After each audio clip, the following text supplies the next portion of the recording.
Well, good morning and welcome to day 2 of the Rothesay County Championship game between Durham and Surrey. Surrey in a commanding position, resuming on 182 for 5, with Dan Lawrence and Jordan Clark at the crease. Matthew Potts with ball in hand.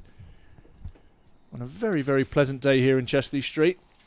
A few clouds in the sky, but lots of blue sky. It was set for a good day of cricket, a fascinating day 1, which sees Lancashire. I've got Lancashire on my mind for some reason. I'll put that into context in a moment.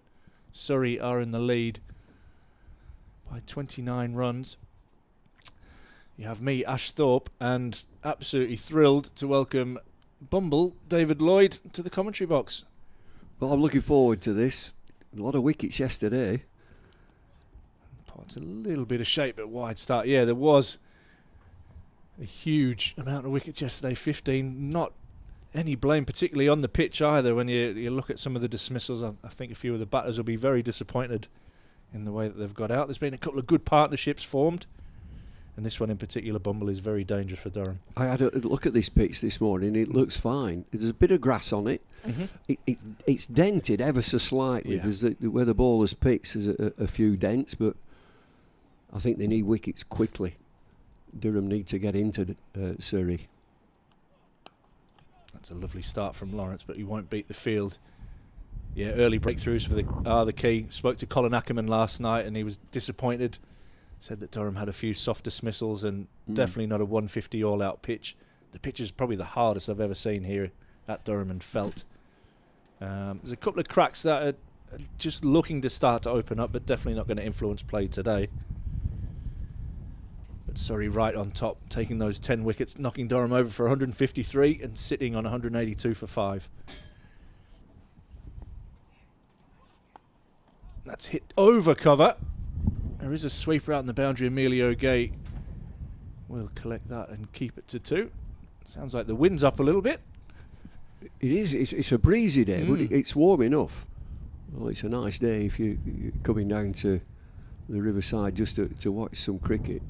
It's one of them. You come into day 2 and you've only took 5 wickets and you're behind on first innings. It's imperative that you make this first hour. You've got to nip 2 out just to build the team, to lift the team.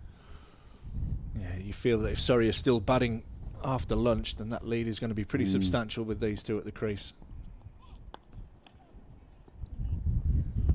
I like a lot of Dan Lawrence. Have you seen much of him play, Bumble? Yeah, he's always been that reserve batter, hasn't he, for England? And he moved from Essex to Surrey.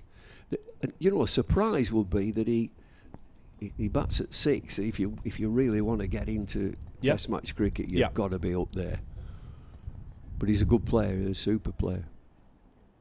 He's been used in different positions for England as well. He's opened the batting and he's batted at 3. And I think probably 6 in international cricket would really suit him. Maybe not quite high enough in the county game.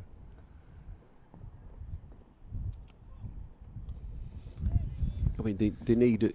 You're looking at England's team, and inevitably you've got to finish this series against India down at the Oval. But then you're looking forward to the winter.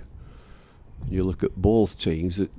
There's question marks about the top of the batting. England are not going to change. That opening pair is going to change. But you know, Jacob Bethel is a super player in the wings, and he's probably taken over from Dan Lawrence.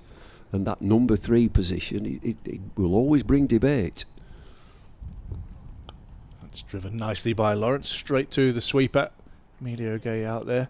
Yeah, it is fascinating. I think both sides you probably look and feel that the same. Australia's top order, very, very similar, that they're not really settled at the moment. But I think you're looking at Australia. Khawaja's 38. Constas, I'm not sure. Nothing to show yet. Cameron Green is not a 3. No, I agree.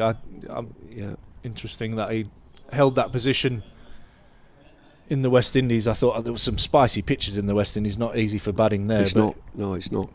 But yeah, number 3 looks probably a position 2. I think he'll settle into a number 4 and probably take over from Smith in that role. Can he bowl? I mean, that's the other thing. He can, bowl? But will he? Will he bowl? Yeah, it's a great question. One slip here, just one slip.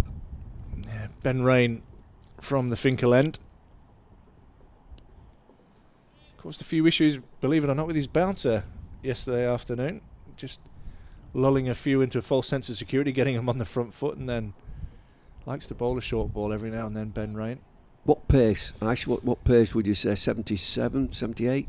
Oh, I think a little bit less than that. Maybe on Sky it'll be 78, but I think you're probably looking at mid to low 70s. Yeah.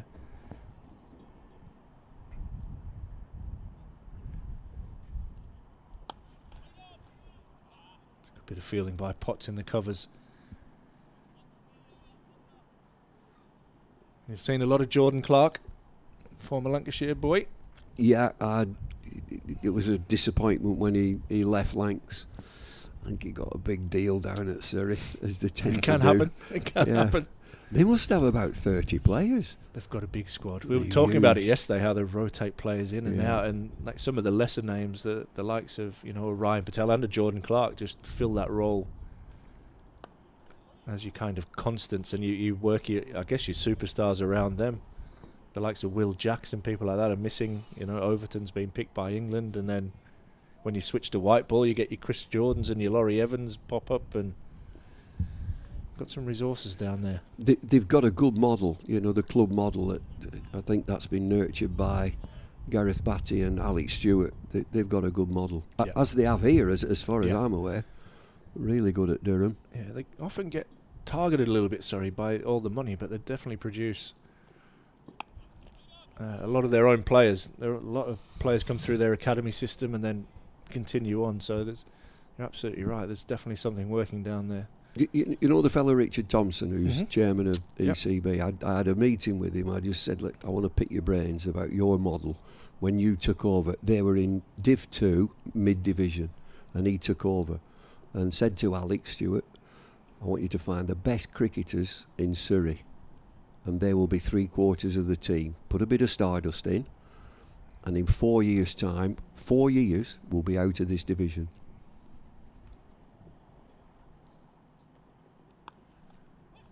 Little teaser from Ben Rain. Lawrence picks out Graham Clark out in the deep. Pick up another single. And I also said to him, what was your involvement? He said, every day. I was in there every day. Hands on. Made a point that I knew everybody, knew the ground staff, knew the reception, knew the cleaners, and to create that culture within the club. And Alex Stewart will be key, and they've stayed with Gareth Batty, and I know Gareth from when I had him at under 19s, a Yorkshire lad. They look a well organised club. Potts catching at cover. It's hit Cody Youssef, who does the fielding. Ends another Ben Rain over. Not a maiden this time. Surrey sitting on 186 for 5. Did it swing at all yesterday? Not a lot. Not a lot. There's nothing. We haven't seen any this morning, have we? You wouldn't expect this Kookaburra ball. What are we? 42 overs in. You're probably not going to see a lot of swing at that stage, but maybe a bit of reverse. You're going to say it looks so green, the square, so you're not going to get any sort of reverse. Not at all.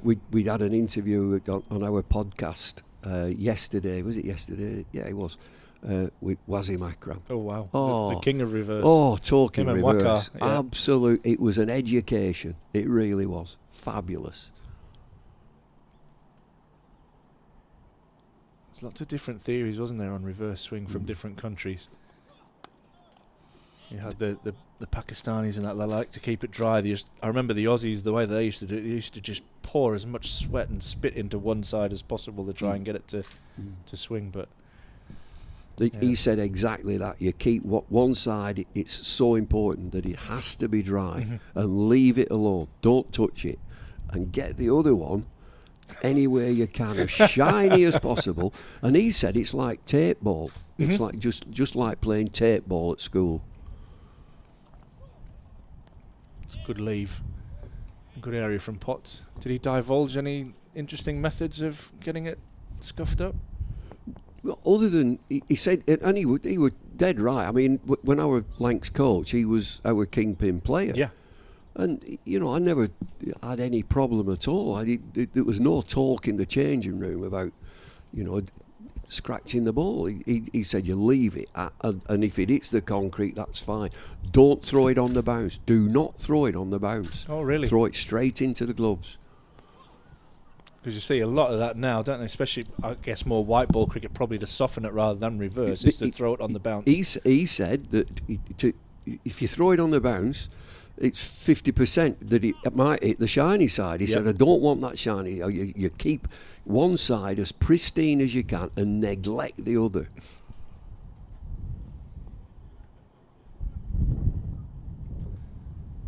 It's definitely an art that they mastered. That pair, incredible. And you needed pace and an action. Oh, yeah.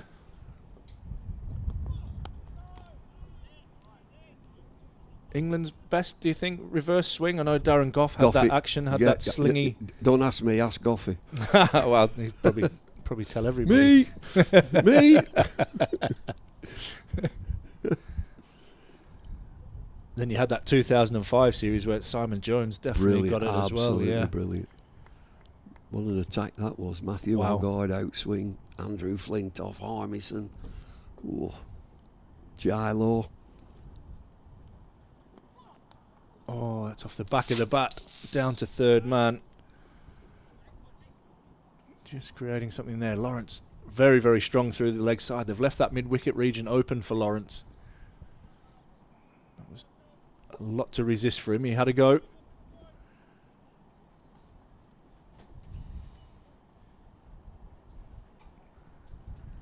Change the field. Third man has gone to backward point, and he's just covered that mid-wicket, hasn't he?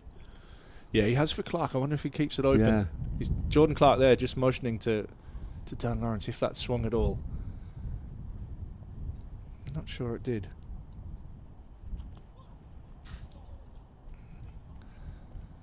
Potts, as usual, hits the pitch hard. Good over from Potts. Just the one off it. Durham not created any chances yet, but they're bowling tight so far, which is important. I think Surrey did that really well yesterday, Bumble. I'm not sure if you managed to catch any of the game, but if they weren't taking wickets, they weren't leaking runs, and I think that really created a lot of pressure on Durham. Dan Worrell's a class act, isn't he? Yeah. They're not going to pick him for England, I'm absolutely certain. I think that time has gone. I think the Aussies might have a look at him. I think they're pretty happy with the four seamers that they have at the moment. So what backup have they got? I mean, Scott Boland, Boland, he's the oldest of the lot of them. Yeah. Still doing well. That's short and hammered away. Picking up the length quickly, Dan Lawrence.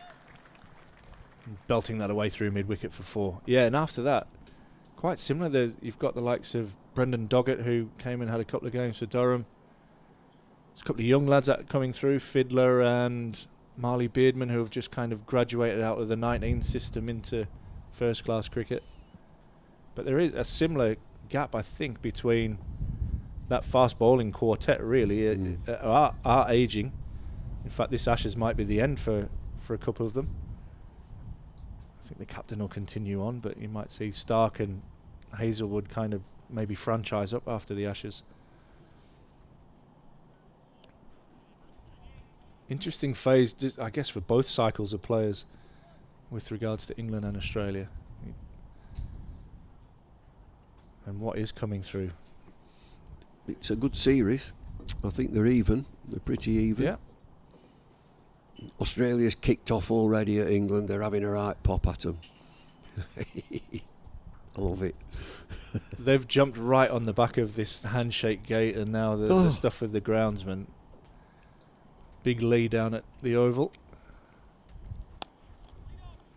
They've even piled on, so some Indian media have posted a picture which must be 2 or 3 years old of Brendan McCullum and Lee standing having a chat on the pitch, and they're going, well, if they're allowed to do it, why can't we? And it's the England kit must, like I say, must be 2 or 3 years old.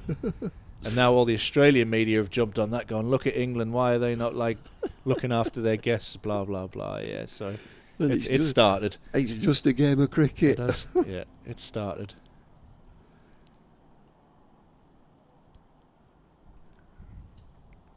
There's that bouncer we were talking about.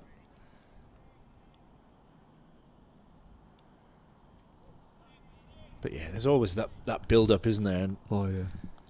Yeah. You know, people like Glenn McGrath were targeting this one and that one, and we're going to win 5-0, this, that, and the other. I like that from McGrath. Yeah. If somebody says, "What's your prediction?" Yeah. I'd always say 5. Yeah.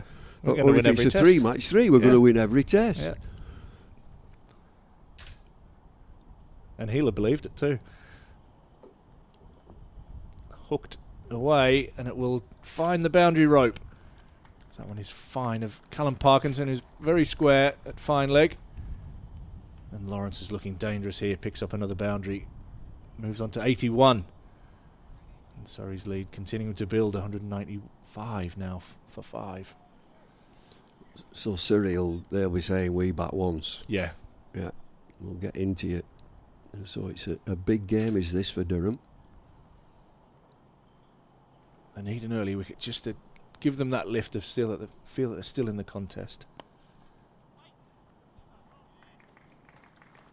Good fielding by Bastoleda at mid-wicket. So 8 runs from that over. 195 for 5. Lawrence cruising along on 81 and has a good ally in Jordan Clark, who's on 19. This partnership continuing to hurt Durham here on day 2 of the Rothesay County Championship game at the Banks Homes Riverside. Any spin yesterday? A little bit, just the odd one. I thought Surrey were clever. They went at Callum Parkinson as soon as he came on. They had a crack at him to put him under pressure. Kashaw looks at a handy bowler, the big left arm Indian spinner from Surrey. Got a couple to bite, but yeah, not a great deal of turn. Ooh, it's a good area from Potts. Just testing the defence of Jordan Clark there. I wonder if Matty Potts is sweating on Ash's squad. He's a funny one. You talk about the Bethels and the Lawrences of. I think he's the bowler of the similar one. He's the kind of. When Jimmy retired, it probably looked like Potts was going to come into that role, and then Broad, and then. But England have such high quality fast bowling unit. As you can see there, Matthew Potts gives effort every time he bowls. That is something you can guarantee. Strong and robust. I think in Australia, from the pitches that they've got right now, you've got to be accurate. Like Hazelwood, he's not rapid, but he's accurate. And you might just get a little bit of extra bounce. It's good that Archer's got back for England, and I think they've done what they wanted to do. Is he fit? Yes, he is. I doubt whether he'll play at the Oval. He got through back-to-back tests. Potts really asking good questions there. Clark manages a thick outside edge. That will go down to third man. He'll pick up a couple as Cody Youssef does the fielding. What's your feeling on the spin situation for England? You've got Shoaib Bashir. Yeah, I can see you. A little bit of a grimace on your face there as you're contemplating life at the moment. Now I've asked that question. For me, you've talked about bounce. Bashir's 6 foot plenty, bowls with a nice tall action. I feel that they're picking him to bowl in Australia with the bounce, but is he the best spinner that England have? I'd be looking at Rian Ahmed. I think he's churning them out with the bat too, isn't he? He's getting wickets. He's a young leg spinner. Leg spin is king in Australia. Strike Clark on the pad via an inside edge, I think.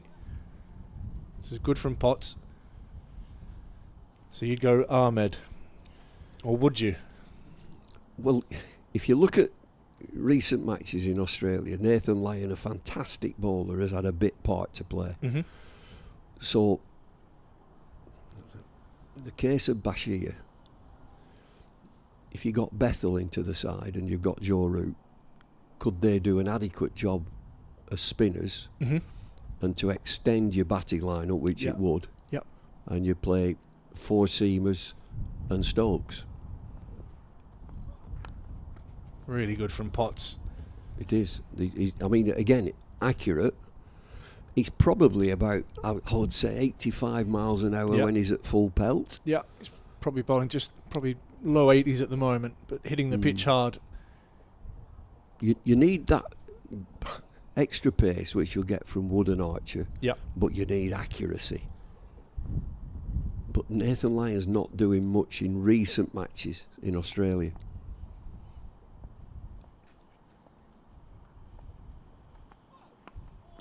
Clark will pick up a couple here as he tucks that away into the leg side. Maybe off a thick inside edge as Potts looks like he's contemplating life out there at the moment. But that's another 2 to the total. Clark moves to 23.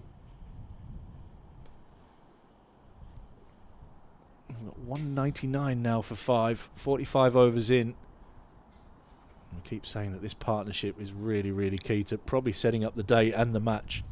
It's this first hour. Yeah. And I don't think Durham have passed the bat. They haven't put any pressure on. And they've had to protect the boundaries, and just one slip, one catcher. There hasn't been a chance. It's been comfortable batting. Yeah. And Surrey have earned that right in the game by bowling Durham out for 153. 46 is the lead.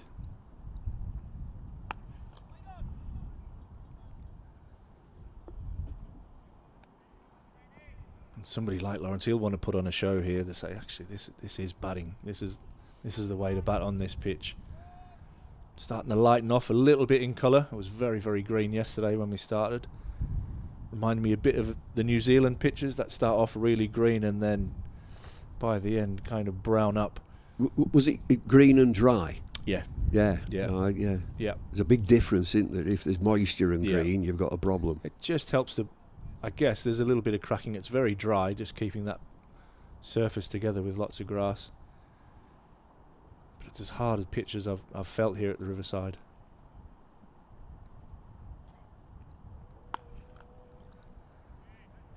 It's making a lovely sound off Dan Lawrence's butt at the moment, that ball.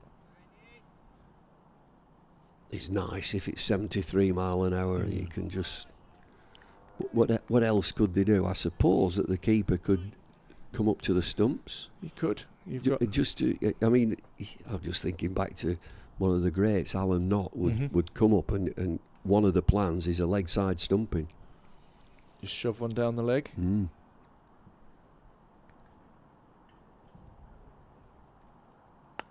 That is a gorgeous straight drive from Dan Lawrence. Played some beautiful shots last evening. And that's as good as we've seen this morning. Standing up tall, full face of the bat.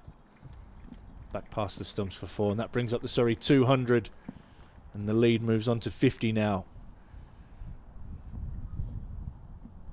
It's a classy shot. It was beautiful, wasn't it? Yeah, it is. It's to the left of mid-on. You've got a field change here. Looks like the Durham are going to reinforce the leg side. Be a catcher coming in at short mid-wicket. Maybe bowl to his strengths here a little bit and bowl at the stumps. He's straightened up mid-on. Mid-on's gone much straighter. Catcher in 35. Is that Potts? Yep. Yeah. It is indeed.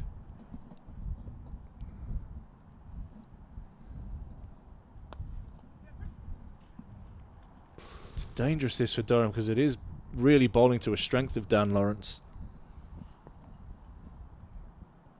You can see there he's able to manipulate that and play that a little bit later and hit that squarer than where all the fielders are. Finding Emilio Gay out in the deep. Picks up another couple. But he's rocketing along towards his century. 87 now for Lawrence.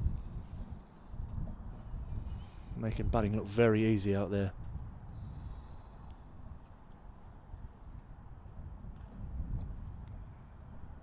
Just chatting it over to see if they've got this absolutely right. Ben Rain and Alex Lees. I'm going to stick with the plan for now.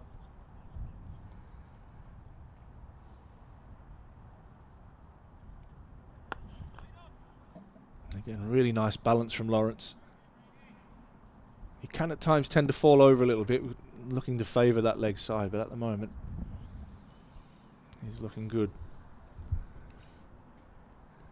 And bring Potts in, catching a little bit closer to the pitch there. A very, very straight mid on. Gives a little twerk for Jordan Clark, who's right in the way there.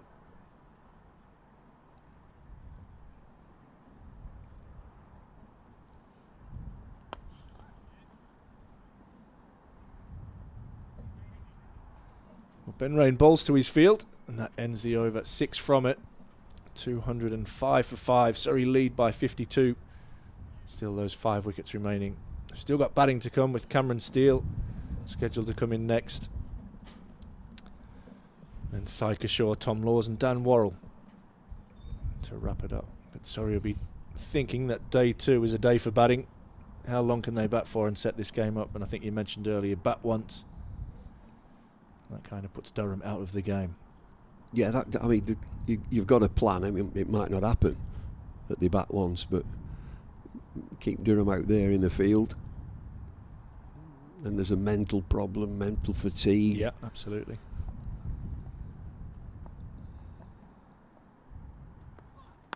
It's nicely driven by Clark, who's thinking about a single, but Ben Rain does the fielding. There'll be a bit of mental scarring after their last trip to the Oval as well, where Surrey racked up 820 for 9 the last time these sides met. Have you ever been in the field for 820, Bumble? No. Me either. No. We only had 3-day cricket. 3-day cricket and on uncovered pitches, so you got plenty of natural days off. It's one of them things that, this drainage now, it just goes straight through, whereas 60s, 70s, there was no real drainage. You got a day off.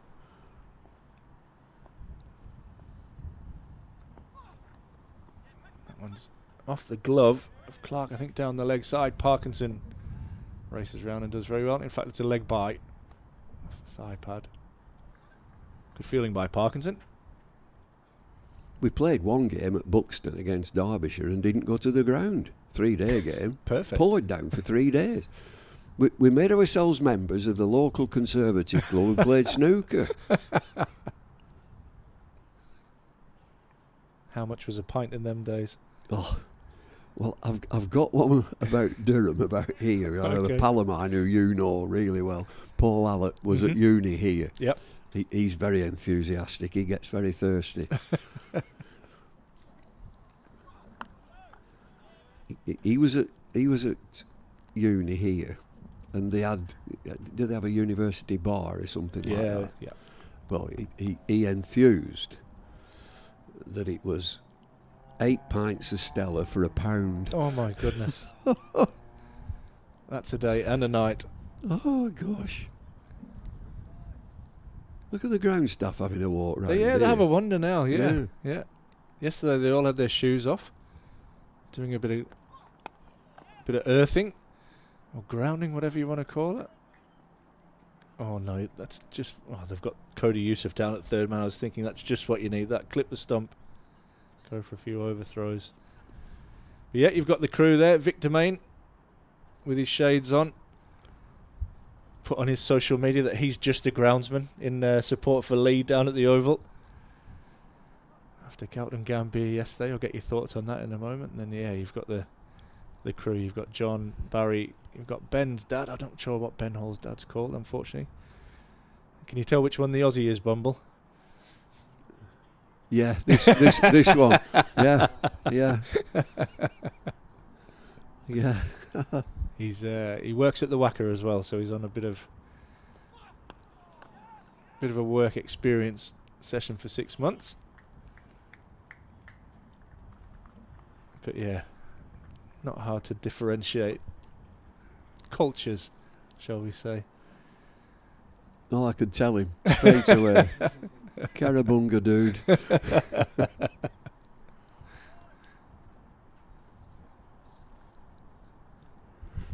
I'm looking at this elevated stand. There's plenty of people sat up there. Being nice up there. They'd be bracing. Get the sun. That'd probably be the warmest part of the ground this afternoon. That is for sure. Well, that's good. Members get shade. Lots of shade on an afternoon. You'll find that people migrate from one side to the other. Unless you're one of the regular members where you just don't give up your seat at all. No. You'll sit there every day. 208 for 5. This partnership building dangerously.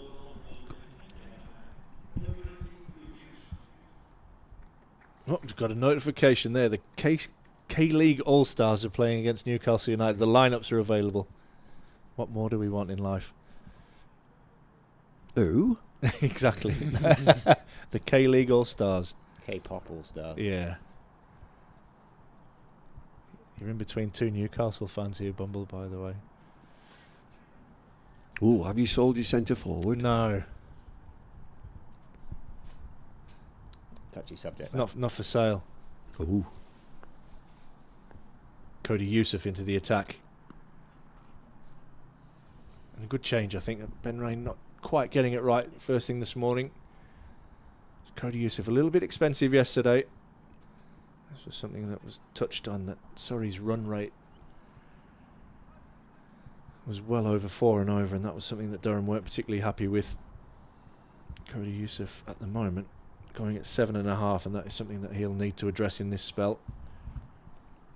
Ball with a bit of fire, but with that pace came opportunities to score.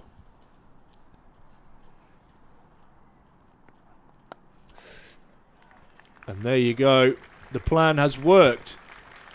Good captaincy from Alex Lees. And a little bit like Ben McKinney at the start of yesterday, Dan Lawrence will be absolutely filthy because he's fell straight into the trap there. They've had 2 catches in mid-wicket. And Lawrence has picked one out and really thrown 100 away. Gone for 88, caught by Colin Ackerman off the bowling of Cody Youssef.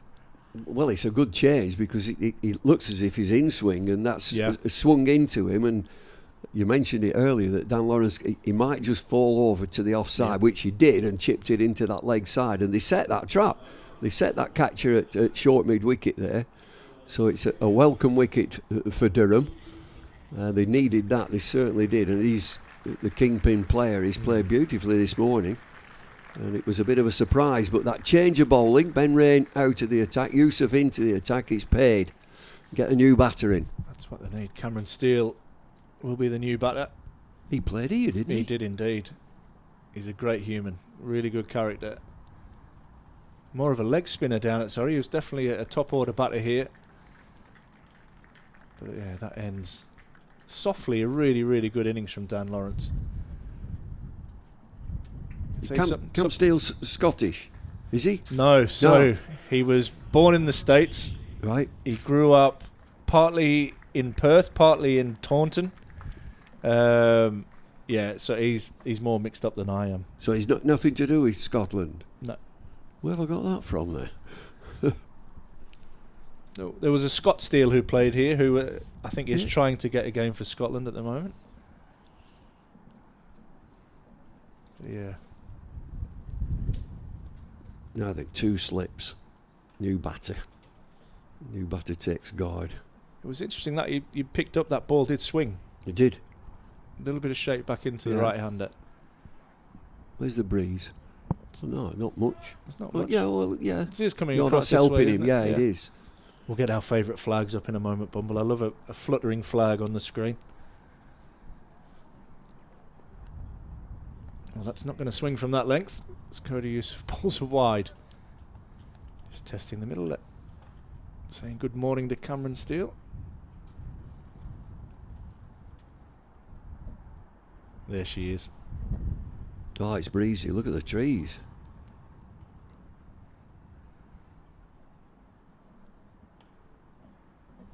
We had the Somerset flag up a few weeks ago that was literally hanging on by a thread. It was that windy. It's a very heavy flag. And getting a little bit of shape back into the right-hander there. Wouldn't be surprised if they'd maybe even take that slip out and put another catcher in at mid-wicket like they had for Lawrence. Definitely seems the way the ball is shaping. Well, what they could do is a deep square leg on the boundary, just for a new battery. You can get a catcher in at short mid-wicket. And you retain your 2 slips.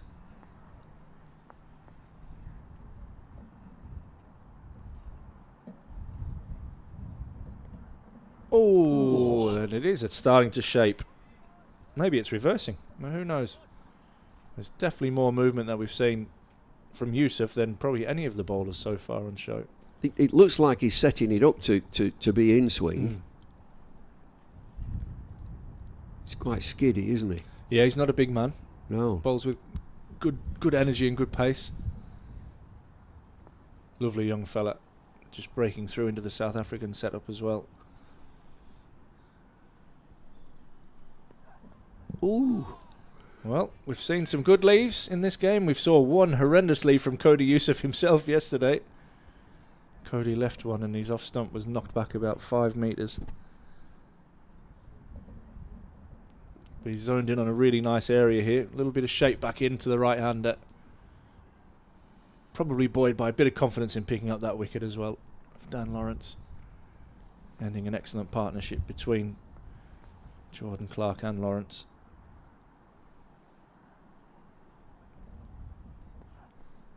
Finishes with a bouncer. That ends the over. 210 for 6. A wicket taking over for Cody Youssef, who has 2 for 46 from his 7.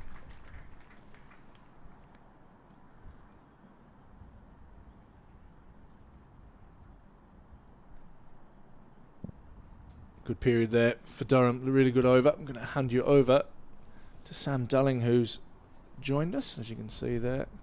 Oh, Bumble, you're in the house. You know they're going to just keep showing us all day now that you're here. When you're not here, this camera doesn't exist. Where is it? Oh, it's there. Over there. Yeah. Unless Ash quite likes a bit of product placement, so you'll often see him come in with a can of drink or a cricket bat. He's trying to get a few freebies, so he often has it there facing the camera, and then he's banging on that window saying get it in the right spot. Potts continuing. Big wicket that. I liked the look of Lawrence. Last night he played this shot. Bumble.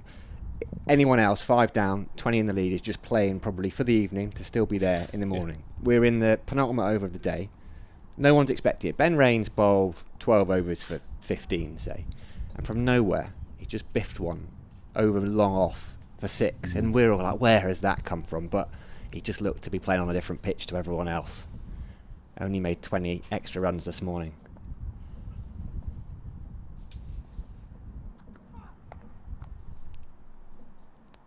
Single. Jordan Clark is going to walk it. Have you seen the test team? They've announced the test team for tomorrow. Breaking news: no Ben Stokes, not fit to play, and they've gone without a frontline spinner, so no Liam Dawson. So the bowling attack is replace Bethel. Bethel's come in. Stokes, Bethel's come in for Stokes. You've got Wokes is playing, so he's going to play all 5, and the 3 seamers are Gus Atkinson, Jamie Overton, Josh Tongue. So a complete change. Second slip comes in for Cam Steele. Colin Ackerman is going to go in there. I'm going to have a third as well.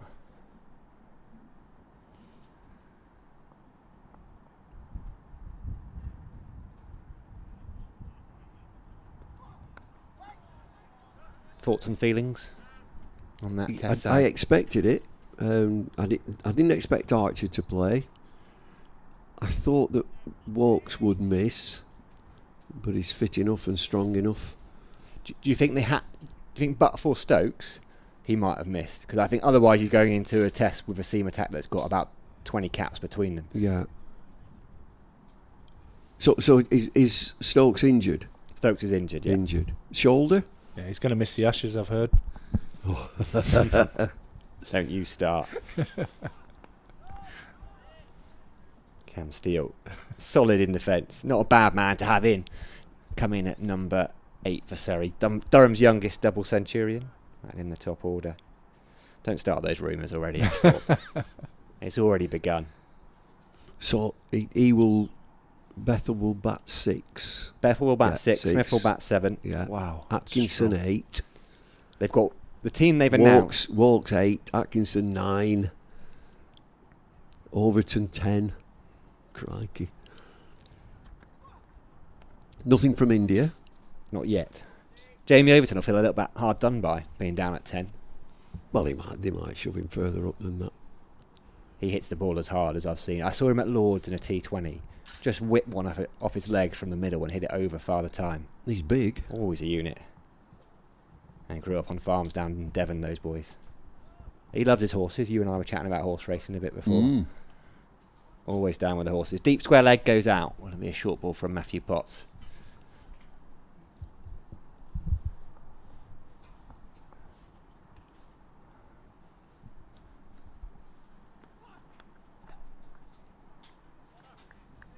singled out to Cody Youssef. Potts, and I know you were saying he's sweating on his Ash's place. Is he a bit unlucky to have not got a test this summer? He was in the Zimbabwe test squad, end of the over. Yeah. No, I think it's from what they've got, it's about right. He's waiting in the wings. Atkinson is probably Wokes because they both bat. It's a long batting lineup, the one that you've just mentioned for this next test. India won't have. Well, they would still be rocking about the pitch and the groundsman. Yeah. Cody Youssef going to continue.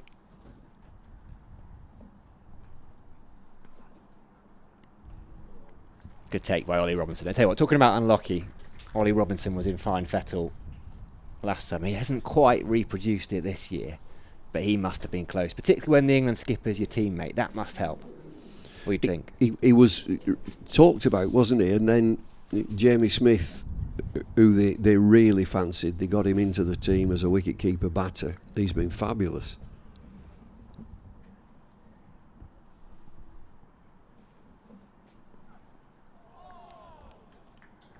That's a beauty from Cody Youssef. I've not seen too much of him. This is his first spell in England. He came over at the recommendation of Dave Beddingham, Durham, South African, who isn't here because he's at an awards dinner, over in South Africa, celebrating the World Test Championship, and he's contracted there, so unfortunately he's over there right now. Initial thoughts on young Cody? He's whippy, isn't he? It looks as if it's naturally in swing.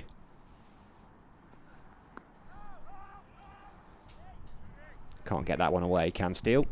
He's not tall by any stretch. He's about the same height as Mark Wood, I would say. He'd love a bit of Mark Wood's pace. Yeah, he's not a bad pace, but would you say that he's quicker than Potts, or about the same?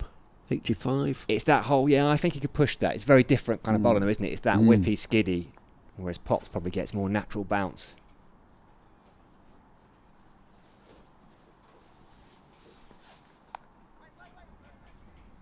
There's that short ball. Steele actually plays it quite well. Initially he was trying to evade it, but he's opened the face up. Think about 3. Just get 2 in the end. Jordan Clark sends him back. I think he's surprisingly quick, Cody Youssef. He's got that little element of surprise. Ground staff back in front of us. Have you met Vic? Yes. Lovely man. That was Department S, wasn't it? Department S. I think they only had one hit. Is Vic there? It's way over my head. I think Ash is Look it up. Look it up. Department S. Is Vic there? Good line from Youssef. Left alone by Steele. You're not wrong. No, is Vic there? I got a letter, a very stiff letter from our local council that threatening me with a £20,000 fine if I didn't remove the static caravan from my land. And it's signed Vic.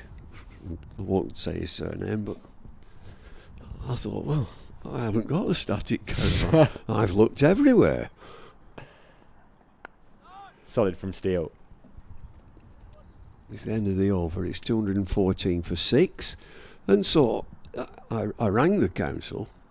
This down in York? North Yorkshire Council. And I said, yes, it's Department S here. Is Vic there? I got through to him and he was telling me about this static caravan that's on my land that they can see from Google Earth. I said, well, I have to tell you, Vic, I've looked everywhere and I can't find it. Give me a clue where it is. He said, well, open Google Earth and you'll see. And I said, that's an agricultural building. Well, it looks like a caravan to me. I said, well, it's not. It's an agricultural building, which you'll find out that you, Vic, have given me planning permission for. Oh, it was a great conversation. Change of bowling. Faster later into the attack, replacing No ball. Matthew Potts. He's overstepped. You have to bowl that one again. And it ended up with me, I said, this matter is closed, the council said. So I thought, well, I'll go back here. I said, well, I'm absolutely delighted that that £20,000 that I was putting aside for this fine that you were doing, I'm now putting it towards the heavy metal concert that I'm going to put on our fields. It'll only be for a week. It's a bit like Glastonbury.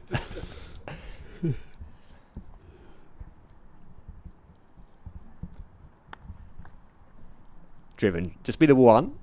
Emilio Gay is out there sweeping on the offside. Jordan Clark ticks over to 26. I reckon you sell a few tickets if you put a festival on. Is it the guy from Blur? Does he put a festival on down in But you Cheltenham? need planning permission. You need toilets for a start. You need all them banker toilets. And I don't know. Better to plenty beg, of parking. There's plenty of that. better to beg forgiveness Yeah. than ask permission, Bumble. Yeah, yeah, absolutely. I'm sorry about that. How's Emilio Gay gone here in his first season? Beautifully. He's having a good one. Good. He's found himself batting at 3. Mm. Ben McKinney's been opening with Alex Lees, apart from the last game down at Taunton, which didn't last very long. And McKinney was left out, but largely he's batted at 3.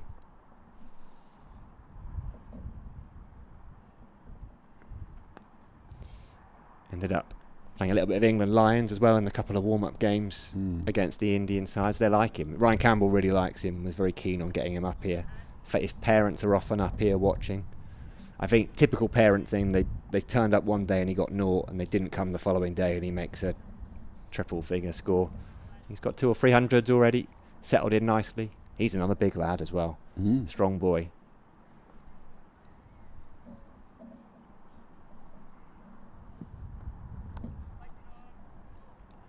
Callum Parkinson fielding there.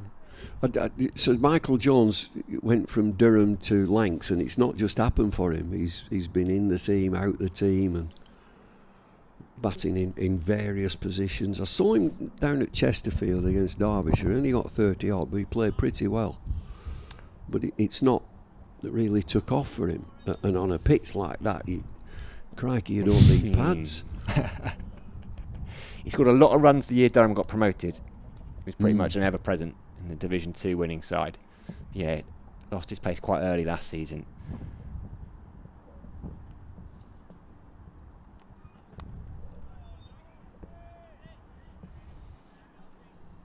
Solid start from Bastilleda, 217 for 6. That Surrey lead up to 64. Durham would love to keep that under 100, really. Yeah, they've got. I mean, got to. They need to go bang bang 2 wickets, get 2 quick wickets, get it 8 down, and don't let them get too far in front.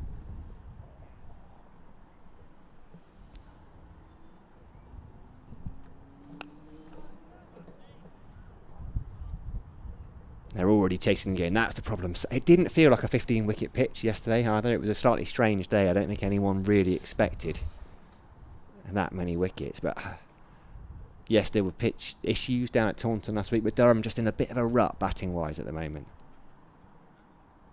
Well, that wasn't a pitch, was it? Taunton. Wasn't one.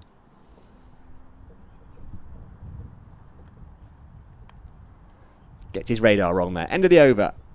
51 gone, 85 left in the day. Durham 217 for 6. The Raiders bowled 5. The majority of the work with the ball has been done by Ben Rain and Matthew Potts. They've bowled 15 and 19 each. Cody Eustace has been a tad expensive, but he's picked up a couple of wickets. Lawrence and Folkes. Big wickets as well. They're just such a strong squad, really, Surrey. We were talking about it yesterday, Ash and I. The players that go under the radar. The Jordan Clarks, the Cam Steele, the Ryan Patel. Like, they're your base level players, and they're pretty good county cricketers. Yeah, it was a disappointment to Lancs when Jordan Clark left.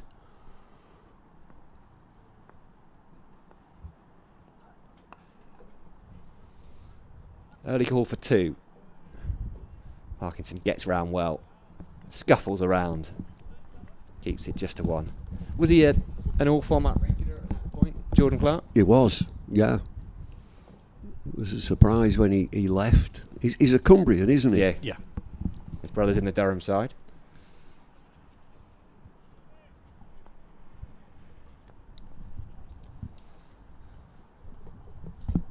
scared him off. Ash Thorpe's going to come back in.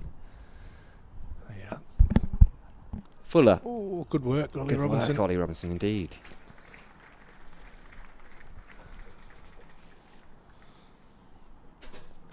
What have you made of the morning, Ash, so far?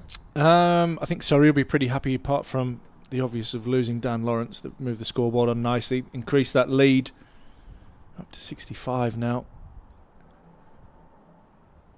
They'll be wanting to bat on for as long as possible. Just, I guess the surprise is that a little bit of swing that Cody Youssef got. Can't get that one away. Steele. Being watchful out there. Still on, I think that's a leg by, so still on 3 from 20 balls. Someone who's used to batting long as well, Cameron Steele. As I was saying, it's remarkable to have him down at 8. Great depth.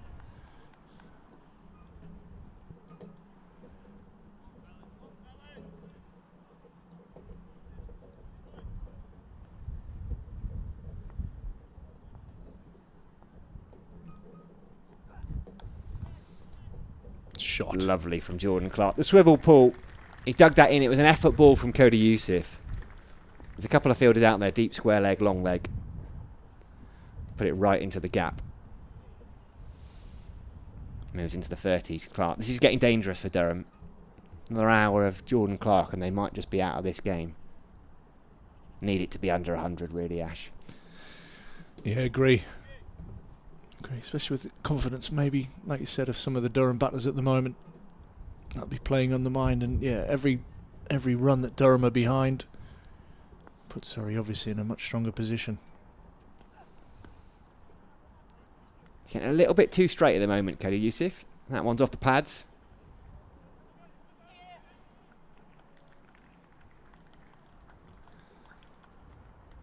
Incredible Gone all effort. the way. Yeah, it was Callum brilliant. Parkinson, Just great waiting. effort. But yeah, waiting for confirmation there as everybody was holding their breath there a little bit.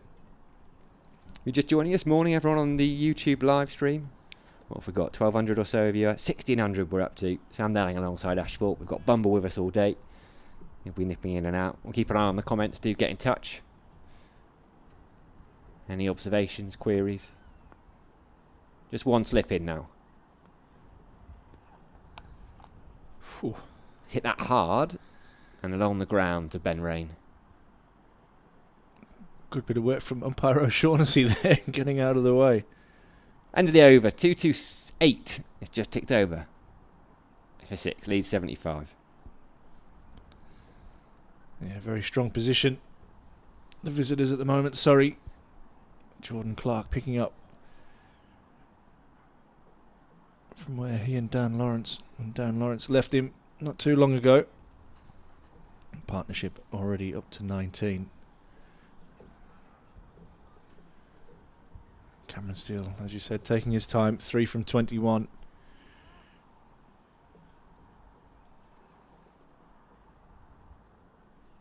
Buster to continue. He's coming in from the Lumley end.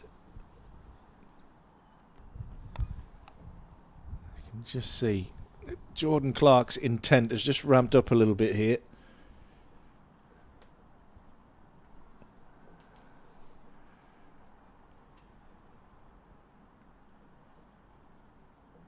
Do you have a crack with spin here before too much longer, Sam? Yes. In a... Good. Please. It's a positive answer. Yeah. It's a brief answer. But I think you've got to take a bit of a risk. If you just bumble along... Oh, no, I didn't mean it. No pun intended. No pun intended. But if you just plod along like this for the next, 28 overs until that second new ball's available, Yeah. the game's gone. Yeah, you can't let this game drift here. And Durham are a risk-taking side. If they drift, Surrey win it. Agree.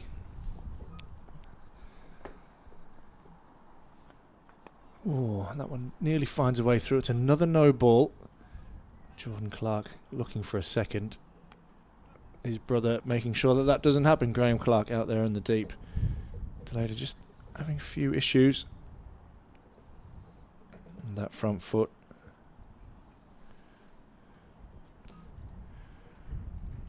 What Surrey did really well yesterday was took on Callum Parkinson, which has probably put a little bit more doubt into Alex Lees' mind as to when to use him. What did he bowl? 4 overs for 21.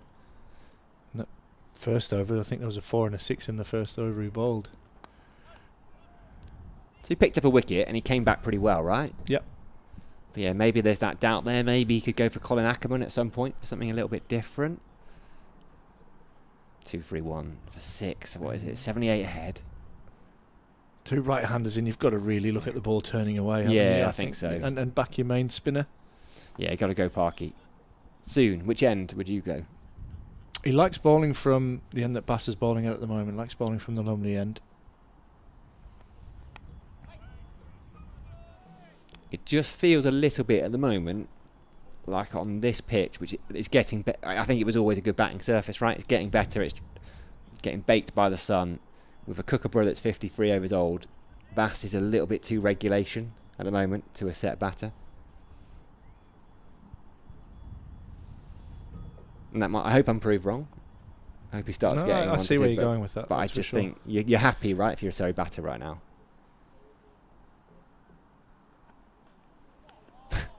Nearly worked, Sam. But he's got to try something a bit different. But that's what they have to do. They have to try something a bit different. Absolutely. Good Yorker from Bastelader.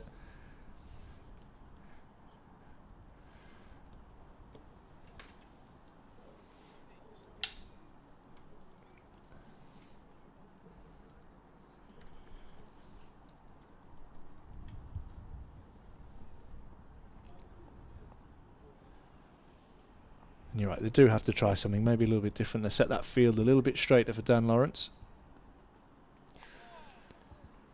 Cameron Steele playing and missing. 231 for 6, 53 overs now in the book. That lead pushing up towards the 100 mark. I really enjoyed watching Dan Lawrence play. It was nice. It was properly nice. I think nice is a good. It was a nice innings. I think you'd be really disappointed. I think he's thrown 100 away there. Yeah. I was already doing the bit of googling in the back, going right. How many hundreds has he got? What number will this be? Because he looked a dead cert. Yeah. That shot he played yesterday. The one over long off. Oh yeah. I stuck it on my video this morning. I nicked it. Don't tell anyone. Did a little screen record. Did you? Yeah. Nobody will know. Nobody's watching. Cody Youssef back.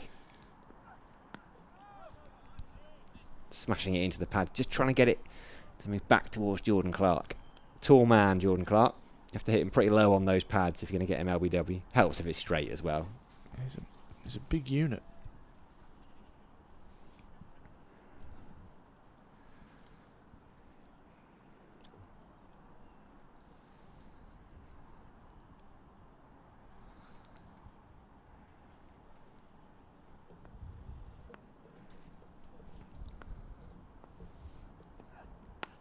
Wow. Lovely shot. Big unit, powerful unit, and a proper batter too. A genuine all-rounder. Smashes that to the right of Matthew Potts at cover. What a shot that was.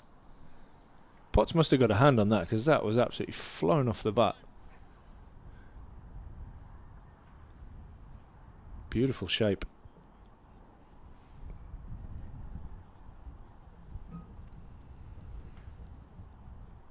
Conversation going on now.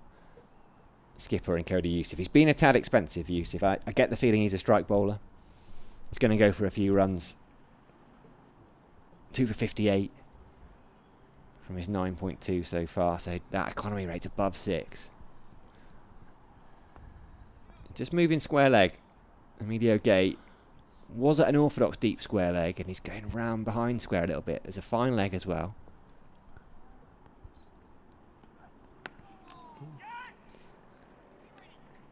Good single. Not sure Cam Steele was expecting it. Clark played the shot and then looked at it for half a second. Yeah.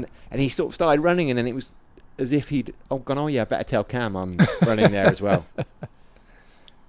Comfortable enough in the end. Ben Rain just sat a little bit deeper there at long. Oh, I was going to say long on, at mid on. Probably due to the power of Clark.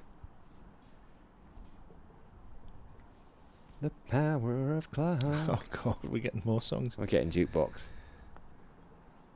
It must have been Glove yesterday. Oh, that was a good. I quite like that one.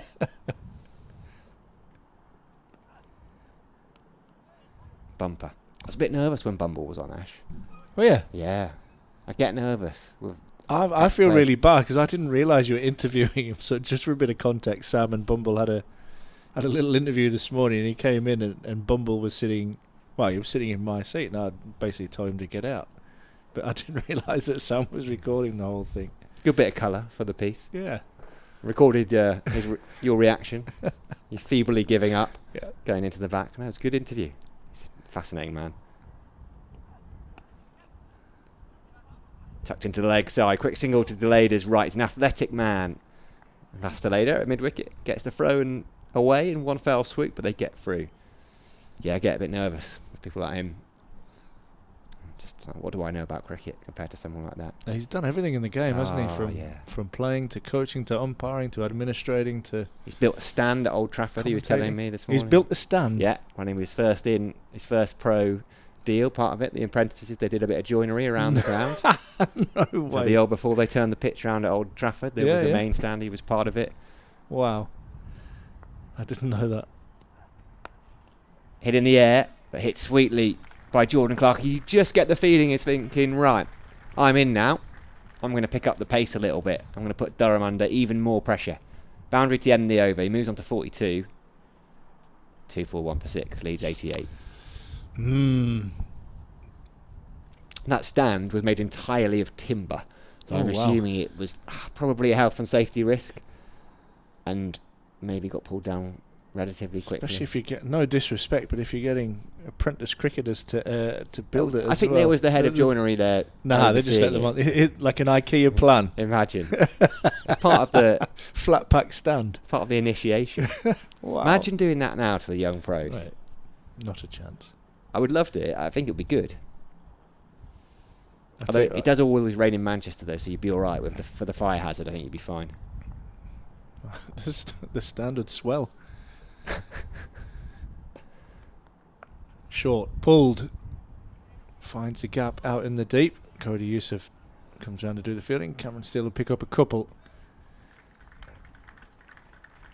I know the stand away to our right, it's literally sitting in front of Lumley Castle, is a temporary one, and they take that down every year.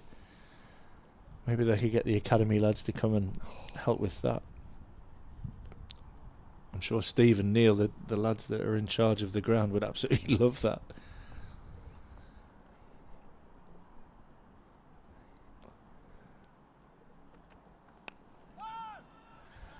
There'd be some ECB regulation prohibiting it, I'm sure. Some sort of red tape. I'm always fascinated, like the concerts like at Wembley or things like that, when how quickly they turn stuff around. Yeah. It's just amazing the work that they can get done. At West Ham, where they move the stands in and out. I wonder if Vic would be quite keen on a floating pitch, at Spurs, where one stand just lifts up, not sure in and out. Roll it out too, but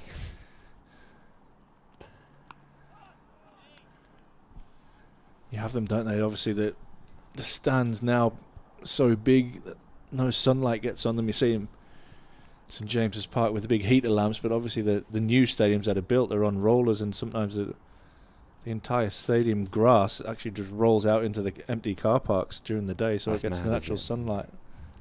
Yeah, being a member of ground staff has probably changed massively.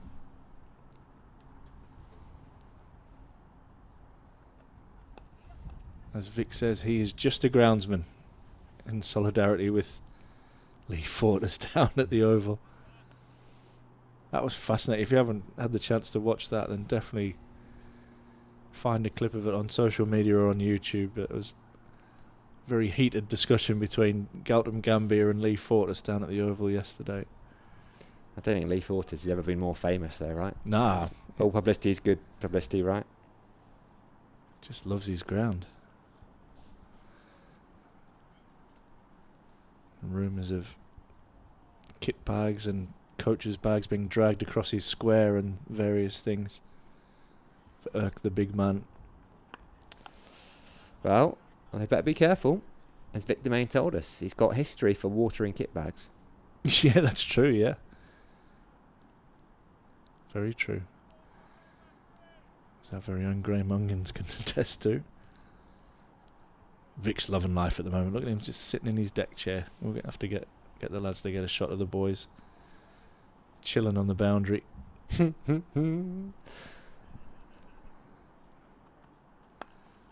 is hammered again. But Ackerman does well. Prevent that from going for a boundary. Ben Rain throws that awfully in the dirt. The Ashes stuff. It started, hasn't it? Oh, it's massively It started. I started. saw overnight. There he is, Vic in his big deck chair. Oh, beautiful. What's the logo on the deck chair? I don't know. It Is it looks like like a Crisps? Seabrooks Crisps logo, yeah, I was doesn't just it? thinking that. So I'll there was have to ask him. I'm going to ask him. There was stuff last night, overnight, that came out of Australia, and one of the British nationals now, broadsheets headline: Nation that brought us sandpaper gate now has temerity to claim moral high ground. England's row with India at Old Trafford has prompted an orgy of self-righteousness and pom bashing in Australia. Yes, love it. Here we go. We're off. Here we go. Callum Parkinson is on. Cody Youssef is out of the attack. And Alex Lees has turned to his spinner to try and pick up these last 4 Surrey wickets. Durham need him sharpish.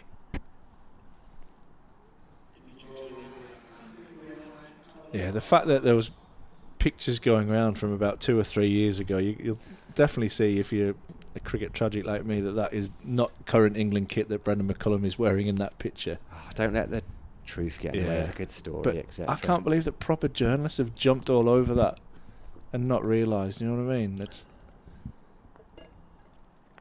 pom bashing. I like that. Parkinson to Clark. Well, they tempt him into a big shot. Deep square leg. Long off. Man out at deep extra cover. Still a slip in as well. And Ben McKinney's about 3/4 of the way back. I think Not you got the far answer enough. to that. That might be a catch for me. Not far enough back to do anything about that. And even if he were right on the rope or even 10 yards over it, he could have done nothing about that. Sweet striking from Jordan Clark. And that's what we worried about, Ash. Yeah. They're not going to let Parkinson settle. 250 up for Surrey. We have a batting bonus point in the game. First one. That was massive. It's a big hit. Yeah, a bit of damage done to the ball. Maybe that's... Durham won't mind a ball change. Gives them a little bit of time, Parkinson and Lees, to come together and have a discussion about what to try next. That was a monster of a six, that from Clark. Sweet strike, wasn't it? Moves on to 49.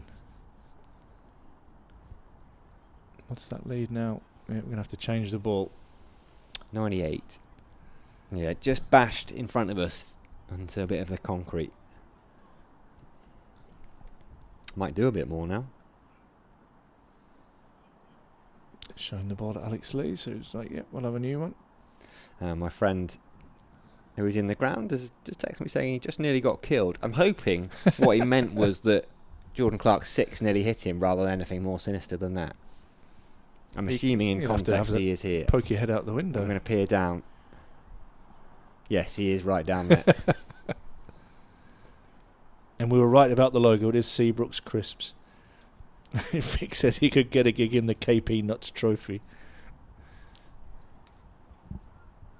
There he is. He's just having a look up. He's trying to work out where I am now. Can't see me though through tinted glass. A little pause while I have my own personal fun. Not sure if he can see me now. Just waiting for a ball change after that. 6 nearly killed a member of the crowd. A Newcastle United podcaster, actually, Stephen Ord, of the Troop A podcast. He's going early with his lunch as well. Huge baguette. He's just tucking into. Oh yeah, it is only about. You can see the mark, Ash, where the ball's hit the ground. You're making me stand up. You can see a massive red mark.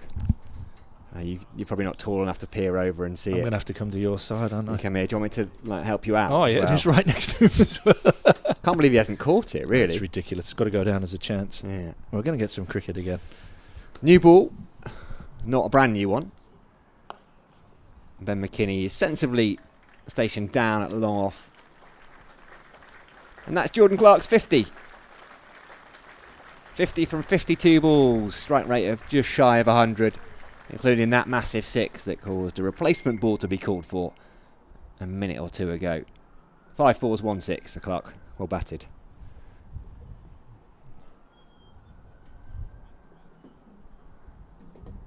Well, there's some more footage now that's been found with actual current England players walking on and around the pitch. Definitely not 2.5 metres away.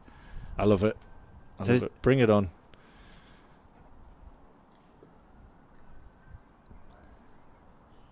So it's slightly gone over my head because I was basically I went to watch Newcastle Blue Star last night. What exactly happened then? So the Surrey head groundsperson didn't like how close India were getting to the pitch. Yeah, there's various different takes on it. Apparently that they had cooler boxes and dragging bags across the square, and people will know, especially our Surrey viewers, that Lee is very, very protective of his ground and especially of the square. I think he maybe politely or not so politely told them to remove them, as he has other games to prepare for. As when India are in town, they tend to take over. I think the suggestion is it wasn't so polite, right? I've got that gist. Yeah, the reply wasn't so polite either from Gautam Gambhir. Okay. Wasn't graceful. No, I'm not not sure becoming either. of a head not coach. sure. Yeah, either Okay. side came off very, very Okay. nice. Yeah, but there you go. Do you want to know some other scores, Ash? I'd love to. Down at Notts, Somerset 3-6-2 for 7. What a recovery that is. Yeah, it's a weird scorecard. It's a bit like the Leicestershire one last week where they were 0 for 2. It's a very similar situation. A couple of Centurions, no one else scoring any runs. Delayed to continue. Stabbed away beautifully by Jordan Clark. Clever cricket. He's got the power and he's got the touch. Picks up another boundary. 256 for 6. This is what I mean about being a little bit too samey easy on a pitch like this with this ball. Yeah, it's a strange short scorecard. 0-12-0, 166, 156, 0-14, 5-1. Pad rush for everybody else. Down at Scarborough, beautiful Scarborough. Yorkshire are batting.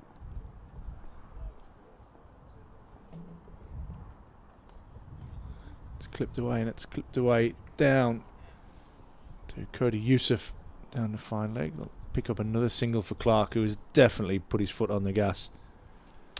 2-2-2 all out. Sussex, Yorkshire in reply.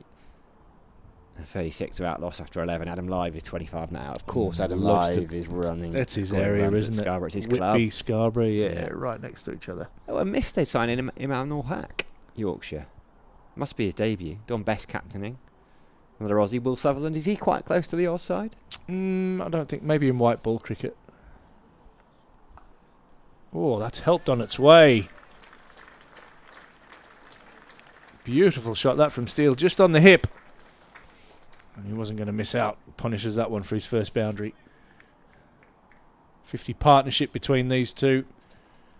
See the domination there. Clark 31, Steele 11 from just 57 balls. Trying to think of it. It's a moment on the hips, a lifetime in the scorebook. In the stands. This time it's short and wide and hammered through backward point. Cameron Steele now joining in the party. It's looking ominous, isn't it? At the moment. It's looking that, yeah, just going through the motions a little bit here. What can they do different? This is where I think, Surrey did it early. That nothing was really happening, and then they changed to that field, to even going back to getting Ben McKinney out. They put the 2 catches in there and decided to change tactics.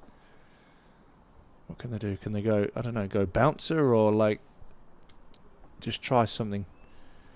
Deep square leg's gone out.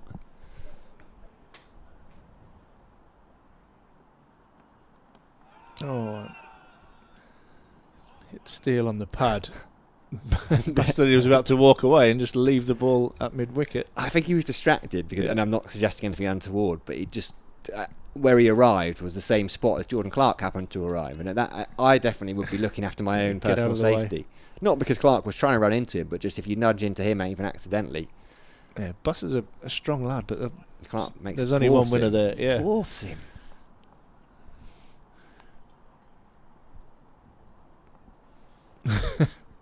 Yeah, you don't want that.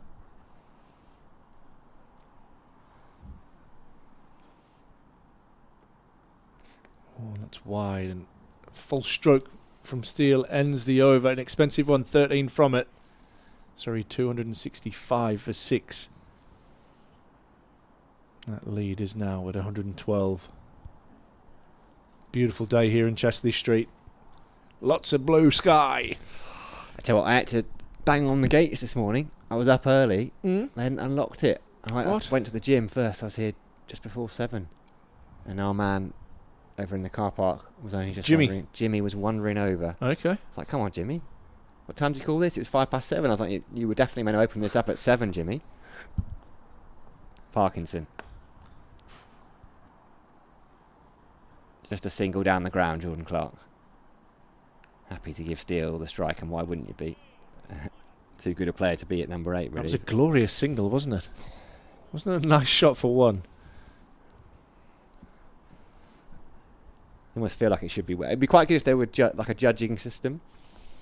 Take the average number of runs awarded by the judges. Get some, like an app or something in the crowd. Oh, we shouldn't suggest stuff like that because it'll appear in other formats of cricket soon.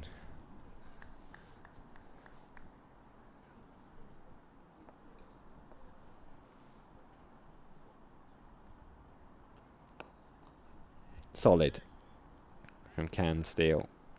Interesting to see how he goes about it. I think he'd be a little bit calmer than Jordan Clark. I think Parkinson will be happier to bowl at Steele rather than Clark.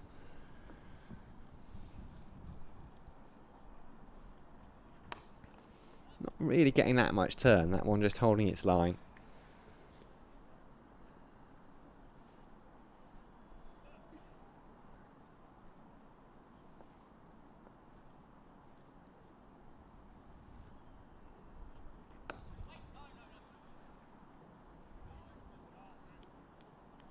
Still the one slip in, just Colin Ackerman, Ben McKinney, who's often in there. Been redeployed at mid-on. A good selection of floppy hats, actually, for Durham. Yeah. We got 4 of them. Field spreading a little bit. I think they want to give Steele the single. Oh, Doesn't need a single.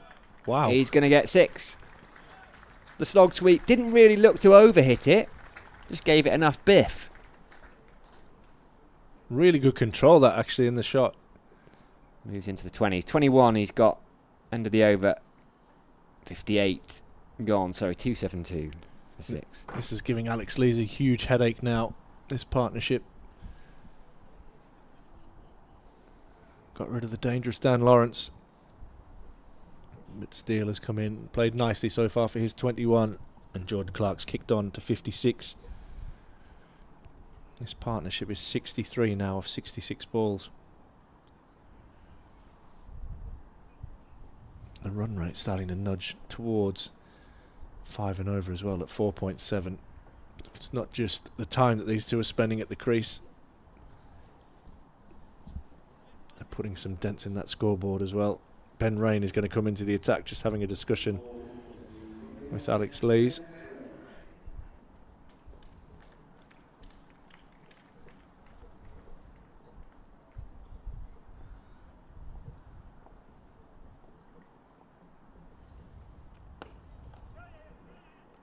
Clark immediately picks up a single. Almost gone into one-day mode now, Durham. Contain. Which is very unlike them.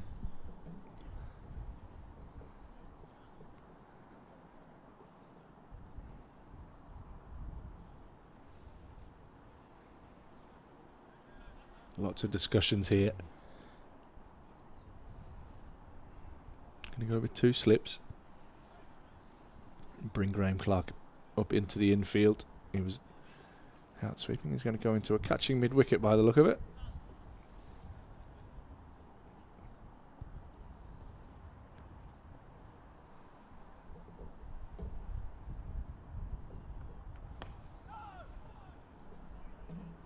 confident from Steele. George Drizzle out there on the field. Have a little scan around, see who's missing. Wonder if Delader's gone. No, that's Delader with the ball.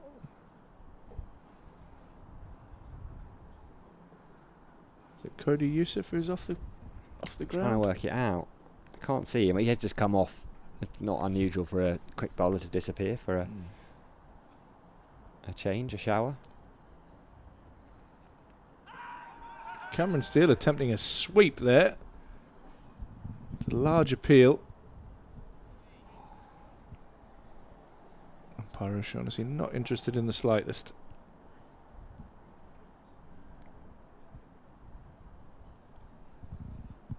Neither were any of Ben Rain's teammates. No.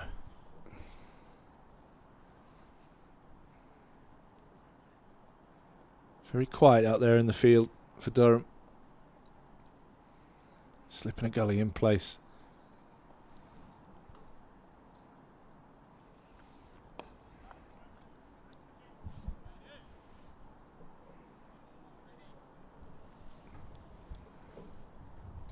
Have we got George in today? Is George in the building? George is somewhere upstairs, yeah. Is he? Are you putting out the back call? No, not at all. Just thinking of quizzes and Oh, general cricket trivia that he thrust upon us yesterday, which was quite entertaining. Yeah, if we could get a little bit of a Gompertz quiz, that'd be good. Hopefully he's listening intently upstairs. I bet he's got something up his sleeve as well. Oh yeah, he'd been up all night working it out.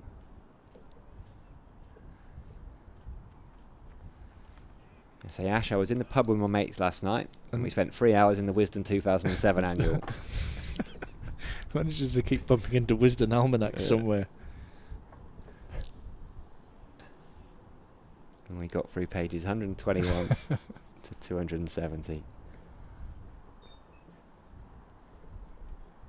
No, I don't know. He didn't set the question very well, though, did he? Yesterday. Well, I wouldn't have got it anyway, but he did you by a year, really, didn't he? Tucked away by Steele. He'll pick up a single. And that is Youssef there, and it's Potts who was off the field. He's about to trudge back on. I wonder if he's going to get ready for another spell. Be another over from Callum Parkinson. Durham desperate, in need for a wicket here. This hour and 20 minutes has belonged to Surrey again. So far this morning, 274 for 6. Lead by 121. Essex have gone past 400. They're full 16 for 5 when I had a quick look. Tom Wesley's made 148.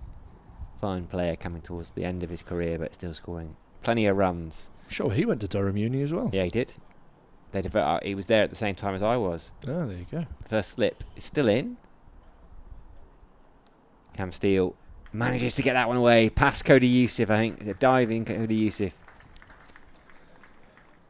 Or is it Emilio Gay over there? It is Emilio, yeah. Emilio Gay over there. Backward square leg. Interesting. He went down quite early to sweep, but it was a little bit too short. But he managed to steer it round the corner pretty powerfully as well. Still, he's on to 26 quite quickly. He was watchful initially. He had to be watchful of that one. It just popped, didn't it? Maybe a little bit of turn from Parkinson. It's actually a little bit of drift on that one. I'm not sure if he's really tried to rip that one, Parkinson, but that was a little bit of drift there.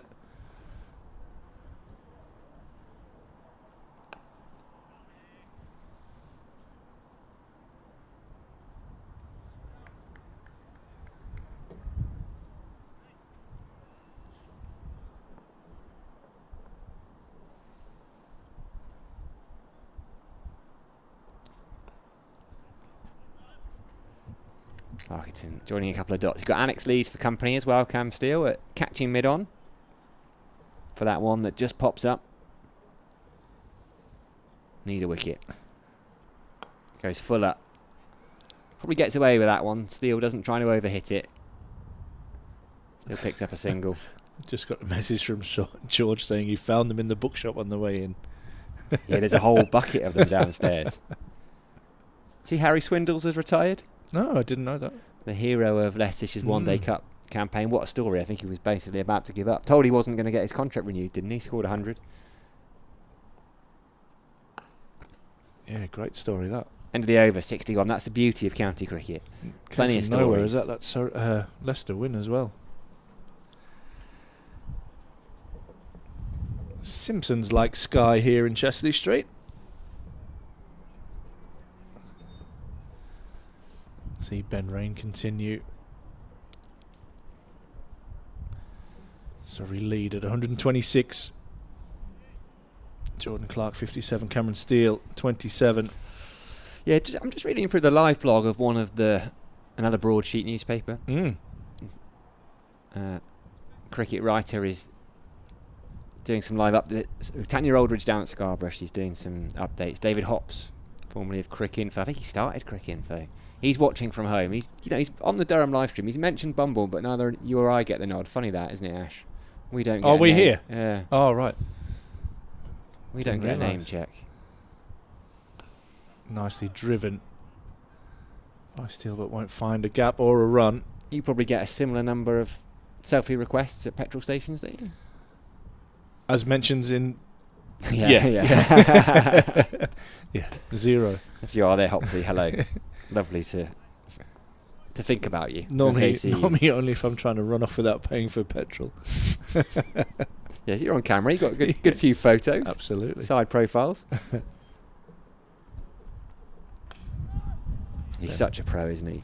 So many. I mean, we had a photographer in here just snapping away. No, not distracted at all. Speaking of the devil. He must have heard us talking about it. He must have heard us, yeah. His ears were obviously burning.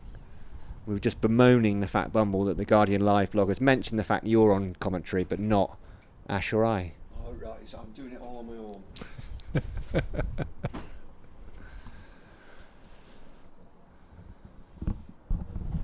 Cuppa and a biscuit refreshed? Well. Oh, here we go. Trying to get us a run out there, Bumble. No biscuits. What? There are in the cupboard. Did you ask? Oh, no. They're in the cupboard underneath. No one tells you this. No. Oh, we'll have to sort that out. I'm surprised he hasn't put his headset back down and gone back upstairs. You can see in his eyes, though, he's not happy. The twinkle's gone. It's rage now. The scorer's room's always a good spot for a biscuit as well, for reference. Made myself a coffee. I was looking around. I thought, oh, there must be some biscuits. I've just realised we've got the most ridiculous cricketer's tan on this thing as well. For a non-playing member. What do you mean non-playing? I'm a proud member of the Durham over 50 squad. Oh, yes, yeah. Don't ever say I'm non-playing. You keep telling me you retire every time I come up. He tells me, oh, I've retired again, right? How many games have you played? Just a couple. Flexing those biceps for the camera. No, you're expecting I'm to be very, caught as well. very self-conscious about it, to be honest. Let's not talk about it.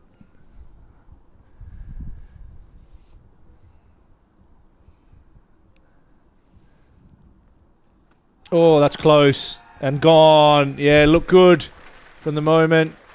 Steele trapped on the crease. And Durham get a much-needed breakthrough as Surrey's lead is 126, but they're now 7 down. Cameron Steele going LBW to Ben Rain for 27. Well, I didn't see that coming. I thought it was comfortable batting. Trapped him on the crease in that no man's land, really. When you don't go forward, you don't go back. Did it keep a little bit low? I think the bounce has been excellent. Yeah, that was no problem from the pitch. So it's a wicket that's badly needed. They're getting away, Surrey. 279 for 7. They are indeed. George, the quizmaster, would you like to step in? Do a little stint, or what are you thinking? Post-lunch treat. He's got a quiz for us. George, Bumble's good. Are you good with your cricket trivia, Bumble? Rubbish.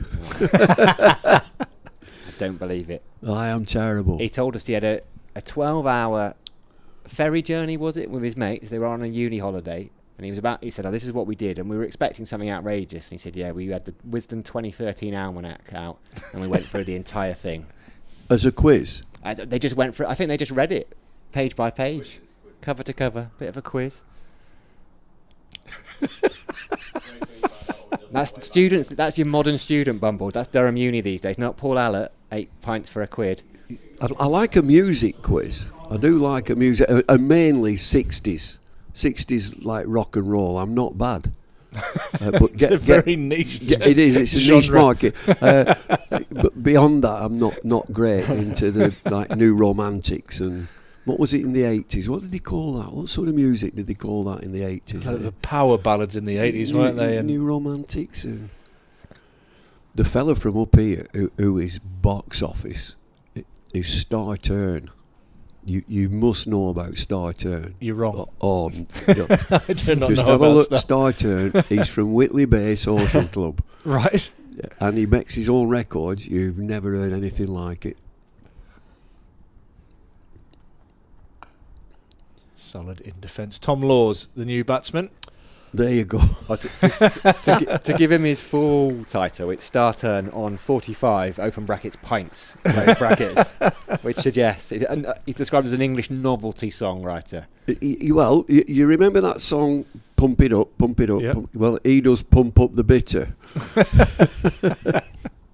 He also does a wonderful cover version of Whitney Houston, I Will Always Oh my Love You. God. He absolutely clatters it. Well, we've got the headline for Bumble Fest 2026 Oh, sorted. he is hilarious. I've got the album, I've got the CD. Jordan Clark on strike 57. They've got the wicket they needed.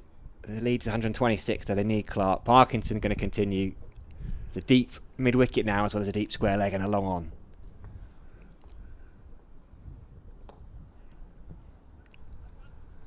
They've run the first hard, and it will allow them to come back for the second. Great running there. Jordan Clark keen to keep the strike. I suspect he'll try and not protect Tom Laws, but he'll try and hog a bit of the strike. That 6 he struck was sweet. Oh, He's strong. Always a big boy. He is strong, isn't it? He's a good cricketer. Unlucky not to have a little bit high. He never gets a mention, does No. he? 85 mile an hour. Gives it a tap.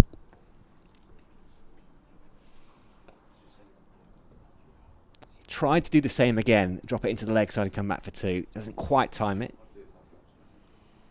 Just gets the single. But yeah, I'm just having a look at his record down at... I mean, they won the championship 3 years in a row, right? Taking 30 wickets, 48, 38. Plus his runs. But never gets even a word, really. Probably a bit late for him now. Well, how old is he now? Is he in his 30s, I should think. Is he? How old is he? 1990 birthday, so yeah, 35 All right. in the winter. God, time marches on. Does it ever? I was at Sedbergh School the other day, and there's just pictures of him and Harry Brook all over the place in their pavilion. Whoosh. Goes again, he's hit that hard, flat and straight. It's Tom Laws this time. There's a way to get off the mark. I'm not sure he was trying to hit that for 4 either. He's looking for a big 6, and he doesn't get it at all. He winds it up. It's Ben making McKinney hasn't got it either. He's lost the ball. Yeah, there's some covers in that down there. Under pressure here, Durham. Just getting a few of the spectators a bit nervous there. They're all jostling for a different position.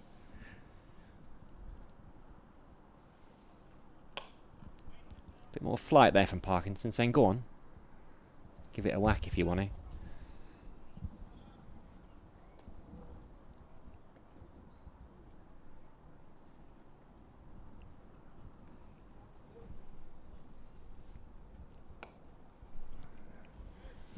End of the over. 62 done. 286 for 7. Slower again there from Parkinson. Lead now, 133. And Tom Laws absolutely no mug with the bat. And probably class himself as an all-rounder. Yeah, In the strong Surrey side, you're talking about the likes of Overton having to possibly bat at 10. I think Surrey have got similar embarrassment of riches in their lineup as well. Yeah, and they like him. It's the modern way, isn't it? Yeah. That you get as long a batting line up as possible. That days have gone when 9, 10, 11 just couldn't bat. Indeed. Ben Rain has whipped away. I think he's hit it that well. It'll just be a single. There's been quite a lot of that, brother to brother, out there. But yeah, we're talking even around some of the best wicket keepers in the game now. If you're not a top order batter as a wicket keeper, you just don't get a look in. Mm-hmm. In fact, you're almost better off being a top order batter who can keeps keep a little bit. Yeah. Great example of that with, I think, probably the best keeper in world cricket at the moment, in Folkes, not able to get anywhere near the England setup at the moment because his county colleague has more than hit the ground running at the Test level. Jamie Smith. So they're saying that Smith is a more dynamic player. Mm-hmm. That's what they're saying. Yeah, He can usher the tail and boss the tail, and he'll score your hundreds very quickly, which is what they want. You look at, it was James Foster, wasn't it? But then it'd be even more recently, someone like Cox, who was at Worcestershire and then went up to Leicestershire, didn't he? Yeah. Like brilliant keeper, but just never, averaging early 20s, never going to go any higher. Yeah, Adam Gilchrist ruined it for everyone.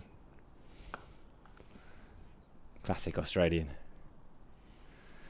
I was saying to Ash, the English press have already started going back. And the Aussies overnight were talking about England and just getting wound up and about England's sort of moral compass. And then there was a piece titled, I'll just get the headline out.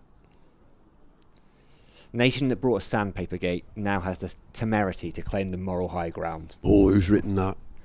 Can you guess the Telegraph who might have written that? Jeffrey?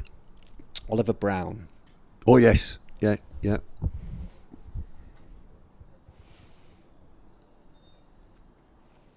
Driven beautifully down the ground. Tom Laws, that's as good as we've seen today. Gorgeous shot. Dan Lawrence hit a beautiful on drive earlier in the day, and that's just as good. Great balance, full face of the bat. That's one for the coaches, isn't it? Yeah. Your coach wants you to play that shot because it's full face and you stood up straight. You've not fallen across to the offside and trying to squirt it through mid-wicket. Very pleasant. Oh, what a follow-up from Ben Rain. Beautiful delivery. Again, Laws maybe just a little bit trapped on the crease in trying to defend that one. Maybe just nipped off the pitch a little bit. Clips the outside of the off stump. And Laws, who looked really good for his brief stay at the crease, goes for 8. Well, we've got him out. We're saying what a wonderful shot that was. It's a terrific shot through mid-on. Beautiful balance. Next ball, Paul's out the ground. So they're just whittling through. Is it still just okay for Durham? 291 for 8. It's a big lead. They've obviously got to play a lot better than they did yesterday because I've turned up today. I wasn't here yesterday. And everybody's saying that the batting wasn't flash. They got themselves out. The pitch is fine. And from what I've seen this morning, it's a nice bounce, pleasant bounce going through to the wicket keeper. There's nothing keeping low. There's nothing moved off the seam, really. It's not spinning. So they've got to play a lot better second time around, Durham. 291 for 8, Surrey. And lovely leg cut of that from Ben Rain. You can just see him roll his fingers down the ball. Absolute peach. He's nipping in here, Ben Rain, isn't he? He's got 4 for now. 4 for 59. Them figures don't look bad at all. Good change from Lees as well. We were talking about how it was just looking a bit samey, too easy when Bastoleda was on. Come round the wicket. To Syker Shaw at the crease. The big left-arm spinner. He is long. So that ends another wicket taking over from Ben Rain. One of the shots of the day followed up by a wicket. 291 for 8. Not seen much of Kishore. Saw him yesterday. He looked like a fun character. He was out doing his yoga pre-game, and he was very impressive in the morning as well, doing a sort of reverse. I don't know what the position is called, but he was holding it for ages. So much so the Surrey players were playing football between him, using him as a goal. Into Yoga Bumble? No. Parkinson's going to continue. He's going to tempt Jordan Clark. Be interesting to see how Clark plays this now. He's got 62 from 61. He's scoring quickly without having to try too hard. Will he trust Saiki Shuri to hang around, or will he open out a bit? Is yoga not just a posh word for stretching? Pretty much. Is it? I don't know much about it. A lot of stretching, a lot of breathing, a lot of candles involved. Ooh, Candles? Yeah. Wouldn't be any good near that stand that you built at Old Trafford. Couldn't do No. yoga under that. A wooden stand. Sam was just telling me earlier, yeah, that as a youth at Lancashire, you were put on the tools. Apprentice joiner. Yeah.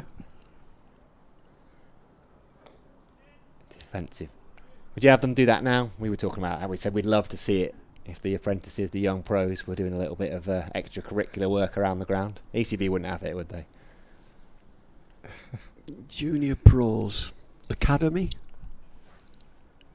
Not sure health and safety would probably Oh, allow don't it. start with that. we used to Everything's health also and safety. we used to also have when it was raining, there was no drainage. I mentioned earlier that when there were puddles on the pitch, they get blankets out. Mm-hmm. You used to have to get blankets. Oh, beats the outside there. Just pushing at that one, Kishore. I don't think there was a great amount of turn. And we had a mangle, one of those manual things that you To wring it out. You had to wring out, and we were the junior pros. And that's what we did. We helped the ground staff mop up. Love it.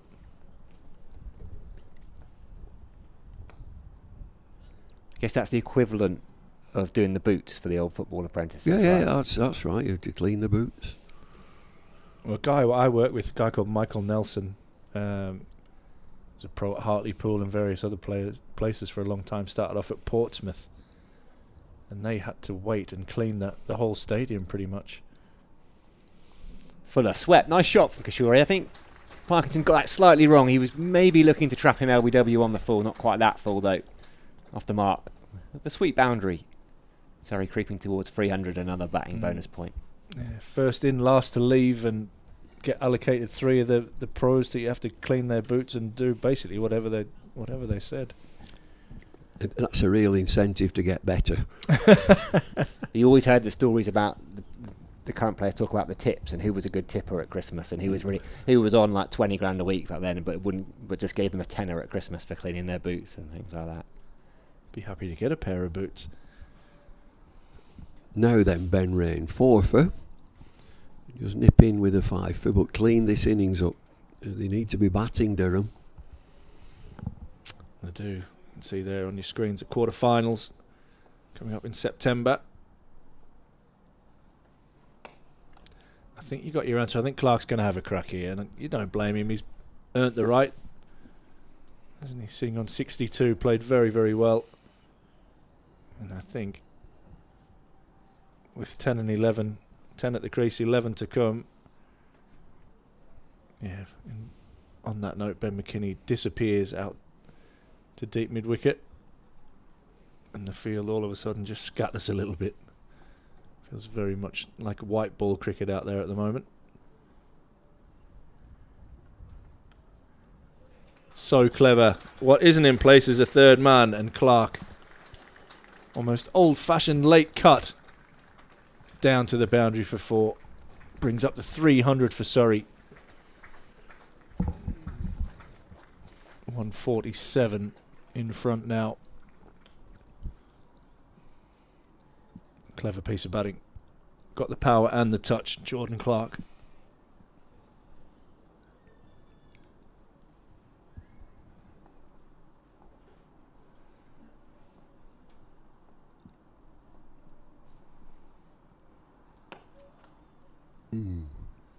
Drives that back, and he'll pick up another single, which will bring Kishore on strike. We didn't get to the bottom of that, whether it was Kishore or Kishore, did we, yesterday? Fits the song a bit better if it's Kishore, like the Adam Perore song, wasn't it? That's Kishore. There's been a lot of music in the last couple of days, hasn't there? Get our own album out, Sam.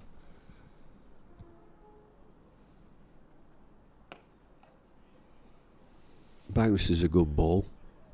Bouncer. He bowls a good one as well. Yeah. It's a surprise. It's a bit quicker than you think. He's in at number 10. And he looks a bit mechanical. There is a deep square leg in position. I'm not sure he's good enough to find him.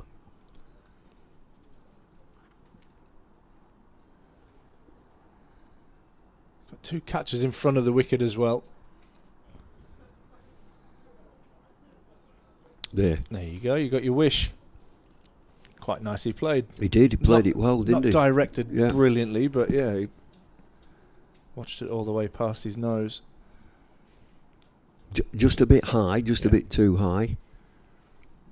He's around the wicket, and so he's got an angle into a left-hander. You want to get onto that right shoulder, don't you, for Yeah. a bouncer? Make him feel uncomfortable.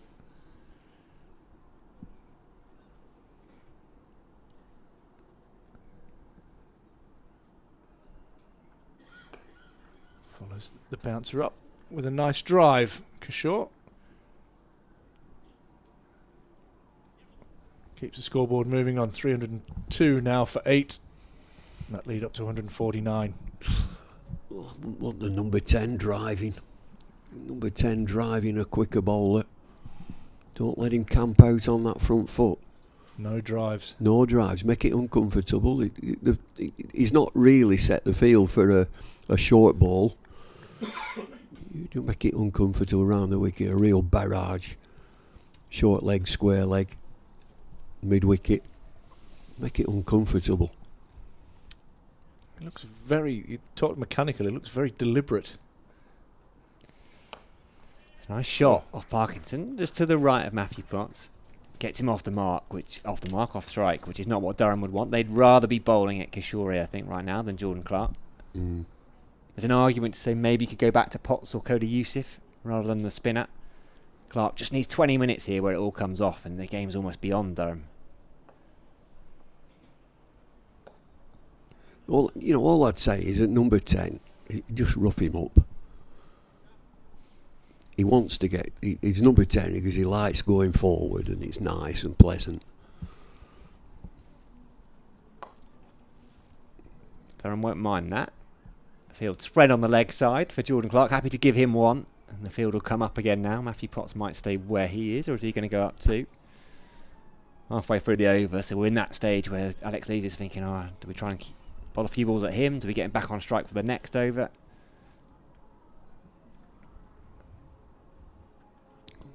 Caught behind, little tickle, strangle. caught down the leg side. It was a flatter one from Parkinson. He didn't mean it to be that short.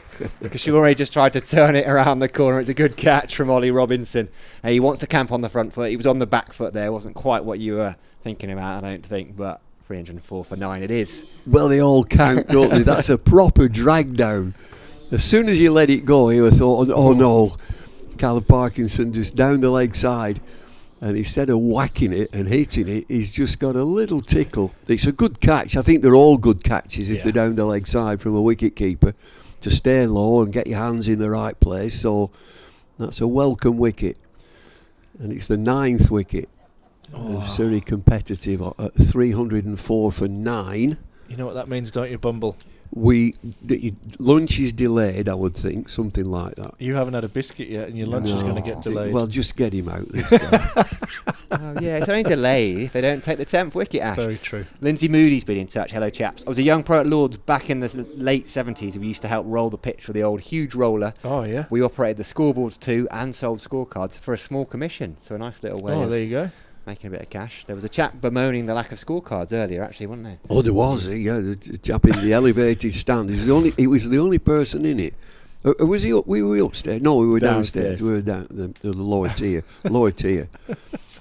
And you might have seen in the Test match that we, at long last, at Emirates Old Trafford, have named 2 stands after former players, Farouk Engineer and Clive Lloyd. Right. And the big ceremony and so on. And these boards have obviously been done by some work experience. Like perspex or cardboard. They'll blow away this winter. Durham we're looking to blow Surrey away here. Dan Worrell's out. Another big unit in at 11. 2 right-handers. Leads 151. Higher than they'd have liked it. Another batting point as well for Surrey. Durham picking up a bowling point.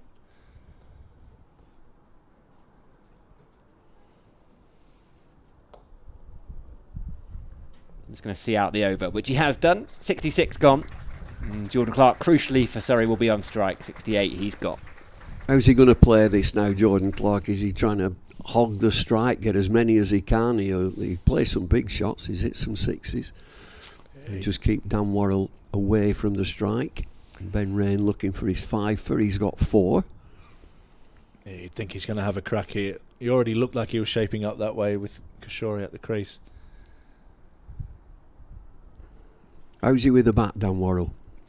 Is he just an number 11? I think so. Yeah. Yeah, I think he'd comfortably fit into I know where I bat in this lineup. I don't think he's a walking wicket, but I think Averages 15. Yeah, on So show, yeah. I do miss the number 11s that come out, the sort of Char Willoughby. 9, 10, 11. Oh, it was beautiful when they were like sitting on square legs knee by the time the quick bowler came in. Tim Murtagh was a bit like that, Char Willoughby. Do you know, when I was playing as a youth, we had a spinner, John Savage, who came to us, Lancashire from Leicester. He got 9, 10, 11 hat-trick, all stumped. All stumped. They were charging down, a lot of them. Slower ball, and you've got your answer there on whether he wants to retain the strike or not as he turns that single down. It's fair to say the field spread, Ash. Is it ever? They're all on the boundary, Spread? everybody. The wicket keeper, what has he done to offend them? He just took a nice catch as well, didn't he? He's on his lonesome out there, the keeper. Poor Ben Rain's basically got to field it if it's in the ring.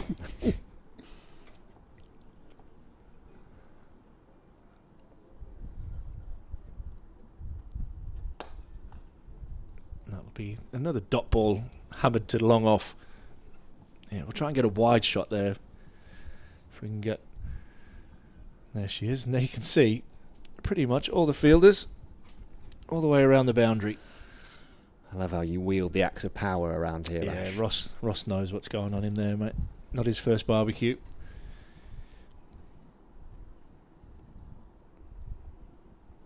Young Mitch Colleen and Will Goodman going round for a little hit in the nets. Hooked 6. all the way. Ben Rain trying that surprise bouncer. Jordan Clark not surprised at all. Hammered that over deep backward square and right over the top of his brother's head for 6. Well, we said powerful shots, and that's one. It's a big arena, is this? A little bit into the wind as well, that. Not that the breeze is massively strong, but cleared the boundary comfortably.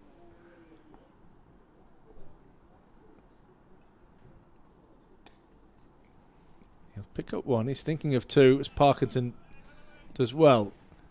Get the feeling that means either way he's probably happy there. That Dan Worrell only has to face the last 2 balls of the over. Might have come back and then try to get a run off the next ball.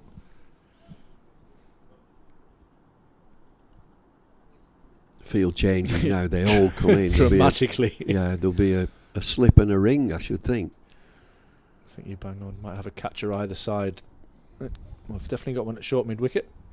Covers more regulation.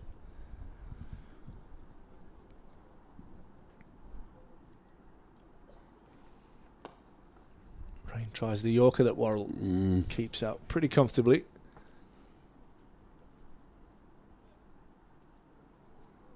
Knows his job, Worrell. Face 1 or 2 balls and over. Keep them out and give Jordan Clark the rest of the batting. Who's going to bowl the next over? Because if it's the left arm spinner, he'll tap him and they go after him. Just having I can't see anybody going through any warm-up process, any of the likes of Potts or Yusuf.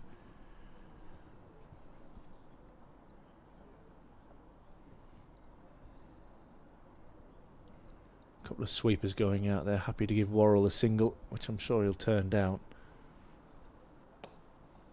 Solid. Hold the pose, Dan Worrell. Ends the over. 7 off it. One massive 6, 311 now for 9. Callum Parkinson immediately whips the cap off as if he's going to continue, and then is told to put it back on because Matthew Potts is going to come back into the attack from the Finkel end here. I think this is a good move, as you said. Yeah, I agree that it was funny that Parkinson immediately took his cap off, and skipper Alex Lee said, "No, not you. Bring Matt Potts back in." How many wickets has he got? Potts one for 71. Just the one, yeah. Got the first. Got Rory Burns trapped on the crease. LBW. He's going to be fired up. He's just given his skipper the death stare as well, because Alex Lee's chucked the ball at him there, but he sold him a little bit short, and he had to bend over the big quick bowler and rescue it. Gave him a little stare. He didn't see it because he was wandering away. That field spread again.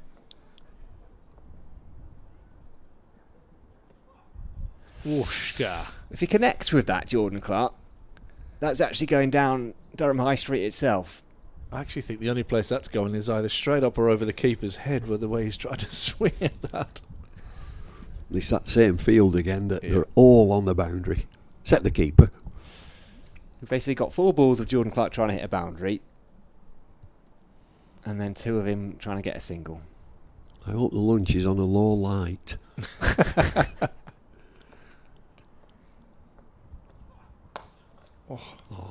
Firmly struck, but Ben McKinney won't need to be in any hurry down at long on.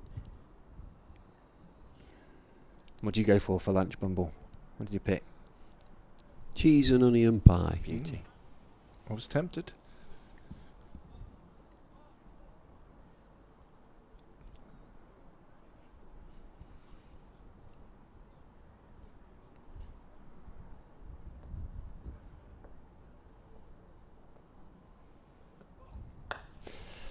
Struck it hard into a gap. They're going to try and come back for 2.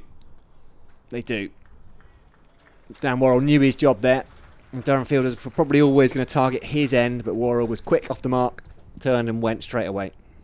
That's clever play to take 2 there. There was 2 straight away, both of them running. It's a fumble in the field. Yeah, a little check on the outfield, wasn't there? A little bit of backspin on the ball.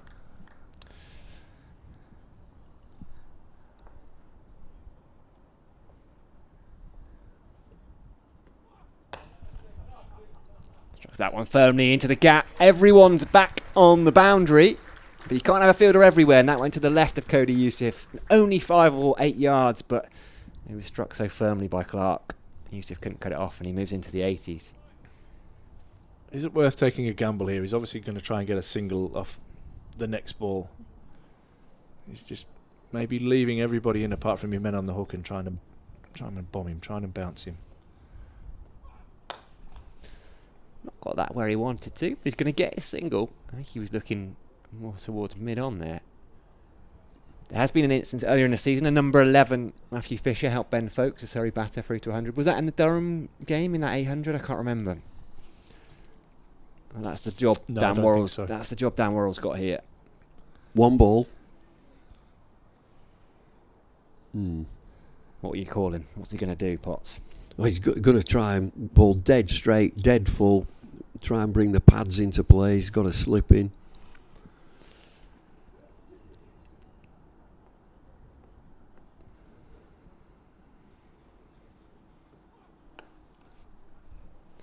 Lovely shot. It's gone back for the square. It's going to get 4. Graham Clark was out there. Worrell struck it sweetly. Nice way to get off the mark. 3-2-2 for 9. 68 gone.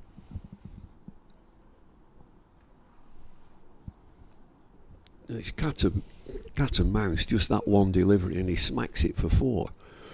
A bit of width from Matt Potts. So Ben Rain now. I just bowl short at him, although he just hit the last one for 6, didn't he? Has he got? Is it a following wind there when he hit that for 6? No, it's into the wind. Is if anything, it? Yeah. Right. Well, he's looking leg side, field everywhere. A few darker clouds starting to roll towards us.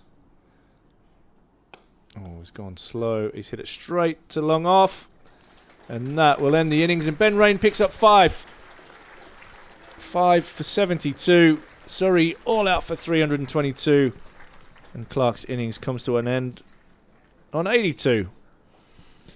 Well, that's just done the trick. It's a slow full toss. Slow full toss.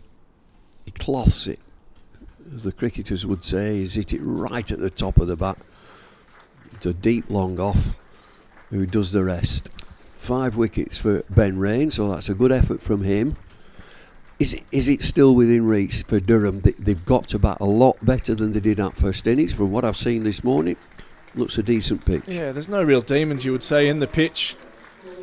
A couple of good partnerships. The best thing about that for me is that falls right on the stroke of lunch. So we're not going to be...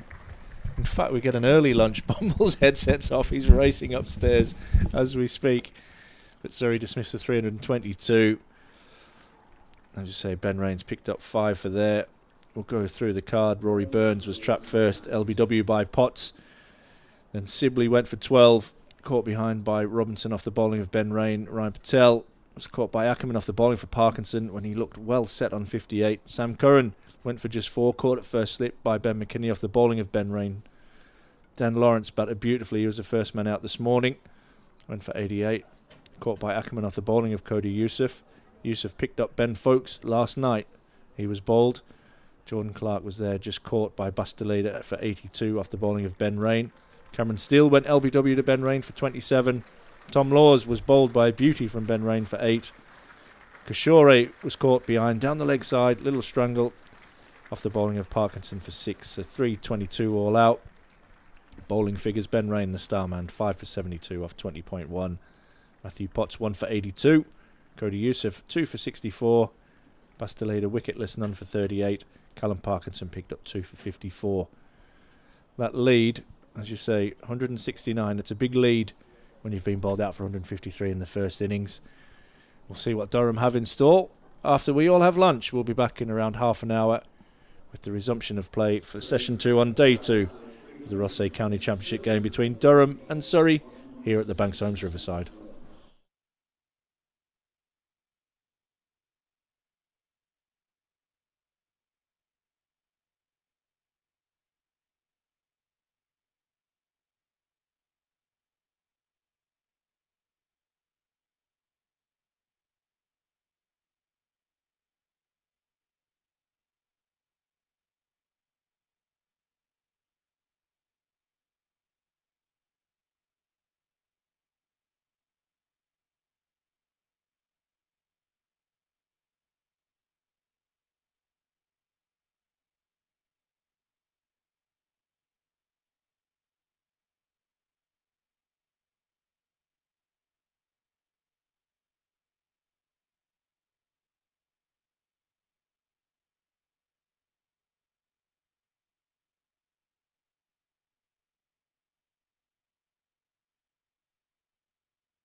She'll hate me saying this, but she's an absolute like role model, I think, for the girls in terms of that Yeah. physical prep, how she like recovers, how she trains. Like, honestly, Susie does our running sessions followed by New Zealand's running sessions. So she's all like, and I've played with you back in Hampshire. You're always trying to be better, and I think having someone like Susie in the Durham environment, she's nearly at the end of her stint, which makes us all very sad. It's been valuable to quite a young group to see, I guess, what the top level does, and actually someone towards the latter of her career still trying to be better. And honestly, like the physical work she puts in, I mean, fair play to her, absolute standard. So I'm not surprised. Thank you all so much for joining us this evening. It really is brilliant to have so many of you here, whether you're joining us for the first time or returning to hear more from our special Durham cricket guests. You're all hugely welcome. It's certainly been a busy and exciting time in sport lately. In cricket, we've had some fantastic moments already this season, from the Vitality Blast double, the double headers, to some brilliant women's standalone games, and of course last week's ODI at the Banks Homes Riverside. I really do hope you're all enjoying the season so far. And for those players among us, fingers crossed that you're not carrying too many knocks, niggles or injuries, but more to come on that very, very soon. And of course, before we go any further, big shout out to the Lionesses. A huge congratulations to the Lionesses retaining their UEFA Euros title yesterday, with Northeast warriors like Lucy Bronze and Beth Mead in the team. A hugely incredible achievement, not just for them, but for women's sport more broadly, certainly here in England and wider UK. I'm sure you'll all agree it's moments like yesterday that continue to inspire us all across all sports and just show what's possible when the women's game is given the platform it deserves. And I did see on social that many of our women's team were together celebrating and watching the game as well, which is brilliant. For anyone who's new to the Cricket Network, a quick recap. The network is very much here to bring together all areas of women and girls game. It's a space to share experiences, ask questions and support each other across all levels and roles, whether you're playing in your first season or have been part of the game for years. We really do want this to be a community where everyone feels empowered. So without further ado, onto tonight's topic, one that's incredibly relevant and one that I can probably wax lyrical about for many, many hours. And it's very relevant, obviously, at this stage in the season when we're, 4 months in. Injury prevention, management, and returning to playing the game of cricket. We're joined by 3 fantastic guests as ever, who will be sharing their insight, both from personal playing experience and as physios, on how to manage what can really be a tough and sometimes isolating time for many athletes. So just before we dive in, a quick reminder, you'll see in the chat, this is your network. Please do get involved. Drop any questions that you might have into the Zoom chat at any time, and I will do my best through the powers of WhatsApp, with my team WhatsApping them to me. I'll do my best to share them with our guests, making the session as interactive and as useful as possible. So joining me tonight are 3 brilliant guests as ever, who bring a huge amount of insight, experience and expertise both on and off the field. First up, we welcome back 2 of our women's team. Emily Windsor, a talented middle order batter from Portsmouth, who's racked up 2,500 runs across white ball formats with 13 half centuries in nearly 200 matches. And after picking up a hip injury, it's probably why you're on tonight, Emily. I'm thinking the theme is picking up a hip injury during pre-season back in Zim, back in April. She's recently made a strong return in the Vitality Blast, even helping her side to a key win over her former team of Hampshire. While sidelined with an injury, though, Emily certainly didn't sit still, and she's continued to contribute as a physio in both male and female pathways, and even found time behind the mic as a commentator. We're also thrilled to welcome back our overseas player, Susie Bates, a true icon of the game. Susie made history this year as Durham's first overseas women's signing, bringing with her over 25,000 career runs and 34 centuries. She's been a powerhouse this season for Durham, top run scorer in the league phase of the Vitality Blast, and one of Durham's key contributors in the Metrobank One Day Cup. Her leadership, her professionalism and passion for the game have already had a huge impact on the team and the wider club as a whole. Completing our lineup, really delighted to welcome Kelly Wooldridge, Durham Women's lead physio. Kelly joined the team earlier this year, bringing more than 15 years of experience across women's sport, including her roles at Birmingham City FC and Wasps Rugby. She's also worked in the NHS in private healthcare and is trained in yoga, Pilates, acupuncture and running analysis. So maybe I needed you a lot earlier than with the running analysis, certainly. She's already been a huge asset to the squad, helping keep players fit and on the pitch where, of course, they belong. Ladies, welcome. And thank you so much for giving up your time this evening. And just a quick reminder before I dive into questions. Any of you listening, any of our audience, any burning questions, just pop them in the chat and we'll do our best to fly through. I've certainly got a huge long list and I know we've got some from the audience already. So I will crack on and start on a positive and start with you, Emily. You've recently returned to injury, back where you belong. It seems like such a stupid question to ask, but how good does it feel to be back? Yeah, amazing. I guess you appreciate it that little bit more when you come back from an injury. And I mean, it's been one that's sort of been lingering on a little while. It actually happened in January and I tried to sort of fight through it. But yeah, to be back on the pitch with the girls, it's really special. I think moving up as well to a new club, it's just something that I've been hungry to be part of. So yeah, absolutely buzzing to be back.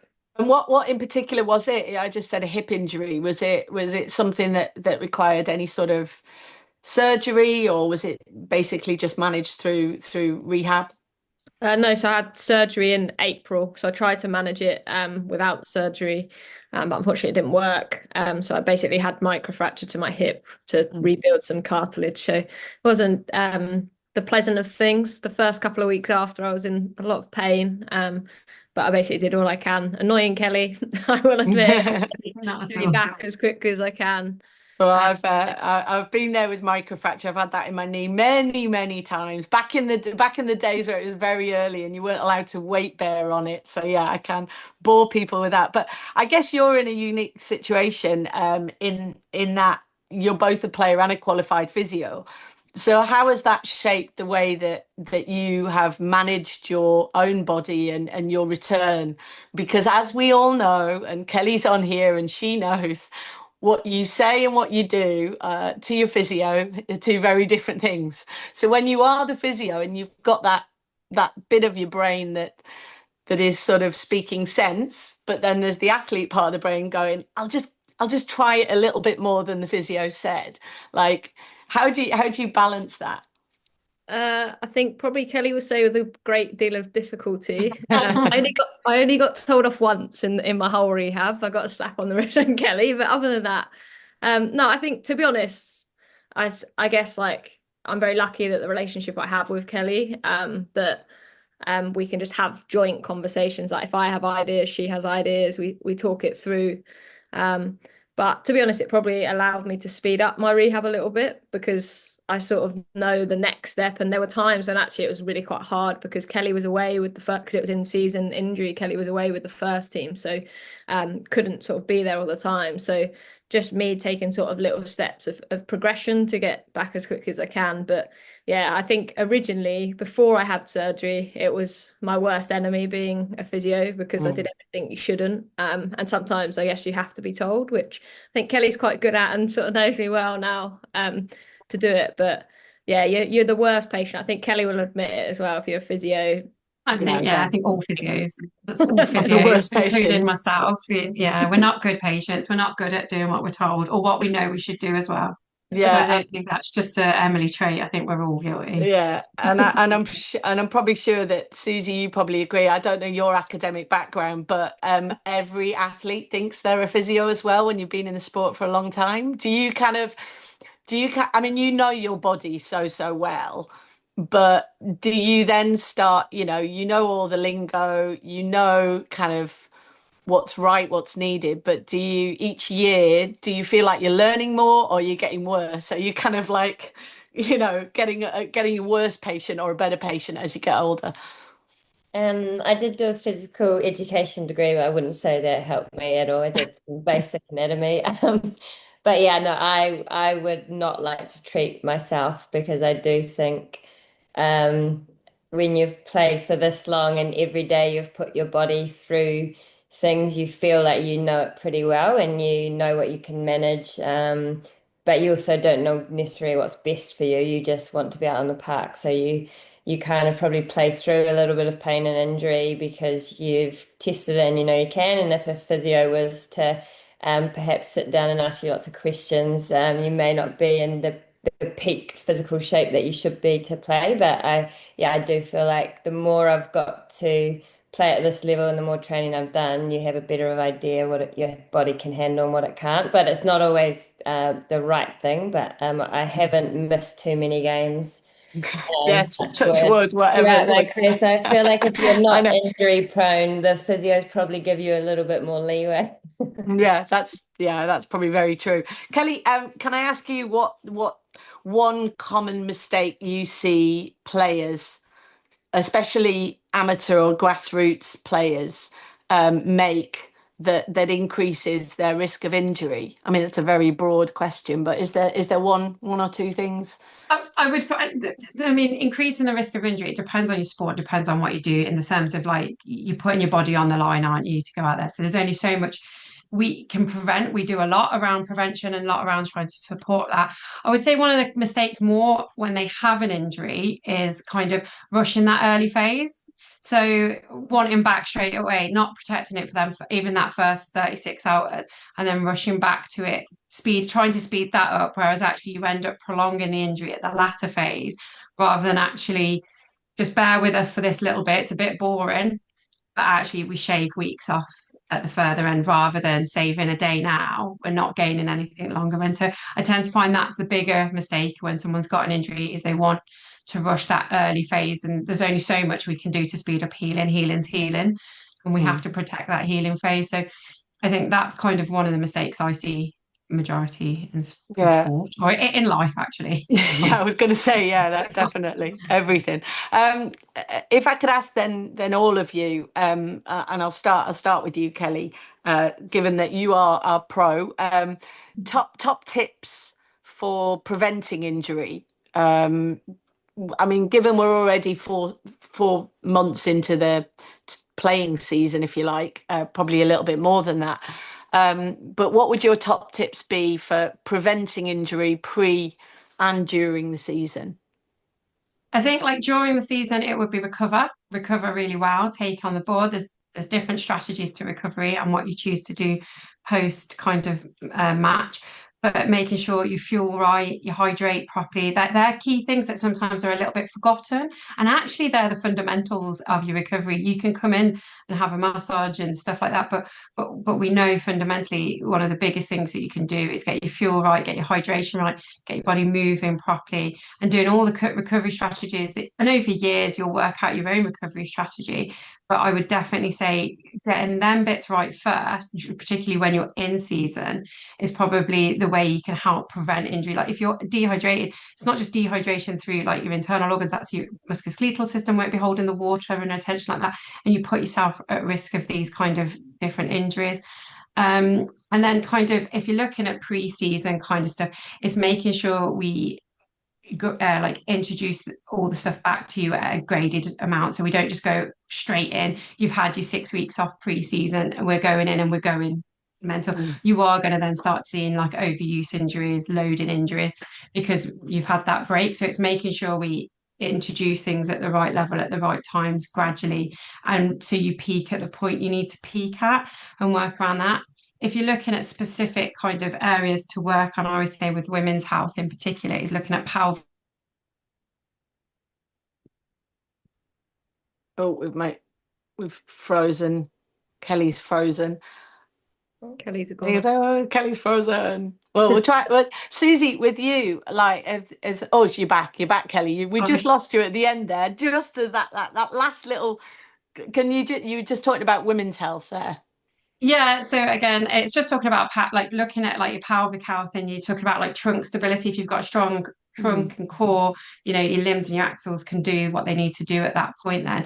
But I definitely spend a lot of time I bore these guys to death looking at around pelvic health and looking at that, because that's the big one. And you know, Yeah, that's where I can. and I don't want to kind of go down a wormhole with this one, but I'd also touch on, because it was something that I never, during my running career, ever really sort of made the link. But somebody like Dina Asher Smith got quite public about how she was having a lot of muscle tears, and she went to see the great Muller Wolfhard in Munich, and a lot was made about your kind of menstrual cycle and the fact that, you know, when you are on your period, that like elasticity and your tendons and things like that, like, and I hadn't even really ever, you know, and I did a sports science degree, that is just, I think, something that we are now talking about a lot more, and actually really understanding that that relationship has to be with the coach, the doctors, the physios,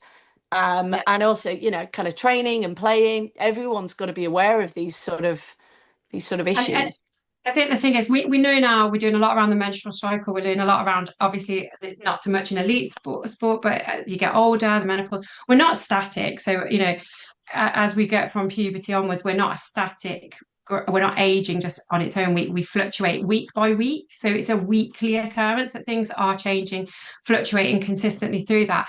And hormones play a huge role in what's that. I suppose that the thing we need to now look at is how do we take, so it's great Dina Asher Smith brought that light, but she's a soul. I know she has a team of people around it, but she's a singular like kind of force. How do we fit that then into a team environment where we need to tailor people's loads and tailor people's environment, but also you still need to execute what you need to execute for the team. So it is, but there's a lot of research on the intrinsic and extrinsic factors of why we get injuries. I don't think it, I mean, period now is a one that's become a very common like conversation. We're having it. We know the spells where we're weak, and we know the spells where we're ridiculously stronger. It's not the only factor. And I think in women's sport we need to explore more around not just the intrinsic factors, so our hormones, our angles of our hips, like neuromuscular systems, but we also need to explore more around our extrinsic factors. So the boots we play in, the spikes the girls play in, the pads that they're fitted with. These are other that are designed historically for men. For men, yeah. So you know, and then we're asking women just to fit into them, and we have different anatomy. So there's lots around kind of not just the obvious, not that it's obvious about periods, but we know we're not static, but also we need to factor in all the extrinsic information that comes with it as well. Yeah, and Susie, I'll keep referring back to how long you've been in the game, but you are still playing and you are still a machine. Each year, how do you manage yourself, just on how your body's feeling? Is there stuff that you're doing each year to look after your body, recover more? You know, Kelly touched on the recovery elements. How important have you found that? Yeah, I would agree with exactly what Kelly said about the fundamentals. Like if I sleep, you know, 8 hours a night, feel well, and make good decisions most of the time, and hydrate. Like I take electrolyte every morning because I'm pretty much training every day, and I feel like if I can get those right, then I can train more and load more, and then my body can handle more. And yeah, I'm probably, in terms of recovery, my motto is to kind of keep moving. I think once I stop, that's when things will go wrong. But say a recovery day, I go for a walk and then I'm like, oh, I feel really good. And I break into a jog and then I do 20 minutes. Or that day my hips are tired. I'm like, oh, damn, I need to do some more work on get the ball into my glutes or do some stretches, or if I bike and my legs feel tired, I know not to push too hard. So I feel like I kind of have to feel my body to make decisions around recovery or how hard I can push it. And yeah, I probably at my age, the most important thing for how long I've been able to play is to stay fit. And that's a day-to-day thing that is around recovery and being able to train by looking after yourself and making good decisions. But it's also been able to load my body when I'm in a season, because otherwise I'm playing cricket all the time. I can sort of, I guess, decondition if I'm just playing all the time. So it's learning what I can and can't handle. Yeah, and I guess Emily, you would probably look at that period you had out, months of the injury and then rehab and getting better, and kind of, I guess, where you'll probably just feel like you're just starting the season now, whereas the girls have obviously been playing from, like, say, back in March, April time.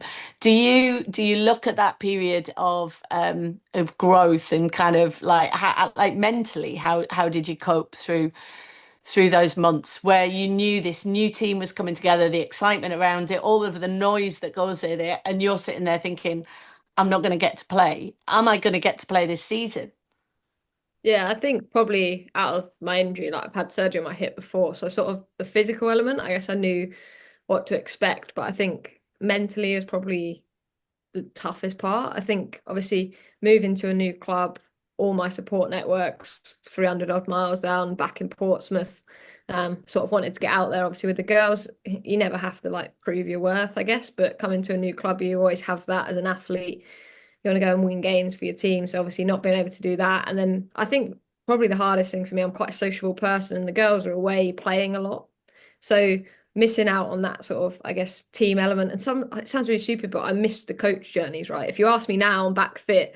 If I want to get on a coach, I'd be like, for 8 hours, yeah, yeah. we've got 7.5 hours to Taunton tomorrow. And I'm not sure how I feel about that. But like when you're injured, you just miss out on a lot of things. And I think I tried to, at times, don't get me wrong, I was pretty sad and had to go home. And do you know what I mean? You go through all the emotions, but I tried to use that to fuel me to get back as quickly as I could, trying to do all the right things in terms of, like, for me, it's not loading my body too much. I think I can get ahead of myself. And I guess some of that is probably the knowing of the next stage. But trying to, I guess, prioritize what I needed to do when.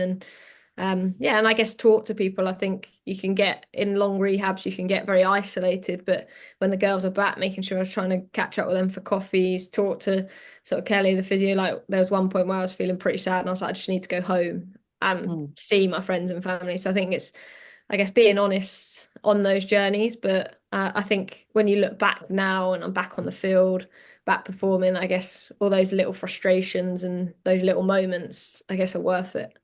And what for you were the key things that both teammates, kind of the management team, and people like Kelly were able to do for you, which sort of picked up the morale? Like you said, there were certain times where you felt, I just need to go home and see the family. I know when I was injured time after time, week after week, month after month, I used to just hate talking about it because I became that athlete that when people saw you, the first question they ask is, how's the injury? And you're like, oh my God, like, is it tattooed on my head? So sometimes you do need that time away. But what was important? What did you get from the players? Was it just the social aspect that kept you going? And were there certain key things that players and coaches can be doing for injured athletes? Yeah, I think a big one is not like, yeah, injury doesn't either like identify you at that time, I guess. And I think people would assume as well, sometimes that you're having a down day, people will just assume it's because your hip hurts. And it's like, there's other stuff in my life, you know.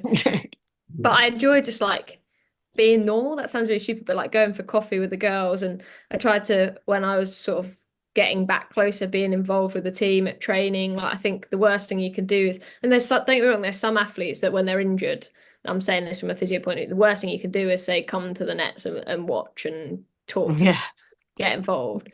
But for me, like, I like the team. And I think Danny sort of said something, no, I can't remember who it was. It was one of the cricket staff. They said, you're valuable just as much not playing. So being around those younger girls, talking to them about my experiences, you're just as valuable. And that sort of made me feel part of the group and I guess still important, because I couldn't ultimately do what I'm paid to do, which is go out and bat. So yeah, I think just making them feel involved, and I guess talking to your athlete, find out what they want. Do they want to be around the group more? Do they want to be time away with their friends and families? Like, can they do a gym session away in their home gym in a familiar environment, or do they want to be in with the group? I think everyone's so individual on a journey, and but I think, yeah, for me, I'm quite a sociable person, so being back around the group was great. Yeah. Thing is going for a coffee. Yeah, well, hey, look, everyone loves a coffee. Caffeine fixes everything. Yeah. I've got one that I think is very relevant to bring in now, actually, for you, Kelly. Question from James. As a physio, this is a really tough one. You know it's coming, given I've already referenced the Lionesses. Would you praise Lucy Bronze for playing through her injury? Or do you worry about the example it sets? Now, I mean, we've got to say, obviously, the headlines that the media are going with is that she fractured a tibia. As we all know, it's probably a stress response, because I don't think she could play.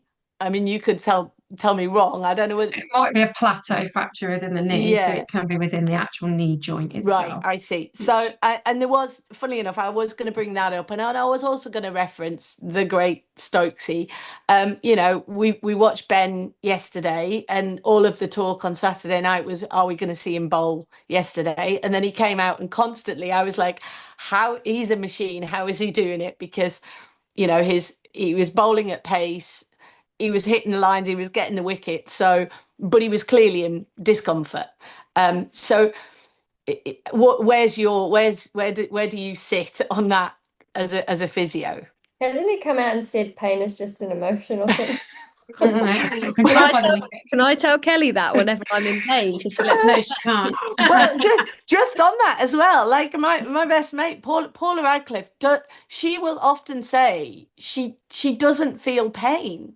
Like, pain is such a, and I do think that her marathon journey, you know, marathon is all about putting up with that discomfort for as long as you can. So it is a really interesting one, Kelly. Like, and I don't know, you know, it's a difficult one for you to answer with a physio hat on. But what are your thoughts? My thoughts are like the way I would work, and if I was there, and it would be something that I would support Lucy to make that decision. She's an adult, and I think her history, she has got a background in understanding injury and pathology. I think, does it set a bad example for young girls as children that aren't probably right to make them decisions? I don't think it necessarily sets a bad example, but I think it needs to be that you don't use it as, oh, well, Lucy wants it. Because yes, as a young child, you're not really there to make that decision, and then that would fall more on the coaches and the parents to make that decision. I think as a player, as an individual, I would always support the individual to make their decision on what they felt was right, knowing the risks. So as long as you are very much as an adult aware of the risks that you're putting your body through and doing that, and you know that come the end of the final you might end up out of action for months and months on end, then I think you go in knowing that risk and you can make that decision, and I would support through that. But for young girls, it needs to be really key that, you know, the advice and the recommendations at that age needs to be followed too, because they're young. It's not right for them to be making that decisions at that time. So yeah, I would always support the player as an adult in what they would want to do. Yeah, and I was going to say that, Emily, because you're working with the pathways, aren't you? So you're working with young kids. Yeah, and I quite often have discussions with them. So like parents quite often will come back and be like, oh, can they not just push through it? Like, there's this many weeks left. And I explain the risks.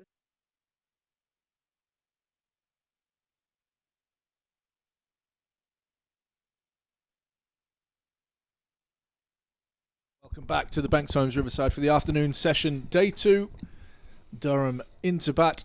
Surrey bowled out right on the stroke of lunch. I was thrilled with that because I was absolutely starving, if I'm totally honest with you. And Surrey lead by 169 as we go into the second innings. It'll be Alex Lees and Ben McKinney to open the batting. Here with me, Ash Thorpe, in the company of David Lloyd and George Gompertz, who's joined us for the first time today.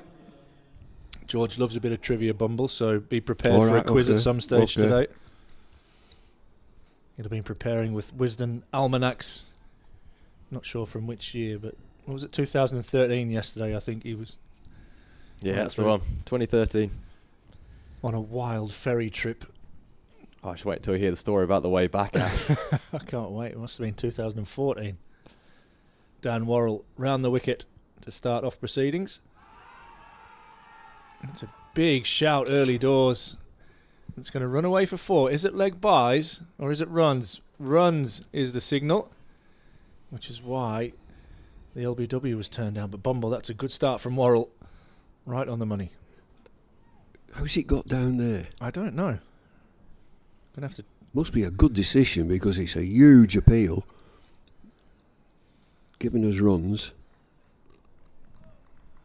I think they understand now. The Surrey team understand that it's runs. I think it's maybe an inside edge under the back thigh. Really?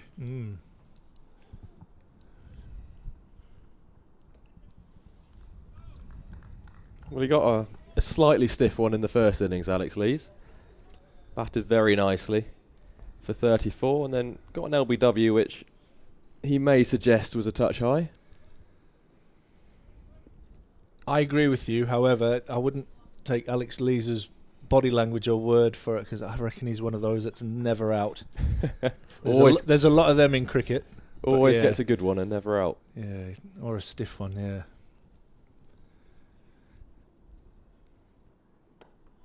He clips this one away nicely and will pick up 4 runs as it races away through square leg. I've never heard one yet that's been given out LBW and come in and say, yeah, I was absolutely plumb. It's always missing or I've hit it. Too high. Going down leg. Going through the stumps. Yeah. But that big appeal, it finished up down at fine third man. Definitely inside off the back edge. Definitely off the back thigh. Okay. I'm not sure if there was inside edge or not, but it was definitely back thigh. Oh, it's a good area. Good challenging area from Worrell. Very comfortable with Kookaburra ball in hand. And a very, very good operator, as we saw in the first innings when he picked up 4 wickets. It's a big session, this, in the context of the game. Durham need to negotiate this new ball without any damage, really. Try and eat into that 169 run first innings lead.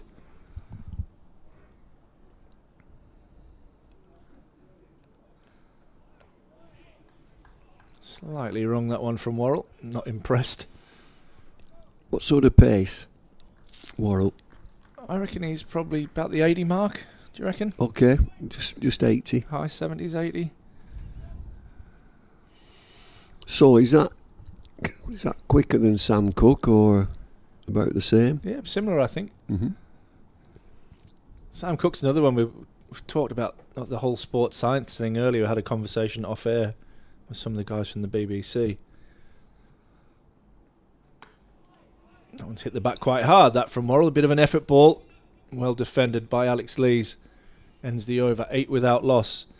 And around the amount of sports science, and some of these guys, you mentioned Bethel, who's sat on a bench and watched a lot of cricket but hasn't played a lot of cricket this year, and Sam Cook probably falls into that category this year as well. Watched a lot of the internationals, was part of one. Must be frustrating. Somebody like him who's bowled hundreds of overs season after season for Essex, and to sit and watch cricket, it's probably not a great deal of fun for him. 245 deliveries, I think, Bethel has faced since April. There's a stat. Yeah, he's trying to get that camera sorted, that one that I hate. Well, normally it's just one of those little GoPros, isn't it? Yeah, Bumble's in the house. Bumble's in. Look at that. Look at the size of that camera. Just come from makeup after lunch. It's going to be Jordan Clark from the Finkel end after a short chat with Rory Burns. He eventually took his hat off. Here he is, coming round the wicket to Ben McKinney, and that was bat pad. And they're going to jog through a single through square leg. Got that catcher in at mid-wicket again for McKinney. Fell into that trap in the first innings, clipping down Worrell. I think it was Ryan Patel took an excellent catch, diving to his left. Deficit 160, and it was really at the hands of Jordan Clark this morning that they put on many of those runs. Clipped off the hip. The timing is impeccable. Wow. It races away to the square leg boundary, and Alex Lees off to 8. That one definitely off the bat. No questions about that one. It's the modern way, isn't it, to a left-handed batter? They all Round go the round the wicket, I wicket. They all go round the wicket. Well, I was talking to you about this yesterday, Ash, about Well, what Bumble, angle you'd Bumble was a prefer. lefty as well.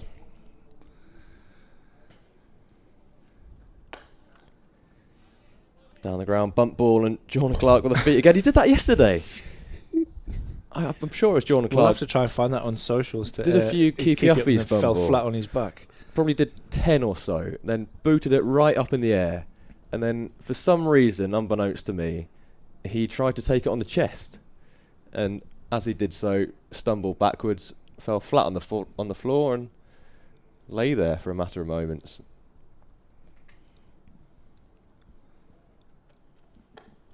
He's from Cumbria. Yeah, doesn't matter. Brick on the chest does not Yeah. make any difference. I just don't know what his plan was after he controlled it on his chest. Not sure. Just going back to your point, as a lefty, were you happy with the bowler coming round the wicket and bowling into you rather than across you? Well, I was, but at that time, I can't recall right arm round the wicket, sort of pitching and then taking Yeah. it away to slip. You know, they would be bringing it back Yeah. into your pads. And Absolutely. Maybe kept a little low there. Alex Lee's back and defending. That was the kind of caveat that I gave, that somebody like a Stuart Broad and then watching Jofra Archer bowl in the last couple of tests to get that from round the wicket and then to go away from you. Flintoff. Yeah. Yeah. Back in 2005, Yeah. did we talk about, was lethal. But the balls, you know, when I played, the cricket ball used to swing. Mm-hmm. Different manufacturers.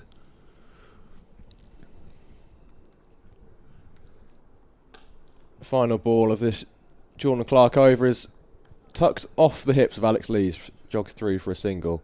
Durham 14 for no loss now after the first 2 overs. So was it Reader? Were they the balls back in the day, or was it a different brand altogether? There were Readers, Stuart Surridge, Twort, TWORT. Right. They were a major manufacturer. Okay. Duke, were they? Readers were a major manufacturer. And when I was England coach, which is only in the 90s, and an international team Used would to toss, didn't they? come over. No, what ball would you like to use? Did they not toss for the ball as well? They did eventually, Right, I think. okay. Yeah. You're going to see Worrell come over the wicket now. But yeah, I'm sure that when I first started really watching the Ashes and that, it was on obviously late at night in Australia, and I'm sure they used to toss for. In Australia used to like the Readers, and England used to like the Dukes. Mm-hmm. Lovely cover drive from Alex Lees on the up and on the way to the boundary for 4. It's an interesting change of angle, this, because Worrell got both of these openers in the first innings. Got Alex Lees trapped LBW and Ben McKinney caught catching mid-wicket Ryan Patel, both of which come around the wicket. So he's had success coming around the wicket, but just now pushing it across Alex Lees.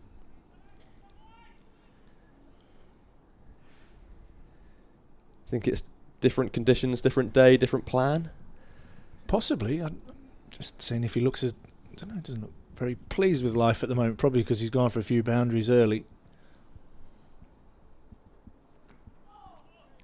It's a good challenging area. That for me as the lefty was always the one that pitches on off, and does it shape back in or does it just keep going across you? And that was always the challenging line to play, and that was a good delivery, that one. Sai Kishore doing some gentle warm-ups as well. Bowled very well yesterday. 2 for 26 off his 12. Ryan Patel in that catching mid-wicket position where he caught McKinney yesterday. McKinney solid in defence and will pick up a single. It's a good positive start, this, from Durham. Often with a big deficit, you go out there a little bit tentative. They've already got 20 on the board in the 3rd over. Yeah, don't look at the board. Yeah. Just bat. Get through this opening burst. And certainly from Worrell. Try and keep him quiet. They almost managed that yesterday. They got to 27 before McKinney was Chip one to mid-wicket.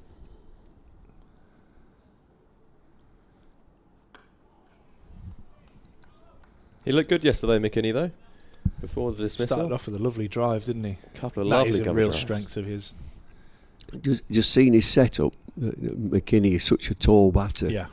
that his front foot, his right foot, is actually pointing back down the pitch.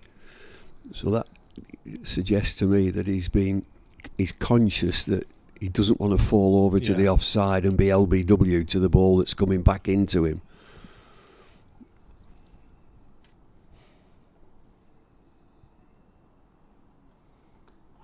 It's got to have pitched outside leg from that length. Reckon looked a touch high as well from here. Yeah, high. I think that's got to, if just shaping in a little bit.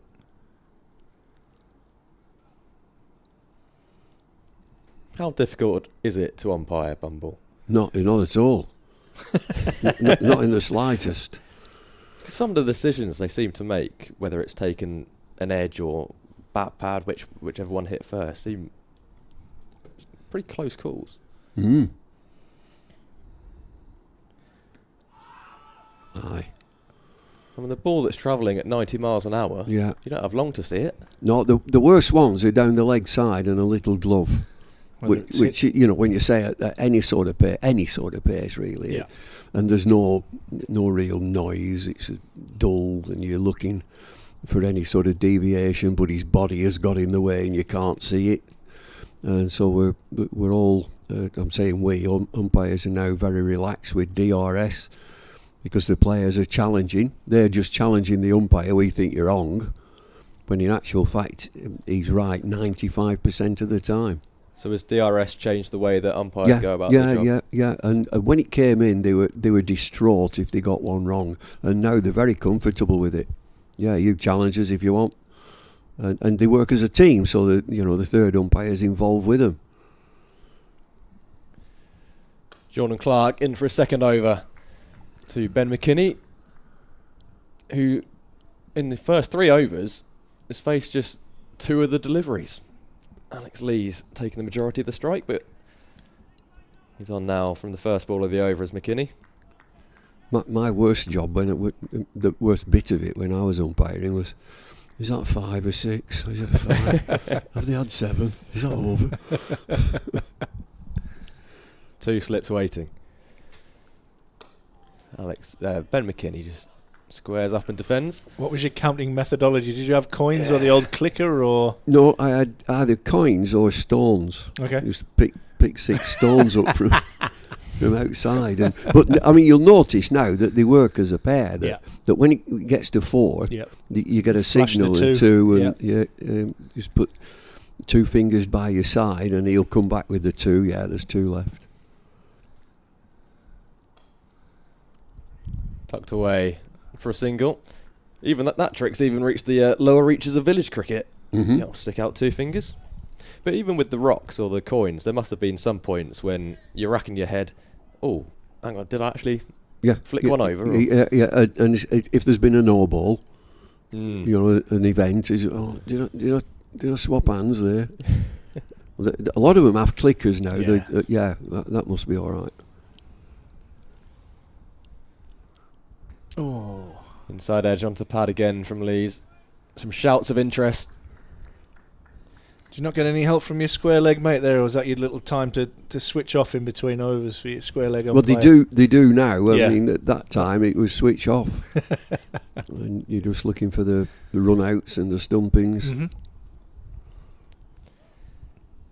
How long were you an umpire? 3 years. Yeah. 3 and a bit.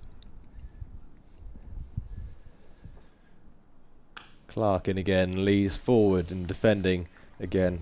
Well, in 3 years, you must have had time for a shocker or 2. I'm sure I did.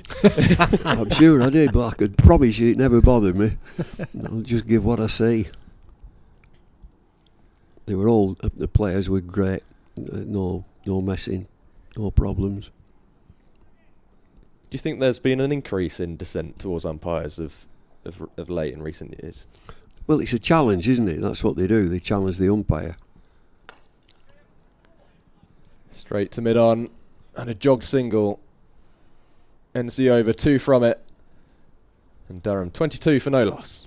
And particularly the ICC, which is the governing body for the whole game, want umpires to be softly.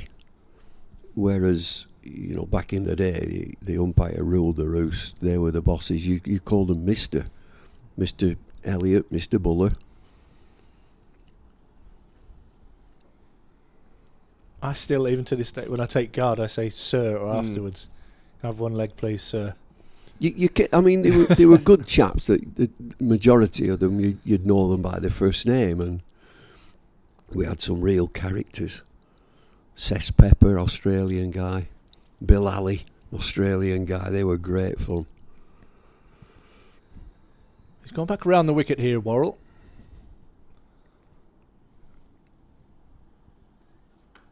And Lees attempts another drive. There's been some chat over the Test summer of the umpires being a bit soft with regards to overrate. And players going to get him started on overrates. Taking the mick a bit with getting the physio on, getting the drinks on, changes of gloves, so on. Do you know what? They had a go at Zach Croft. I would have done exactly the same thing. 100%. Just to face that one over. And if that was the other way, India would have done the same thing too. Mm-hmm. The thing about that is India were just as bad that day. Their overrate was terrible. None more so than Shubman Gill himself, who had a massage. I'm all for the massage part. That should be part of cricket. Well, I didn't get in any trouble. I couldn't care less whether I do or I don't. But I said that why don't they put some rose petals down and play some soothing music? Sounds all right to me. Yeah. Have a spa day in the middle of it. Yeah, a spa day. And drinks. There was one drinks break lasted 10 minutes. Yeah, bring a table and chairs out. I enjoyed that showing from Crawley, though. Just a bit of grit and determination. There's probably a couple of other ways to describe it.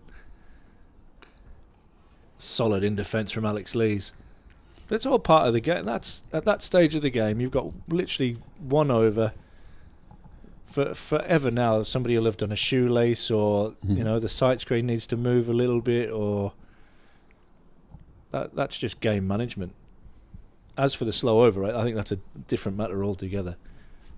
Well, I can absolutely guarantee to you that the players don't take a blind bit of notice of the umpires. They're telling them all the time, no, you can't have a drink, no, you can't go off the field. And they don't take a blind bit of notice. Quick single from Lees. Backward point very deep there, Cameron Steele. Do you know, that's something that in the modern game, and this morning session, the fielders who I'm looking and thinking, he's in a run-saving position, he's got to save one. And so many times I see matches, county cricket, he's too deep. Yeah. Just push and go, get a one. I think he'd be outside the 30-yard circle there where he's fielding Cameron Steele at the moment. Yeah, to save one, I think. Unless they're looking for a flashy cut or a drive. McKinney up tall as he normally is, defending that one. Who was that other guy who's extraordinarily tall? Jefferson. Will Jefferson. Did he play at Essex? Essex, Leicester, Notts? Maybe, yeah. 6'10". Mm.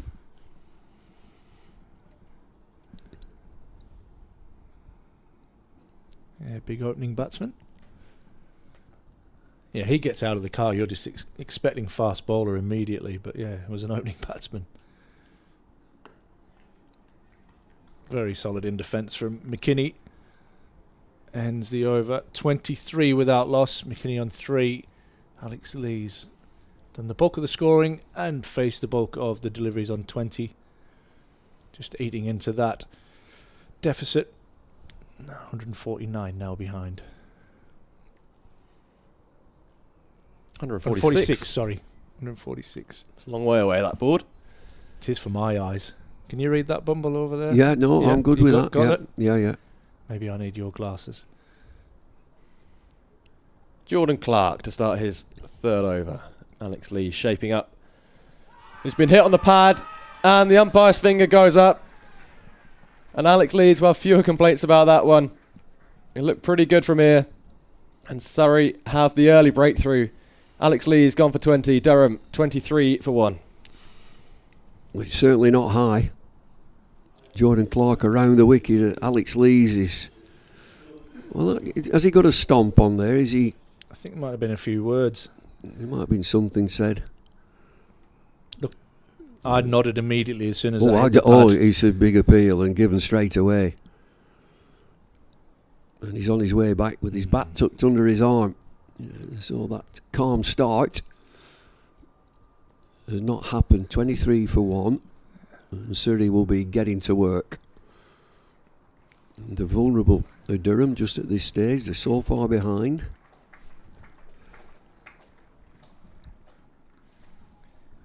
And it was the angle of round the wicket which came up with the goods. He tried coming over in his second over and went back to round, and that has worked the angle for the LBW, and quite a big fairly sizable celebration. It's rubbed Alex Lees up the wrong way, but well, can't change it. He's got to go. Good bowling from Jordan Clark. There's something being said there, I think. There must have been. Because he's sort of... He didn't make his way off to the pavilion. He sort of did a roundabout turn and he was looking back all the time. You get a lot of that now in the game. It's like being in the schoolyard. It's like my dad's bigger than your dad. I love it. Doesn't change the fact that Durham are 23 for 1, no matter what's said, and that's a big wicket. Alex Lees was looking good for that 20, but 20s aren't enough for Durham. Similar pattern to the first innings, 27 for 1. Looked good for 27. Now 23 for 1. The deficit still 146. And this is where Durham need to change from yesterday, losing wickets in clumps. They need to forge partnership after partnership to keep eating into that big lead that Surrey have. Emilio Gay, the new man at the crease. It's full. And a push single from Gay. It's going to be close. And it was a shy which missed in the end. I think Gay probably would have been safe. It was very much a hit and run. Get off the mark as soon as possible. He's hit it straight to the man. He's set off early enough. He's fast enough.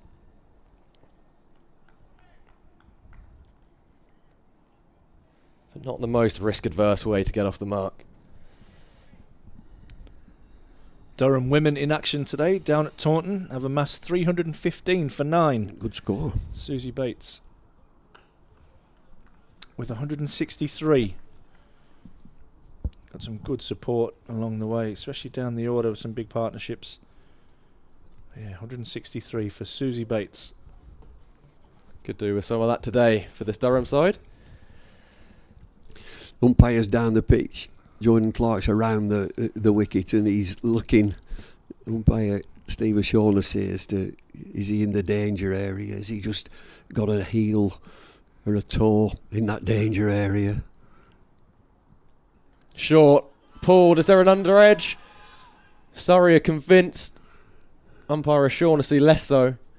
Not sure even Clark was interested in that one. No, I wasn't. And McKinney still at the crease. It's a bit slower, I think, than McKinney thought. He threw his shot well early. I'd do away with that running on the danger area. Batters run all over it. I'm not against it. They talk about trying to even it up. At least it can spin off the straight for a spinner. Just leave them. Yeah. No deliberate. Nothing. Don't do it deliberate. Full, driven down the ground straight into the hands of Jordan Clark and straight out again. It was hit hard out the middle of the bat, but it's definitely a chance. They're hard in your follow through though, especially when it's hit that hard. It's straight at him, isn't it? Good height as well. He'd be disappointed he hasn't hung on to that, I think. In that first innings, you mentioned that he was out caught in short mid wicket, pushing. What height? What sort of height? Low and to the left. Because he's just punched that straight back. Just playing a little bit in front of himself at the moment.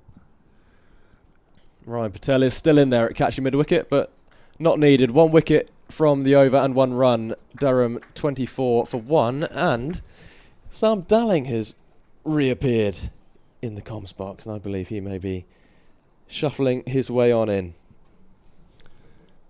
Where's this quiz then? Are we having this quiz? Okay, right. Yeah, you.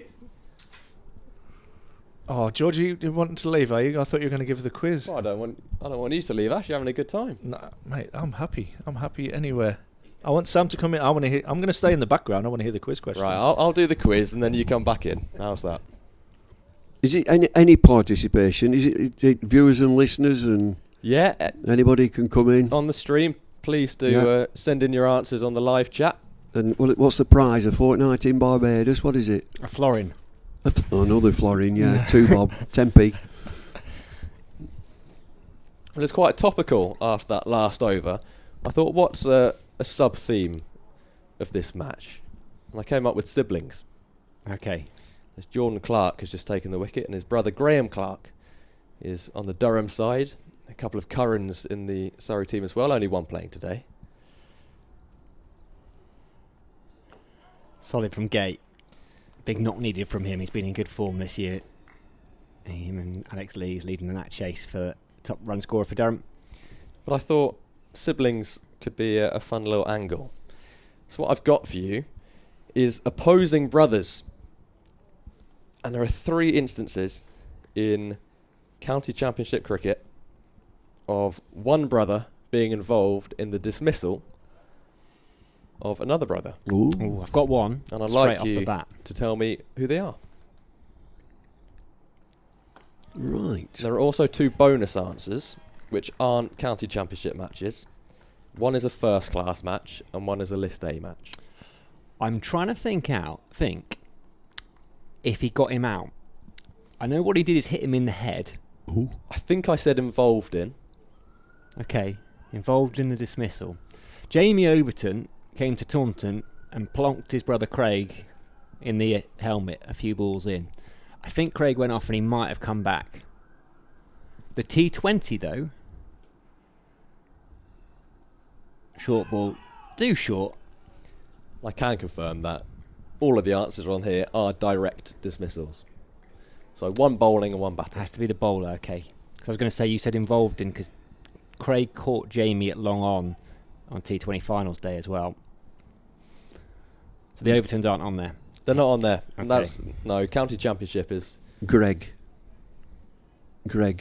Ian Gregg, Tony Gregg. No. No. Not according to my sources, Bumble. No, I'm stumped. What was your one you had off the bat? Was that the Overton? The Overtons, I knew he'd hit him in the head. Okay, decided not to take a run there. I don't think Rayan and Farhan would have played against each other yet in the championship because the Ahmed boys, they might well play in the same test side. Now, who else have we got? Two bowlers. Butcher. Mike and Gary Butcher. Not on my list. No. Shall I give you some dates? Will that help? Yeah, go on. So we've got one from 1933. Right, Oh. yeah, right, move on. One from 2019. Cut away, lovely shot from Emilio Gate. A little bit of width. Back of a length, he's onto it quick as a flash. And the last one was this season. And then the 2 extras, there's one that you won't get from 1962 and one that you might get from 2004. Oh, 62, Richardson. It was not. No. It was a slight loophole. It was a varsity game, Oxford-Cambridge varsity game at Lord's, 1962. Brothers, which brothers are playing this season? The Prices are both at Gloucestershire, so it can't be them. Opens the face. Runs it down to third. Back-to-back boundaries from Emilio Gate. Looks in good touch early doors. End of the over. 7 gone here at the Bankside Riverside. That lead now is down to just 137. It's a good lead. It's an excellent lead, really, and there's got to be so much energy and intensity from the Surrey players, and there is. You know, they look like they mean business. They're on the attack. They can have attacking fields. A couple of slips in there. Jordan Clark with a wicket. LBW Alex Lees. How about Billy and Joe Root? Jordan Clark into his 4th over. Well left from McKinney. Slightly tight, but only 2 types That was a good leave. Have played against each other, but have not dismissed each other. George Edmondson on the chat. Once played against Graham and Jordan Clark's brother Darren. Spent a few hours chasing leather round and got hit for one of the biggest sixes I've ever seen. Good golfer, Darren.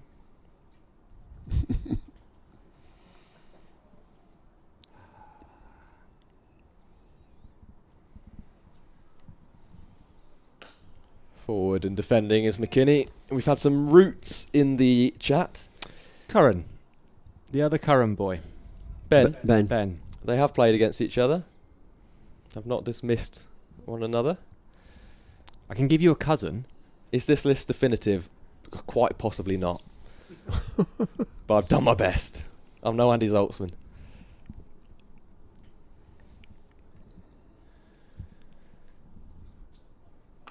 Parkinson. Slightly back of a length from Clark. Another dot ball. Parkinson. Which Must one's be. that?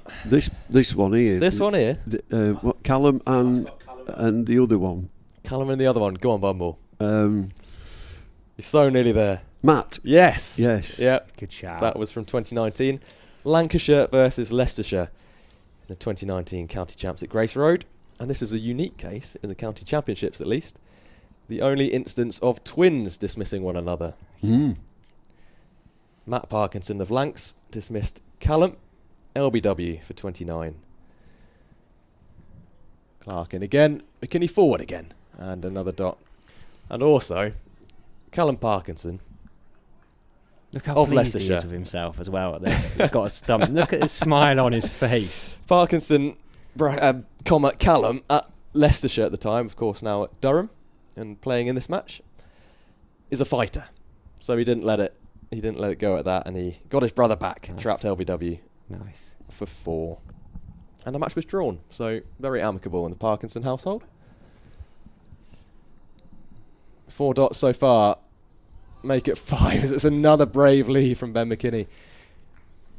Trusting the deck that Vic's provided and bounces over the top of middle.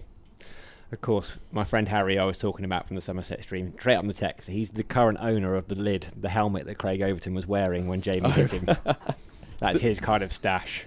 Still in circulation, or is that I don't think he's using it. I hope he's not.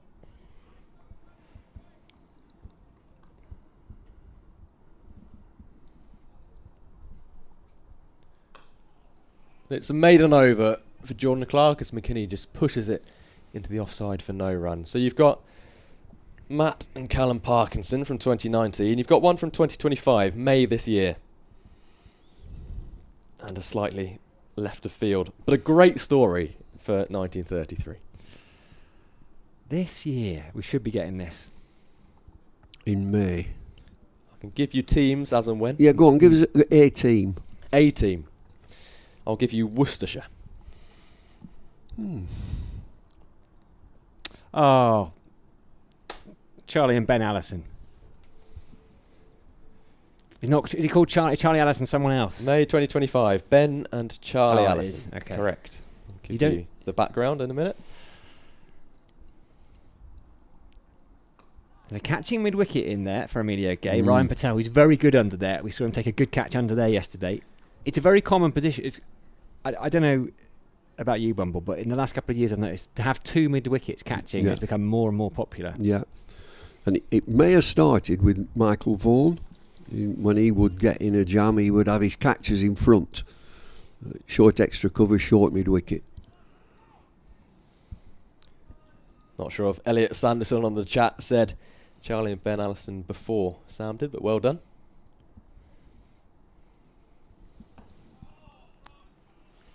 I'm interested in the 1962 varsity match. Whilst you think about that, Bumble, Ben Allison dismissed for 38 off 66 from his batting position number 10, a good knock off the bowling of Shane Snayton. He was caught by his brother Charlie. Now that doesn't quite count, but in the reply, Ben more than got his own back, and he clean bowled his younger brother for a 2-ball duck in the second over of the innings. And then in the second, I'll tell you after this ball. Short ball.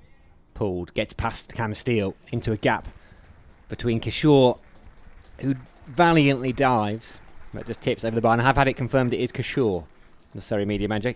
It's shore like the seashore. In the second innings, Ben got a duck, and Charlie 23. Ben ultimately with the bragging rights. Worcestershire winning by 225 runs. You mentioned a name there, Shane Snater. I think he's got his cousin out before. Certainly in white ball cricket. Do you know who his cousin is? A county cricketer? Go on. I'm throwing the quiz back at you. You don't just get to ask the questions.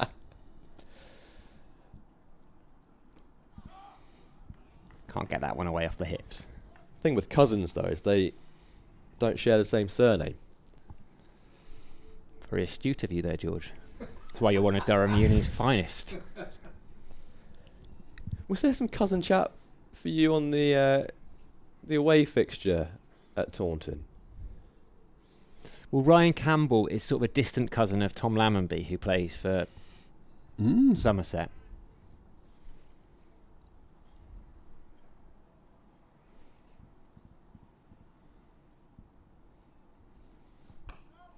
Solid from Gate. He's going to have to bat a long time. There's so much cricket left in this match. So you won't get the 1933, but you could have a go at the List A game in 2004. 2004. This is very much your wheelhouse, Sam, I reckon. It's before... Because Adil Rashid's brother Aman, who runs the academy, he played a little bit for the Unicorns, but I think that was after that. So that can't have been it. It's beyond the Keith and Kevin Parsons days. Oh, lovely. Just guided, back of a length. And on the boundary off Dan Worrell to end the over. 9 gone here. On the Banksend Riverside, 40 for 1. Was it Simon Francis getting John Francis? It was not, but well done to Matthew Reid, who's got the varsity game answer. I'm not sure if you've looked it up or if that's off the dome, but well done. Go on. Go on. For the varsity game? Yeah. It was Jonathan and David Very, Did I say 1962? Yes. Sorry, Bumble. Misread that one. 1982. Oh, he did this yesterday with his quiz. He asked me for the Player of the Year in 2013, and then about 30 minutes into thinking, he said, "Oh no, it was 2012." I was talking about. They're two lanky lads. They were from the Wirral. John and David Barry. I'd have got that. Exactly the same yesterday. I knew 2012's answer. Jeez, George. That's why he's still a student. Well, not anymore, actually. Graduated a couple of weeks ago. Have you? Congrats. And the only thing that really means for me is that my status has changed from student to unemployed. But Sam Curran into the attack. First change of bowling from the Finkel end. Left arm over. It's Ben McKinney. It's a bit of a loosener down the leg side and well taken by Ben Folkes. He probably won't thank his England compatriot for making him dive all over the place. Are you going to have a stab at the List A game 2004? Well, yeah, I've had... Okay, hang on. List A game 2004. You sure it's 2004? Confident. Oh, hang on a minute. It was 1972, actually, I meant to say. Curran in again. 2 catches either side of the wicket. And some behind who were almost in the game there. Play and a miss from Ben McKinney. How about the Gidman boys? It was not the Gidman boys. Did 2 Marshalls play? Was the Hamish Marshall, did he have a brother? He did. Play? Yes, he did. He did. You're also going to hate me for what I'm about to say after this ball. More stipulations.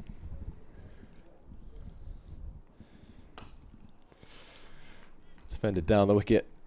No run. So the direct dismissals applies only to county champs. So for the List A game, it is just involved. Right, just involved in the game.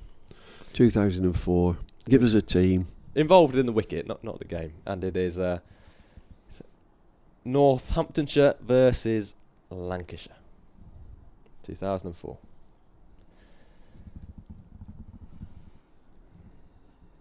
McKinney forward. Defends again. 3 from 21 now. For the young left-hander. No. Swan. It was Graham and Alex Swan. Yeah, Graham and Alex Swan. Alex Swan playing for Lancashire.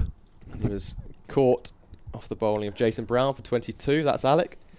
And then, in the reply, Graham opened the batting for Northants, put on a handy 78 before being caught by his brother.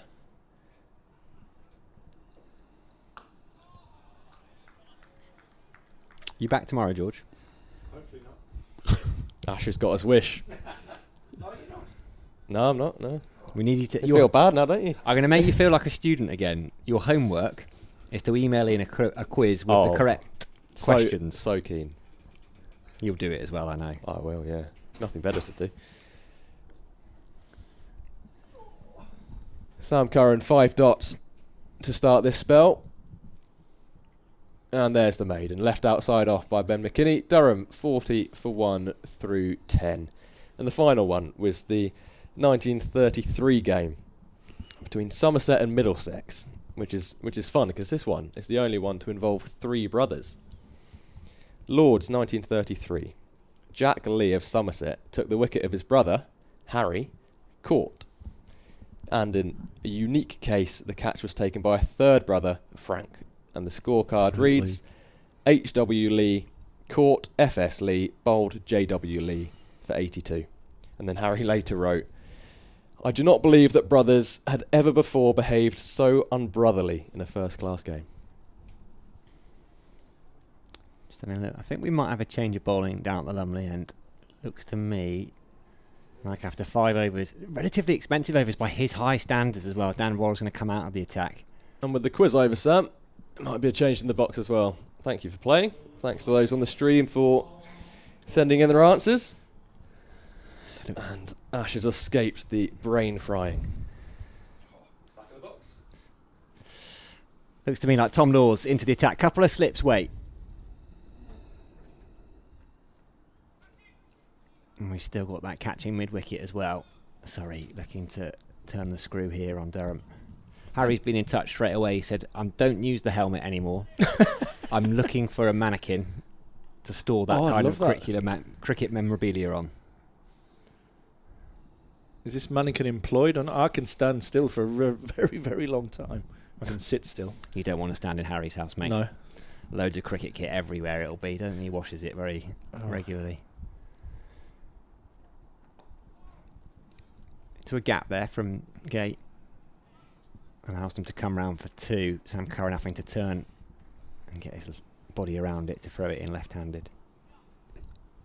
He's a good cricketer, Sam Curran, isn't he? He's sort of disappeared from England's test team.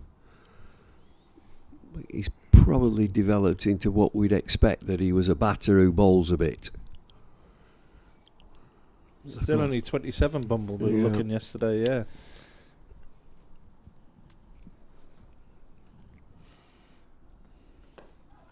Slightly uppish.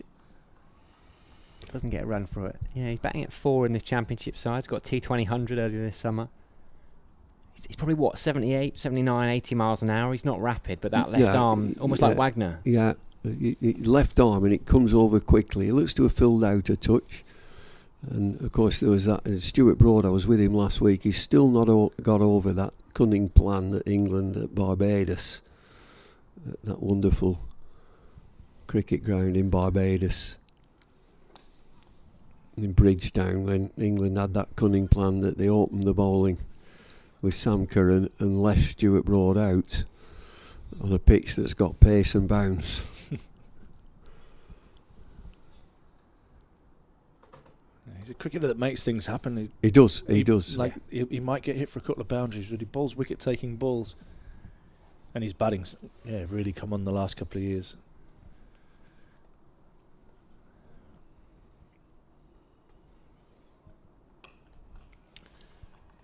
Seen much of Ben McKinney in his young career? Heard much about him? I have, yeah.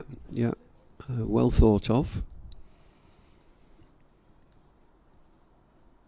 Just has to develop and be consistent and score hundreds. There was some talk earlier in the summer about him getting in the test squad already for that Zimbabwe game. Mm-hmm. The risk, I suppose, if you throw people in too soon.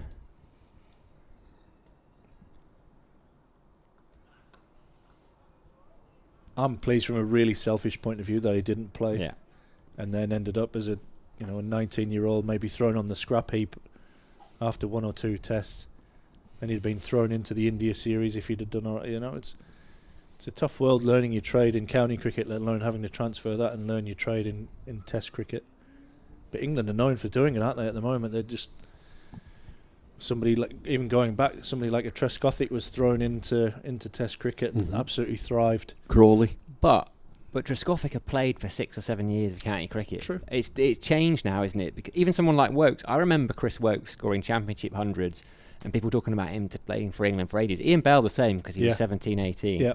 But it's a bit more of a rush now, isn't there? Maybe because there's not as much university cricket and people don't go off and develop. I don't know, like that. And I guess style of play is the thing that they're looking at the moment. That this whole buzz ball thing thrown around a lot. And McKinney had that under-19 series in Australia where he whacked them. Current ball short. It's hooked away. We'll find Dan Worrell out in the deep. It'll be a single in control there. But yeah, I think he suits their style of play. They have a way that they like to bat, and they have a stereotype of a bowler. They want a bowler who looks about 6'5" and bowls 90 miles an hour. That looks like the kind of the character that they're going for. A little bit of chat out there between Curran and Emilio Gate. He strikes me as the kind of cricketer that quite likes Sam Curran, the kind of bowler. Some bowlers need a bit of chat to get themselves going. I think he likes chewing most cricket. The T20 quarter-final last year, there was quite a big thing between him and Alex Lees. I guess it doesn't take much to wind Alex Lees up. He's actually really quiet at the best of the time, but yeah, I see what you're saying. Oh my goodness. And that is where I was talking about. And this is a shot that he played quite a lot on that under-19s tour to Australia. He hit the ball straight from... I mean, that's back of a length. I'm playing that off my armpit, probably down to fine leg. He's managed to get up tall and hit that back past the bowler for 4. Didn't Jason Gillespie, when he was at Yorkshire and Alex Lees, did he move to Sussex? He said, at least I don't have to deal with Alex Lees anymore. A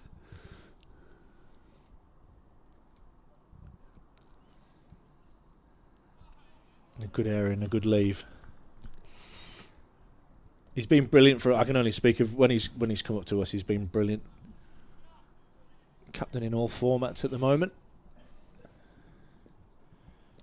That's a big task, isn't it? Huge. It is huge. Is that? From a mental point of view as well. Open the batting. Yep.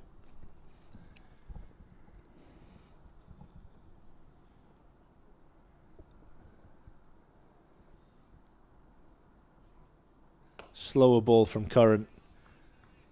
Well played by McKinney.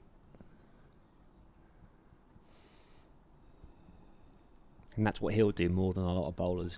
He's used the white ball skills in a red ball game, particularly on a pitch. What's the Kookaburra? It's only 11 overs old. On a pitch that's quite good for batting. You don't see enough slower balls, enough Yorkers. And I think you're right, he does go for runs, but because he's trying to take wickets, he doesn't mind bowling bounces and just getting into the contest. That one's full and driven, but won't beat mid-off. He's just a competitor, and I think, some players just like to chunter on and have a bit of chew, don't they? If he was, I tell you what, if he was 6 inches taller, if he was taller, he'd be a real handful. Yeah.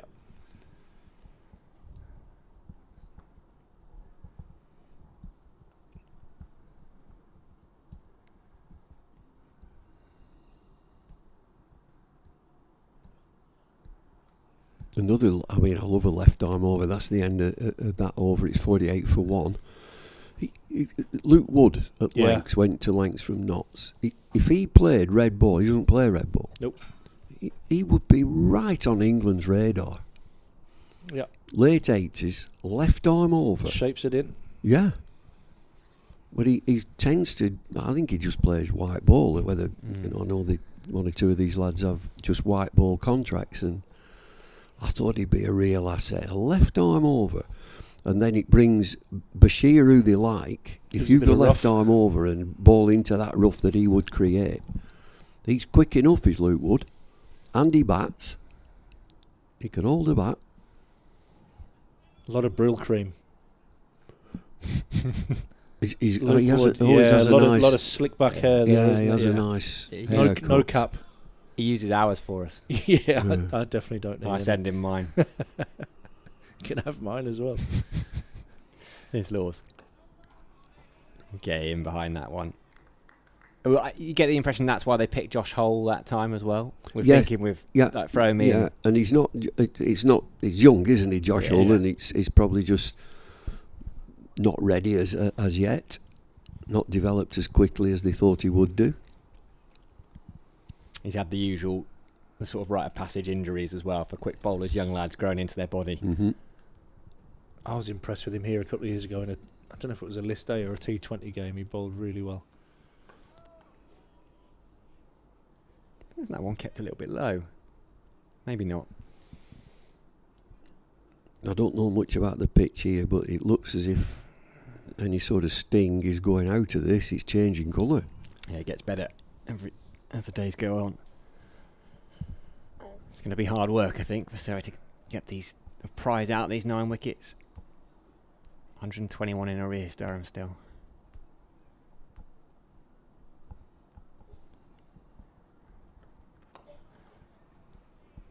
Keeps the Yorker out, take a single. And I think there's a single probably anyway in the gap between the fielders, but man, they're deep there on the offside. Well, if you got the deep square leg and your fine leg, so your short ball traps in. There's catches almost in the line of sight, mid wicket cover, a slip in. But you're right. They're almost there for the mistimed cut shot, the one that the drive that goes in the air. I kind of used what a 30-yard circle would be as a reference there, and I think they're well outside that.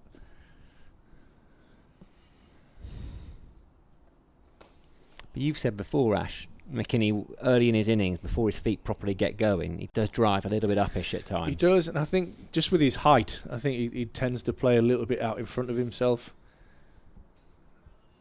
Collapses his back leg a little bit.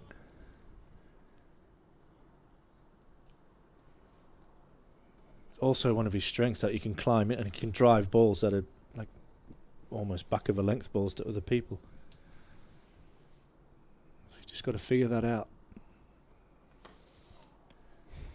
Throws his head back, almost in disgust at himself for that shot. Yeah. Not scored a lot of runs lately either, so this is a big opportunity for him against a good attack on a good pitch. Struggling to get going here. He's only on 7, but working hard for his team, and sometimes these are the knocks you need. Just all of a sudden one comes out of the middle and then the world's a better place. We've all been there, that's for sure.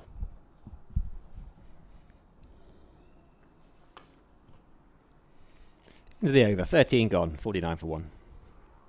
Yeah, after that pitch that they played on down at Taunton, you can write that off, that I'm not going to get many here. It's really bowler friendly. And then I assume that the pitch inspector, if we still have those, would have been down there. And these teams, they usually take time to come up with a result as to what happens.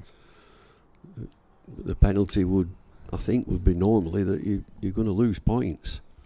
It's deemed as unfit. We're in that holding period now. That was the latest statement. They've looked. Leave it with us, basically. They said, we'll come back to you. Cricket regulator.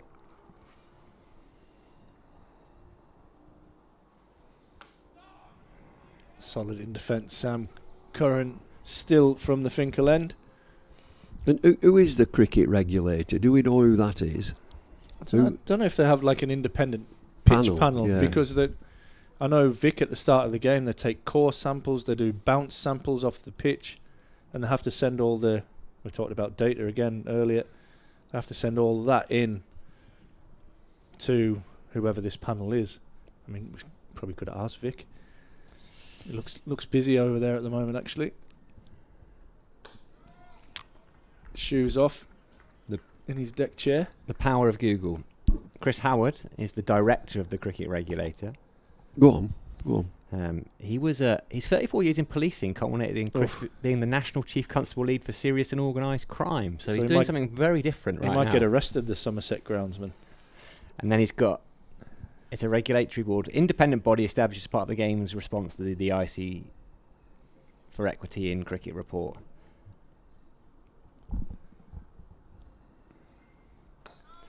Yeah, I'm talking about that pitch at Taunton, not the serious crime. Well, Soccer. That's what they call that there. Serious organised crime. There's a list of various different people. Nick Coward, Jerry Cope, Group Managing Director of Royal Mail. Very, like... So these are... Dave Lewis spent 30 years as a police officer. So people that have nothing to do with the game itself, apart from being on this panel by the sound of it.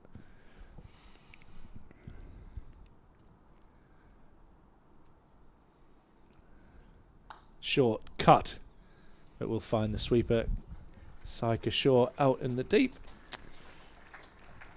And with that single, it brings up the Durham 50. For the loss of just one wicket, Alex Lee's the man to go. Trapped LBW by Jordan Clark for 20. We've got someone who is a level 2 cricket coach as well as all their other jobs. And Jim Wood, former chair of Devon Cricket. Okay. I'm not sure if are these the people that are going to be looking at it. Who's the level 2? It is Catherine Richardson. I'm not sure the cricket regulator is necessarily who we are meant to be talking about here.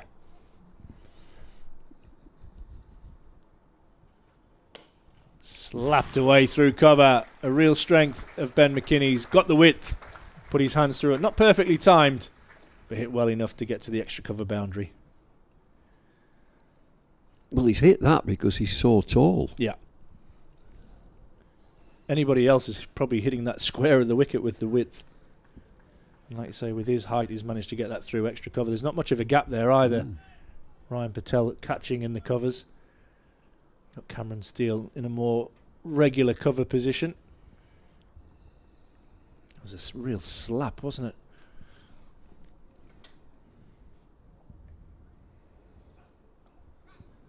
It's hooked away. And we'll go for 4 more. Just like I said, a little bit of patience from McKinney, and then all of a sudden 2 boundaries come. He moves from 7 to 15. And Durham moved to 58 for 1. We tried him with a bouncer there at the end of the over, Sam Curran. He got in a slight tangle. He got it down to fine leg. He bounced a couple of times. And really fine leg, very, very fine, just to the side of the sight screen. Yeah, there's a deep... Fine leg's really square, isn't it? I don't know if he's trying to get that fine or whether it was just the line of the ball from Curran. He's able to just help it round the corner. Ben Folkes, the man to go and get the ball. And with the gloves.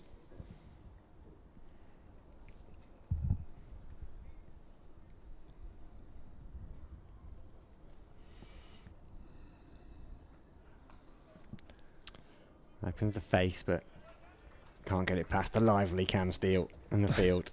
He's a proper character.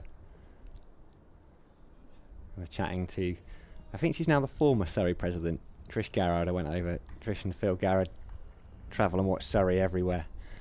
And we were chatting about Cam, and they love him. They say I think everybody does. It makes me sick, actually, a little bit. He's won basically the Club Man of the Year award a couple of years in a row. No, he's a good lad.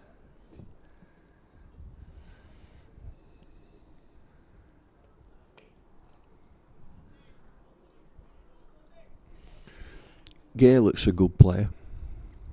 Very tidy, very organised. Yeah, he does. He looks organised and gets in good positions. He's got a little bit of time.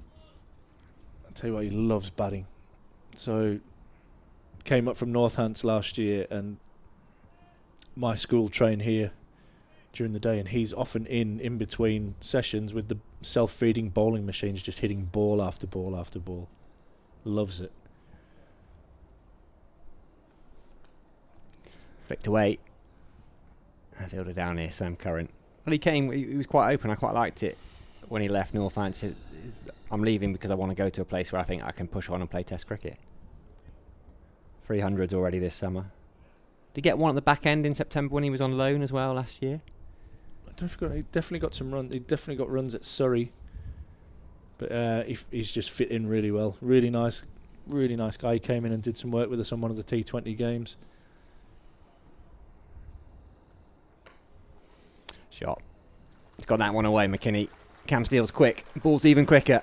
Runs away up the hill towards the Paul Collingwood pavilion. McKinney moves on to 20. Well, just staying on Gay, he's batting in the right position. Three is a problem position for England. You just think back at the solid Jonathan Trott who played there and was a wonderful player. There's a lot of debate about Pope. Poor starter.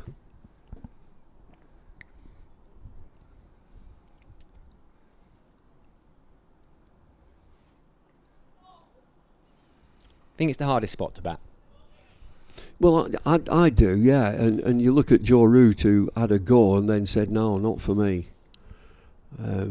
Somebody like Kevin Peterson, a wonderful player, would be more at 4 and 5. Hussain was a 3. He was a 3 and very comfortable at 3. I think you've got to be comfortable in the position that you bat. Ted Dexter going back, he would be number 3. Where did Gower bat? Did Gower bat 4? In the middle, wasn't he? Yeah. Driven. Can't get it past the infield. That's the end of the over. It's 65 for 1. Was Gower 3 or 4? Because Alan Lamb, he would be... So he's 3. Tavares, 3.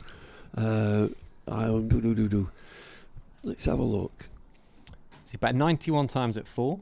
And 56 times at 3, is that right? Yeah, and averaging 50 at 3. Average 50 at 3. 38 at 4. He batted 49 times at 5 and averaged 50 there as well. So 3 or 5 looked like his strong spots. So Beefy would be 6. Lamb and Gower 3, 4, 4, 3, whichever. Who's 5 then? Gatting would have been at 3 for quite a lot as well. Gatting might have been at 3, yeah.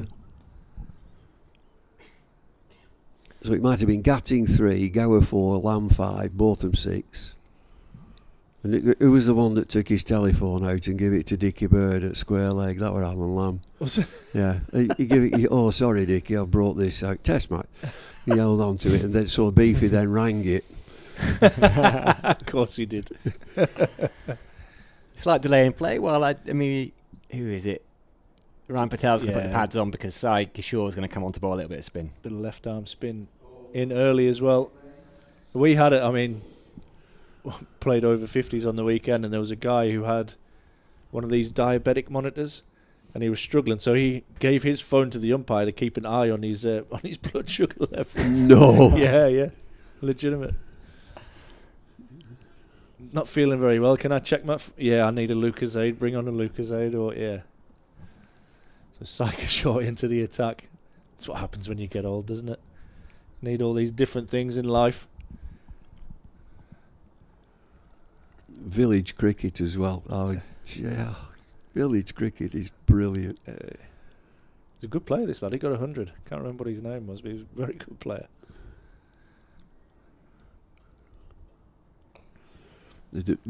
In the Dales, Arncliffe Cricket Club, they were playing Kettlewell, and they couldn't find any stumps. So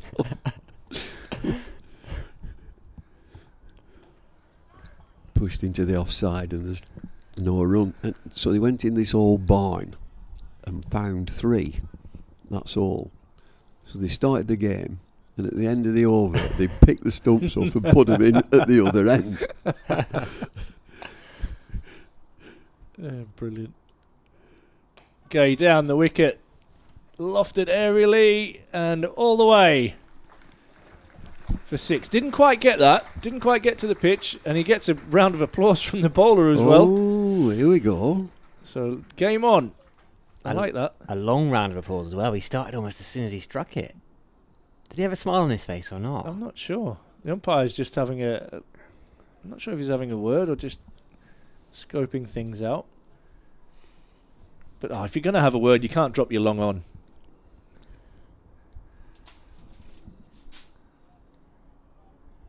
A little bit flatter and pushed into a vacant cover region and rushed through for a quick single. Great batting by Emilio Gay. Coaches love that, don't they? 6 and a 1. Deficit's under 100 now as well. Going to keep long on in place for Ben McKinney. Do you need to do that if you're Surrey in this position? Oh, Do let you him not do say it have a again. go? Yeah, I would. I'd go the other way. I'd have him hovering, just hovering. About Just- 3/4. Yeah, 3/4, just teasing. Oh, McKinney. Just have a look, Benjamin, please. Pretty expansive drive at the first ball he's faced from Syker short.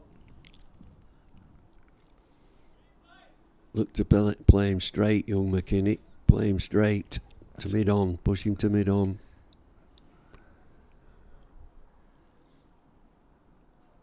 I wonder if he's lost his grip there. I was just checking if McKinney was going to charge down the wicket or something to that effect. And that's the one now. For the left-hander, there's a little bit of rough there. You've got to watch for the one that spins and one for the watch that slides straight on. So good finish to the over for Syker short. 73 for 1 on the board. And with him being so tall, he's not going to be a flight bowler. No. He will. I don't think you'll see too many go up in the air to come down. I think he'll be looking to bowl at a decent pace and beat the bat on the outside edge and look for a little bit of spin if it comes off a rough area that will come back into the left-handed batter. It's a good ground, is this, for a perambulation. You can have a walk round the ground. That's Graham Onions down there, isn't it? Yeah, you've got Scott Borthwick and Will Gidman for company. He's on the staff now, is he, Borthwick? Yeah, he's in a player coach role, so he'll captain the second team and take over that role, assisting with the coaching there. He'll play the One Day Cup as well, you'd imagine. There they are. Okay. Graham Onions on the left, Scott Borthwick in the middle, and Will Gidman on the right. Will Gidman heads off to the Northern Superchargers for the 100. Change of angle for Tom Laws. Going to come over the wicket. That's Andrew Flintoff's lot, isn't it? The battery It is chargers. indeed, the battery chargers. He keeps asking me to go. He says, "Oh, come down.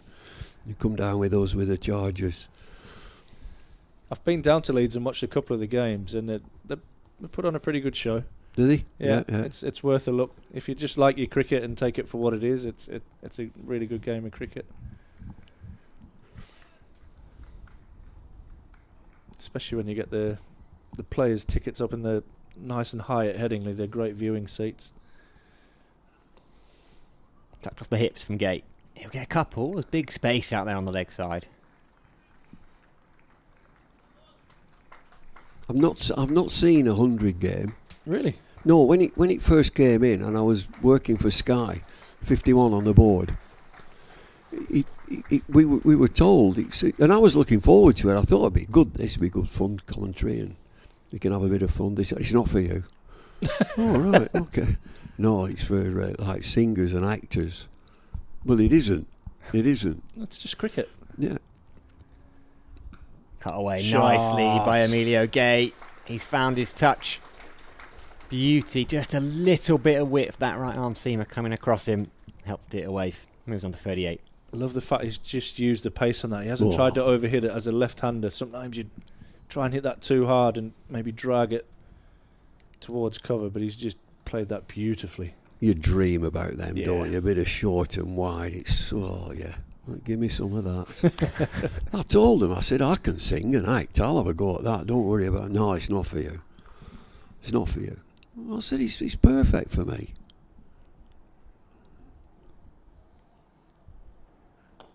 Oh, shot. It's even nice better. shot. Back-to-back boundaries for Emilio Gate. Overpitched, overcompensated there, Tom Laws.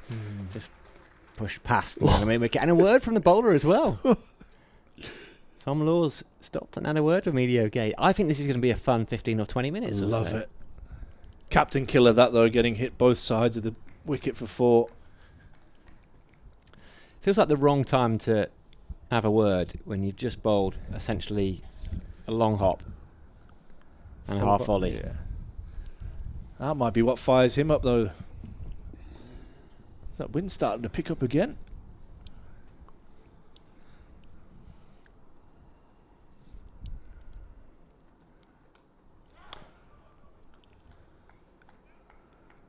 Can't get it past Cam Steele this time. Just chipping away at this lead, Durham. Down to 87 now, just one down. Still something going on there with Laws, isn't there? I can't believe it. There's a bit going on here. I like it. Rory Burns involved now as well. They're all having a little chirp. There must be. Is there any history between these two? Not that I'm aware of, apart from... They're usually a good set of lads, Surrey. They're a good set.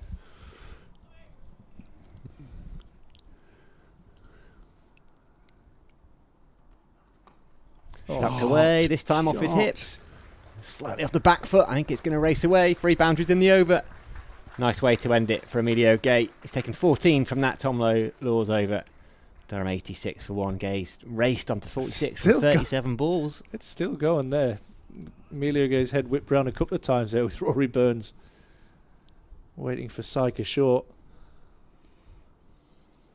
Umpire Middlebrook standing around and just making sure. Yeah, it's something.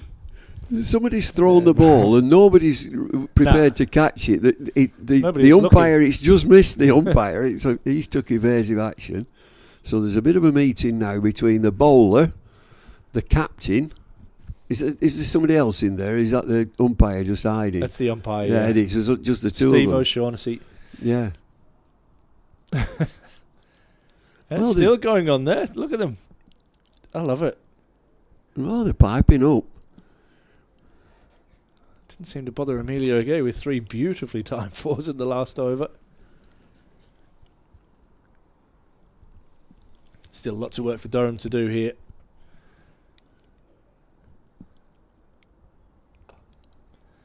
That's good from McKinney. Hitting straight, hitting down the ground. Strong shots down the ground is the order of the day. Good. Just keep hitting that. Just keep hitting that, Ash. Just keep hitting that shot. Bang, bang.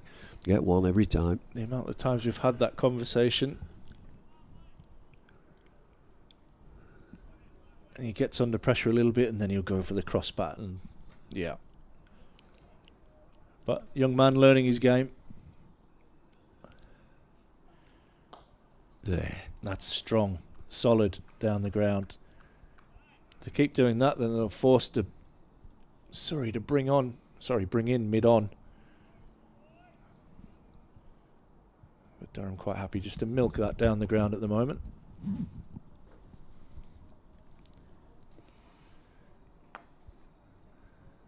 little bit fuller. From the very tall Syker. Have we got a height on him, Sam? Is there any Google reference to his height? He must be about 6'6". I'm going to say 6'5".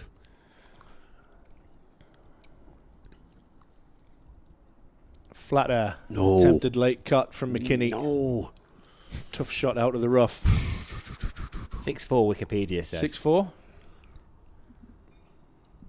With that hair, 6'6", definitely.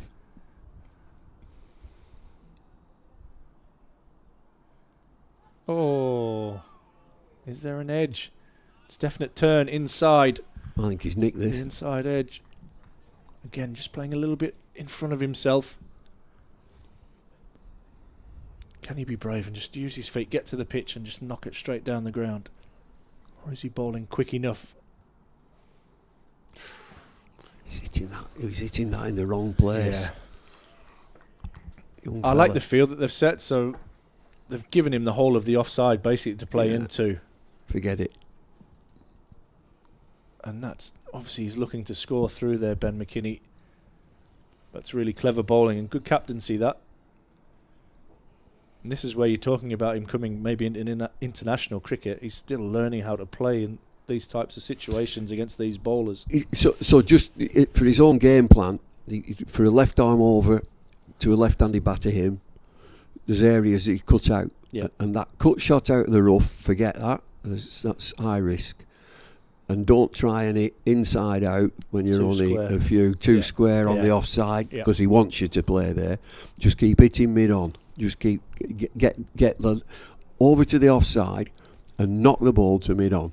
Just keep knocking it there. Tell you what, we'll have a little drinks break out there. We'll get him a massage, and you can just talk him through it. I'll play some soothing music with these candles. Going to spin at both ends. Tom Law's out of the attack for the first time in the game. Dan Lawrence, who batted superbly. I've run out of words to describe how much I enjoyed his 88. I thought he was set for 100. But he's got some work to do with the ball. 14 wickets at 45 so far this County Championship summer. And he's going to come on from the Lumley end. His quirky off spin. Yeah, I'm going for different. A brew. I'm having a brew. No worries, mate. You've earned Where's the quiz biscuit? Where's the quiz master? Hope you find a biscuit this time, Bumble.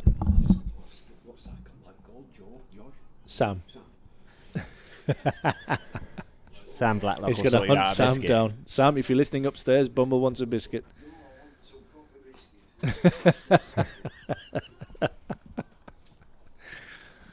I've even forgot. Is it my end or your end? I've totally forgot. I think this is my end. George, you come back in. Well, I'll freeze a crowd, right? I'll dip out for 10 minutes. No worries, mate. Just come on to say that Bumble said Jaffa Cakes would help. It's worked for him. I do have a question for you to work through at some point, Sam. Oh, okay. It's a thinker. Maybe drop it on him now before he heads off. Well, I'll sit here in silence and ponder. It's a lovely delay as he bowls. It's almost off the wrong foot. Not quite.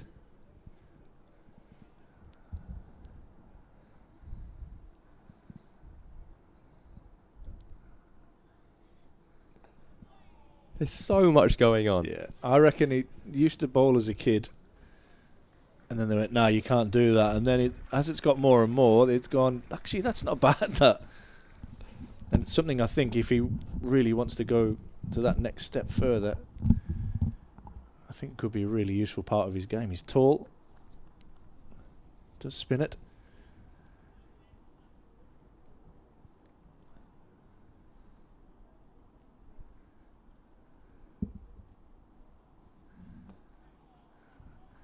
And 50 for Emilio Gay. It's been an excellent innings from the left-hander, coming off just 42 balls with 7 fours and a 6. It's been an aggressive counter-attack from him. He's looked really, really nice. Yeah. He's looked as on top of his game as I've seen him before. Looks balanced, looks confident. He's played some glorious strokes. McKinney on strike now on 21. It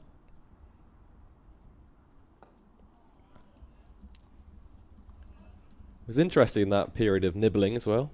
Yeah, good, wasn't it? Just hoped that it wouldn't offset Gay's rhythm at all, but it looks to have settled down a bit now.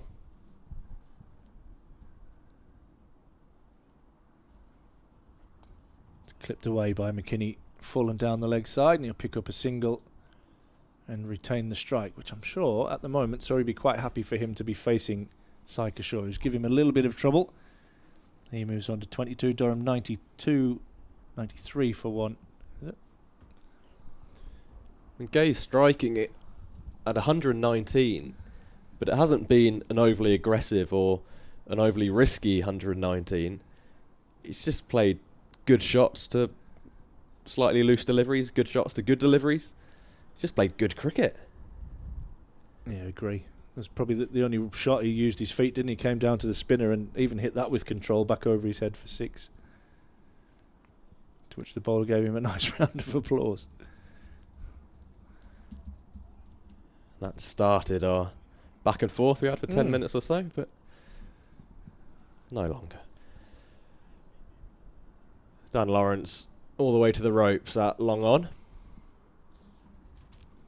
Sam Curran up in the ring at mid-off. So McKinney's keen to go over the top. Likely to be over the offside. Ryan Patelin short under the helmet at bat pad. Kishore over the wicket. That's a dot ball. Yeah, keep looking to hit nice and straight here. That's what he's been doing so far. McKinney does go down the ground, along the ground, and Curran gets half a hand. McKinney's run the first one hard. and just jogs back for an easy second. And you picked up on it when he played the shot, but it must have been a good half an hour ago now. Slightly back of a length, and he just squared up and almost slapped it down the ground straight, using his height to his advantage.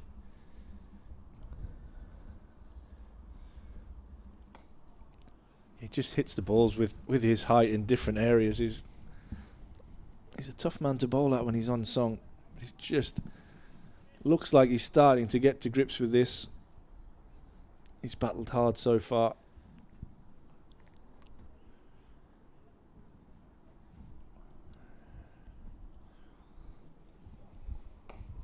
Calm Steele in fairly close at mid-wicket on the leg side as well. Kishore spinning it into the left-handed bats, both of them. 23 for 1 was the score when Emilio Gay came to the crease. 94 for 1 now. It's been a healthy and a happy partnership for these two. McKinney cutting straight to the man. Dot ball.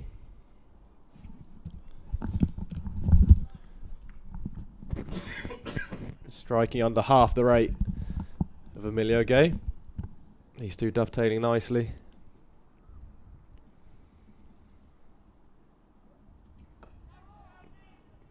Back and across, and a hint of a shout of catch it, but it was never really a chance. Kishore takes his sunglasses off O'Shaughnessy's head, and that's the end of the over. 2 from it. Durham 94 for 1, and that's 20 overs through. Yeah, umpires just getting together to have a little chat out in the middle.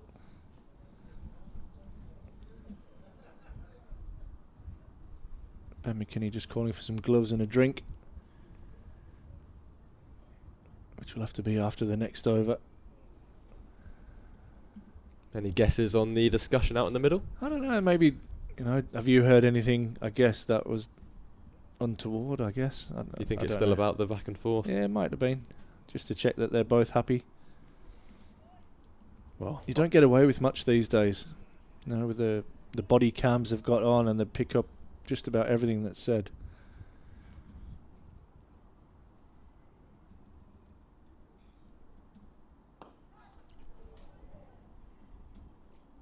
Was that a chance or was it hit into the ground? Looked like a chance to me. And it looked like by the body language, Body language, yeah. Hit hard again, but we'll have to have another look at it. But if so, it's the second dropped, caught and bowled of the innings. Jordan Clark put one down off McKinney. That one slightly to the side of Lawrence as well. Bit easier when you're a spinner. You're expecting that ball to come back at you. McKinney hits that but won't beat Kishore at mid-on. Yeah, flash. Difficult chance. Yeah, disappointed not to grab that.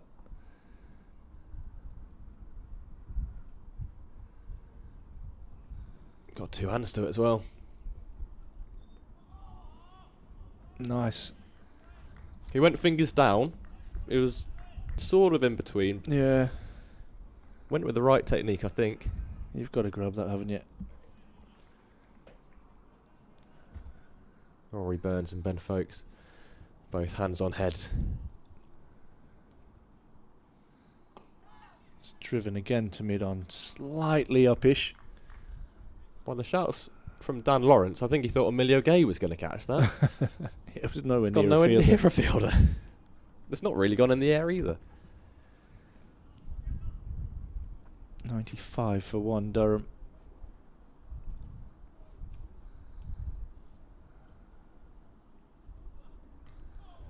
A little bit flatter. Can he tries to hit that one square of the wicket, gets a bottom edge.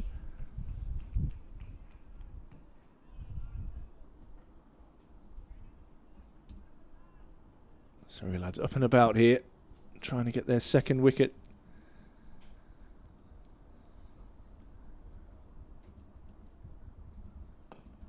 It's been a much better batting performance so far today from Durham than we saw yesterday. 95 for 1. Still trailing by 74.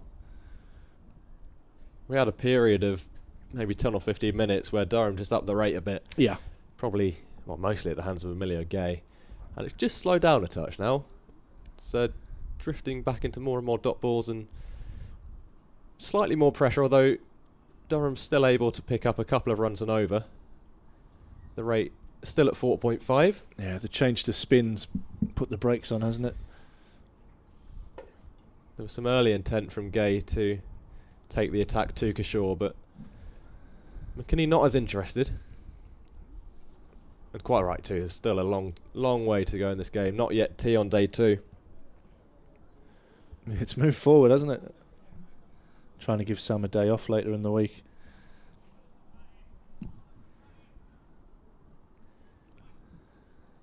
And here's the matchup. Sai Kishore to Emilio Gay. Short leg, 1 slip. And a sweep shot under the feet of Ryan Patel. And a jogged single brings McKinney back on strike.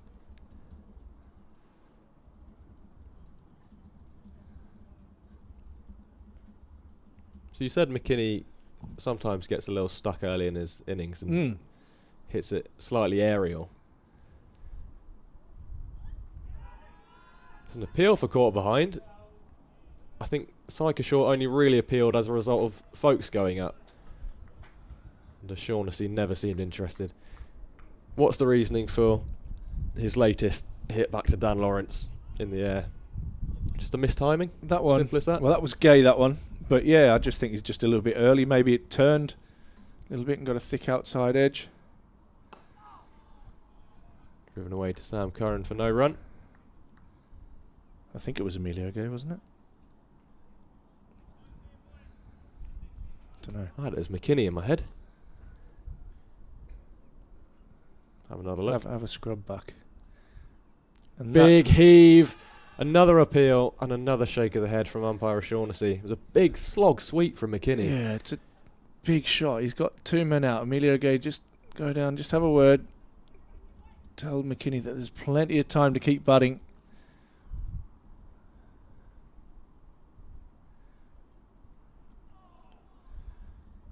This is good work. There's a really good battle between these two. Kishore on top. McKinney just trying to work out how he's going to play, and McKinney always looking to score. How am I going to score off this guy? Fascinating part of the game. One from the over so far. Over the He top. hits it. Straight to the man. Dan Lawrence takes the catch, and Ben McKinney caught for the second time in this game. Long on this time. Durham 96 for 2. McKinney departs for 24 from 64. And maybe it was just a bit of pressure telling. He struggled to get Sai Kishore away since he came on. And he went for a big slog sweep a couple of balls before. And struggled to get any bat on the ones before that. And this time went for a big shot over the top. And hit it straight down the throat of Dan Lawrence. Yeah, disappointing end that for McKinney. Sometimes you just need to settle in and be prepared to battle it out. But all credit to Sai Kishore there, who had the youngster in trouble, beat him, had him playing some big shots and going absolutely nowhere, and then having him caught at long on. Good diving catch by Dan Lawrence, but after fighting so hard, that's a disappointing way to go for McKinney. And he said it just needed a word from Emilio Gay to just calm him down a bit, but unfortunately that dismissal coming 1 ball too early at the end of the over before Gay got a chance. So much cricket to be played in the game. That'll be one that no doubt Ryan Campbell lets the lads play with freedom, but he'll be very disappointed. Having seen McKinney struggle slightly for runs recently, it was exciting, the prospect of seeing him get through that slight tough patch and then seeing what he could do after that. Yeah. As the ball starts to soften and the pitch starts to do a bit less maybe. He didn't quite make it to the end. He's gone for 24, and Colin Ackerman now at the crease. Emilio Gay, the man on strike, to Dan Lawrence. And all of a sudden, the Surrey boys are up and about again.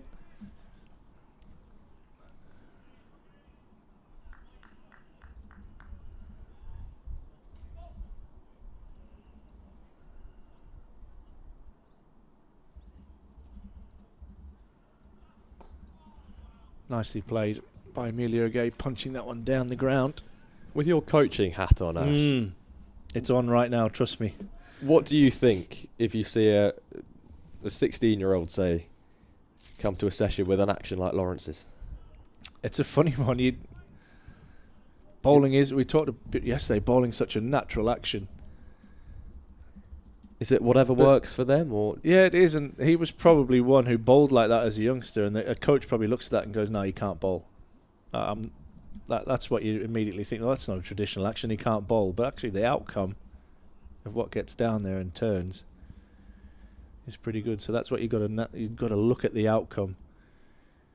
I'm sure he will bowl some indifferent balls at times because he loses his momentum and collapses at the point of release, but he does bowl a lot of good balls. So if he keeps bowling good balls, then let him continue, unless it's not safe. So if it was a fast bowler and you think, oh, that could hurt his back, or he might do a bit of remodelling action on his action. But yeah, if the outcome's good, like a Lasith Malinga or somebody like that, that wouldn't have made cricket in the UK. That would have been changed totally.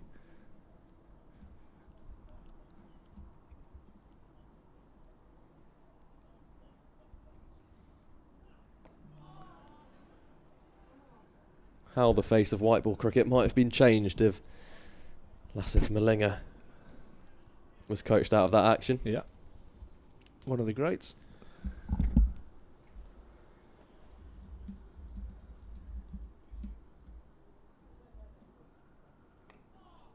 Well, I suppose it's the same with batting. You see all different types of setups. Yeah. And if it works, it works. I've seen Chanderpaul, who's basically facing square leg. Yeah. George Bailey did the opposite for a while from Australia, almost had his back to the bowler, which I find incredible, but it worked for him. Rory Burns, especially when playing for England a few years ago, doing his best impression of an owl. Yeah, bobbing up and down. Dom Sibley's and Owen Morgan was probably just as pronounced, if not more. So that brings up the 100 for Durham. 2 down. And one of the best of recent times, Steve Smith. Yeah. Looked like he was in all sorts of trouble in the setup, and then natural talent would take over. Yeah, incredible hand-eye coordination. Saw a video the other day, it's from years ago, of Nas throwing some to Smith from probably about 15 yards away, doing anything he can to try and pin him LBW, and he can't get close to him. No. He does some quite good stuff with that. Nas, he does one with Kohli as well, where Kohli's got no gloves or pads or anything on. He's just absolutely smashing it to all parts. Talks through his process. A little consultation with Rory Burns for Sai Kishore. Now he goes back to first slip. First time for Kishore bowling to a right-hander this innings, and he's just moved Ryan Patel from short leg over to, well, you can see on his screen there, right at the batter's eye line on the offside. Ackerman off the mark. First ball.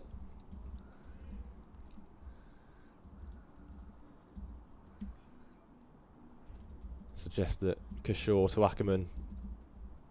Oh, he's already off the mark, wasn't he? He tucked one off his legs off Lawrence in the last At least over. the intent isn't to bowl on his pads. Yeah. Spinning away from the right-hander. Emilio Gay again, happy to punch that ball down to Dan Lawrence at long on, all the way along the carpet. That wind picking up there. The good thing is that Ross is up there on the roof, so it'll be blowing straight over his head. Blowing in some dark clouds over to our right as well.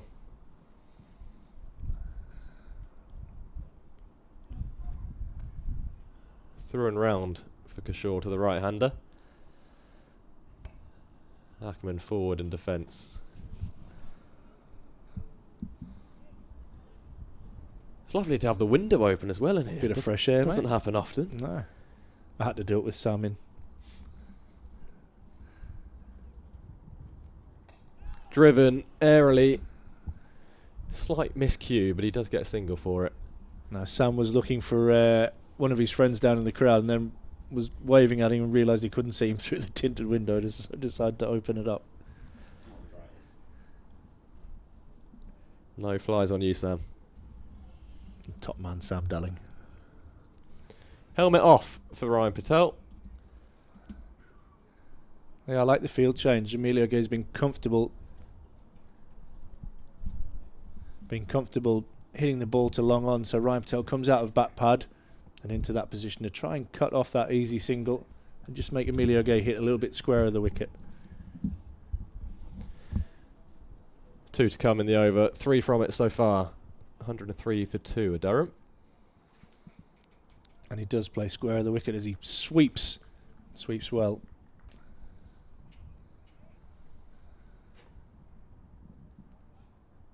The helmet back on for Ackerman.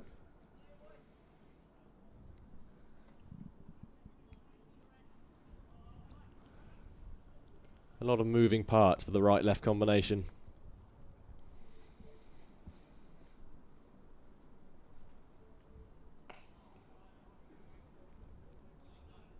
And that's the end of the over. 4 from it. Durham 104 for 2. And the deficit now down to 65. Gay on 57 and Colin Ackerman on 3.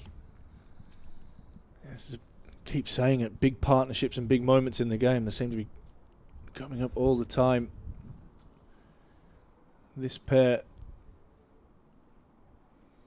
really need to get Durham very, very close, if not past that deficit, if they're to still have a chance of getting a substantial lead in this game and putting pressure on Surrey in that 4th innings. And as you said, Ash, the key to a good batting performance is not losing wickets in clumps. So yeah. A big period of the game here for both sides. Lawrence to Gay. Lawrence around the wicket. And cuts late and will get 4. That beats the dive of Cameron Steele using the pace. He's done that a couple of times, mainly off the seamers. Today Emilio Gay, but he's playing very nicely. Picks up another boundary. Moves him into the 60s. Looked like it went under Steele. Off the bat, thought he would be stopping it. Yeah. Timed it nicely, using all the pace. Scored a lot of runs through that region today.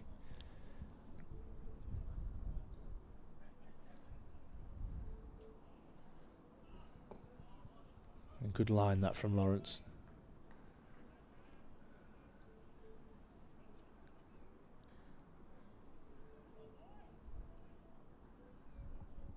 What have we got till tea? How many overs left, George? Do you know in the day? Is it Got 42 left. 42, so we've got another 10 overs. Getting hungry again. No, not at all. I'm just thinking about time periods in the game. Very satisfied for lunch. So 10 overs to go. What's the aim for Durham? I think, do you know what it is? Go old school cricket, score another 30, don't lose a wicket. I'll For take me. the deficit to 30 and the wicket's still at 2. Seems like a reasonable position to be in. Take that all day. 5 sessions through. And for Surrey, Yeah, they'll want to try and have Durham 4 down, I think, for tea. Picked up a couple of wickets late in the first session yesterday. It's a good length that from Lawrence. Just drawing Ackerman forward. drawing him forward, but then still hitting high up on the bat. Yeah. It's a nice bounce. Absolutely right. That's what troubled Ollie Robinson yesterday, was that length slightly in between going forward and coming back.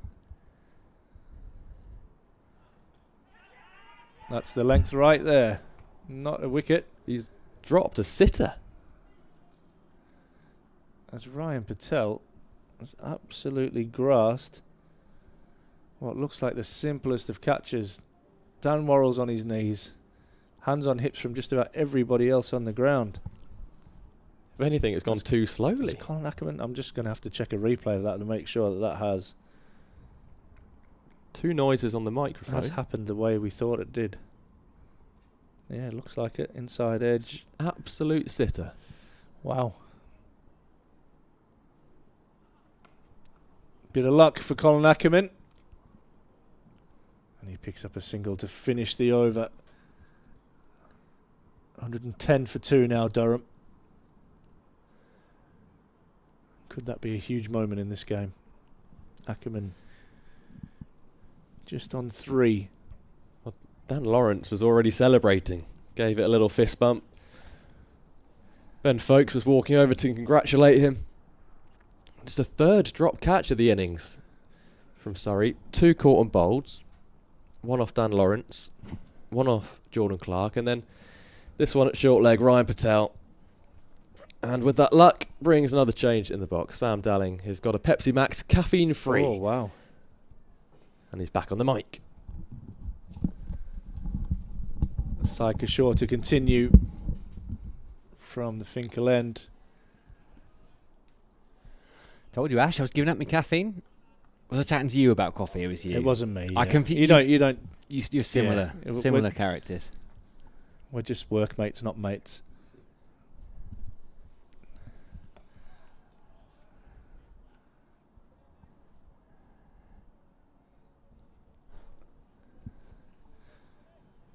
But I'm proud of you, Sam.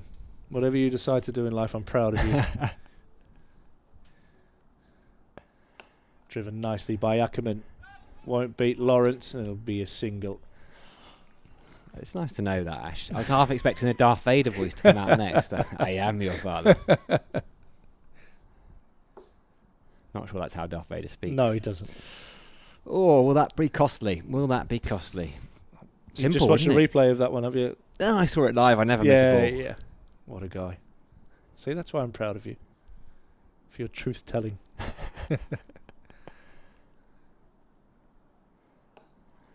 And again, that gap at mid-on is exploited by Emilio Gay. Picks up another single.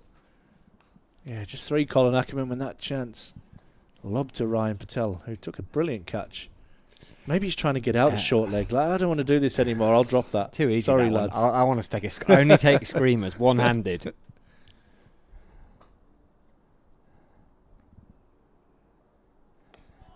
Good feet from Ackerman as he whips this one away into the leg side, and he'll pick up a couple. So one goes out into the deep. I shouldn't say, and I probably won't say whom or in what context, but I did see a deliberate drop catch not so long ago. Oh, really? Because in a shortened form of the game, a side wanting to keep a certain batter in.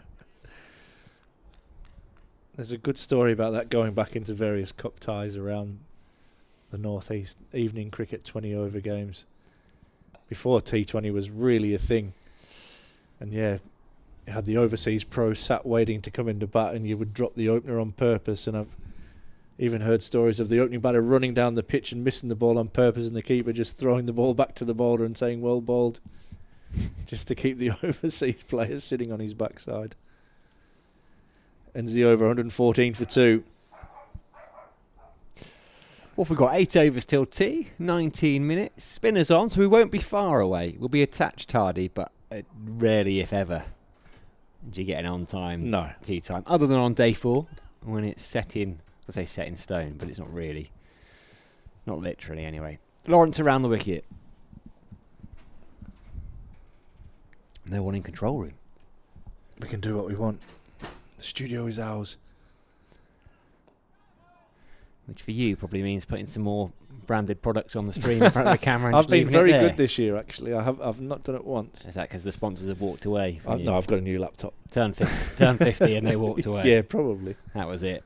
Probably. Ruthless, that. It's the world we live in.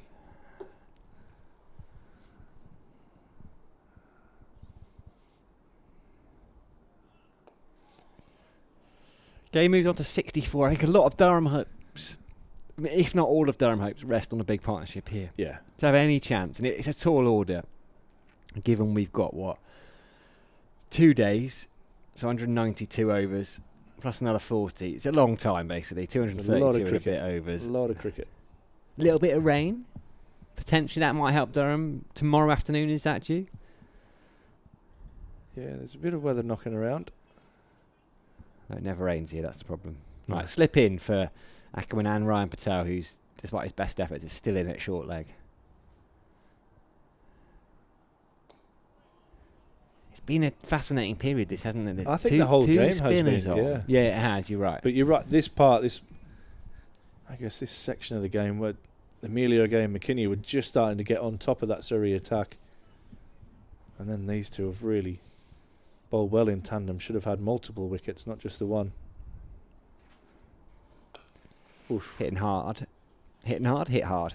Both. No run. Hitting. Hitting hard. It's hitting. Here, Gaffer, you sit in the middle. The Gaffer's back. I'll let you have the monitor, I know.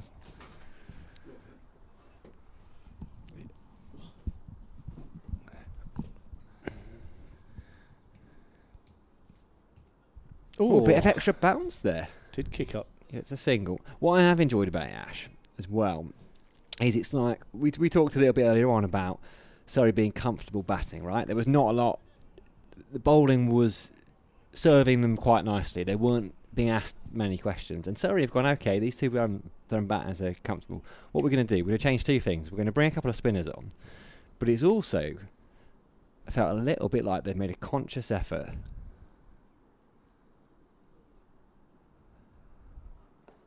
driven nicely by Gay, wide of Jordan Clark, so come back for two. Like they made a conscious effort, right, we're going to turn up the needle here a little bit, we're going to turn up the dial, we're going to be a little bit nitty-gritty, get in their faces, have a few words and change things that way, and it sort of worked as well so far. 27 overs got, 118 for two. They should have had a couple of wickets really in this period. Yeah, well, Amelia Gay was dropped with that caught and bowled chance. McKinney softly out. I'm still disappointed. I'm not going to lie. I'm very, very disappointed with his mode of dismissal, but you could see it coming. That was just a build-up of pressure and I guess understanding as a young player that it's okay to bat for 10 minutes without scoring a run because it will get easier. Your reaction was that of long-term coach and mentor rather than neutral commentator. That's why I just didn't speak. There might have been words come out of my mouth that are not suitable.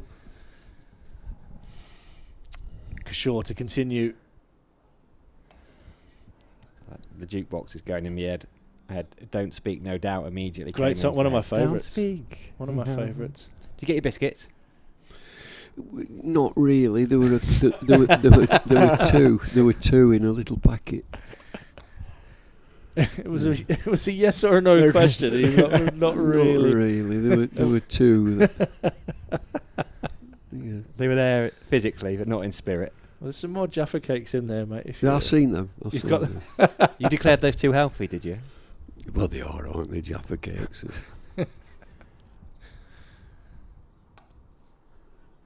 It's interesting you're talking about McKinney and just have 10 minutes to yourself. I bet he's got 10 minutes to himself right now. Ooh. Well, what's going through your mind? You know, you sit him down now, probably tomorrow, first thing in the morning. What went through your mind then? Well, I can hit it over your head. And you've hit it straight to him. It was the slog sweep earlier as well. There's two men out for that shot, and he's... Yeah. As a coach, what do you do there, Bumble? Well, I know what I would do. I'd quote Viv Richards, and when I umpired, Viv is an explosive player. And a couple of times he stood at my end and he had gone quiet and he just having 10 minutes. A little bit flatter and a little bit more round arm from Kishore there. They changed the field around as well. Cam Steele, extra cover, went a bit closer, catching. Ryan Patel took a couple of steps back. Does have a lovely flourish of the bat acumen. Maybe just hoping that he chips one in the air. I tell you when Ben McKinney will have that conversation, because I had the good fortune of interviewing him earlier in the summer.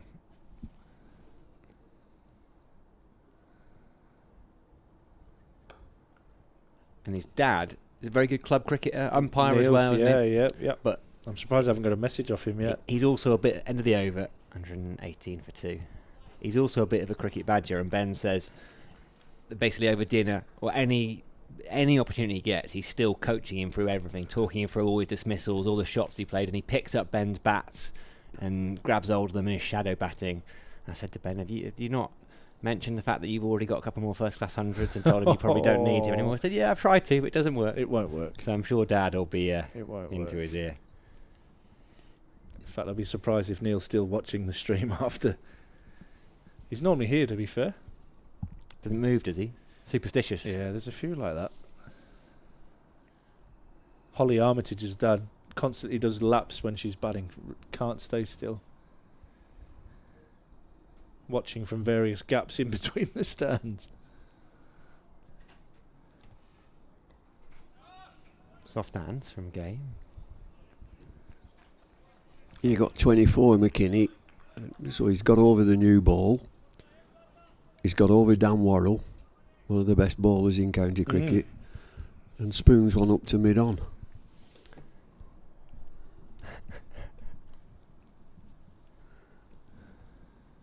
Reverse sweeps out, and that's fizzed off the middle of Emilio Gay's pat. No chance for Cam Steele, 4 more. Releases a bit of pressure. Good control as well. There wasn't a head position so important on that reverse sweep, and that was straight over the ball. Lovely piece of batting. Been very strong square of the wicket on the offside.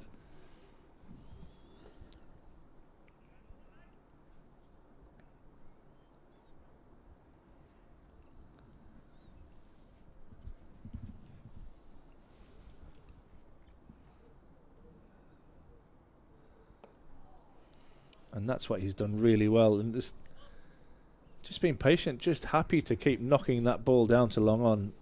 I tried to stop it for about 2 balls, and then just let that happen. I've got that singer guy in the building. 45 points.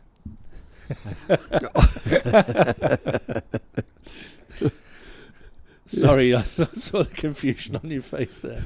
Well, let's start a turn. Hey. That's what I was thinking. That's where I'd gone. Pump up the bitter. Slip in, short leg under the helmet.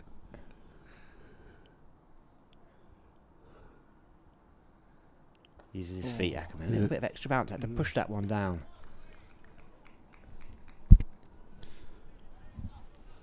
He's got an awkward action, hasn't he? I mean, is it an action? Well, talk us through it. We were talking about it earlier. Yeah. You would probably try and coach somebody out, or just go, actually, No, they just can't let bowl. just leave him to it.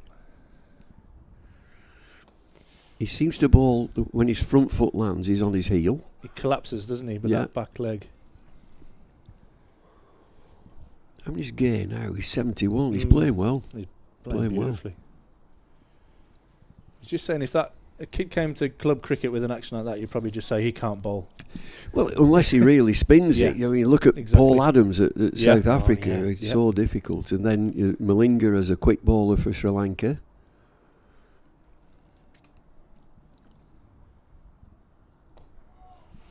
This is a fella the singer that you've said.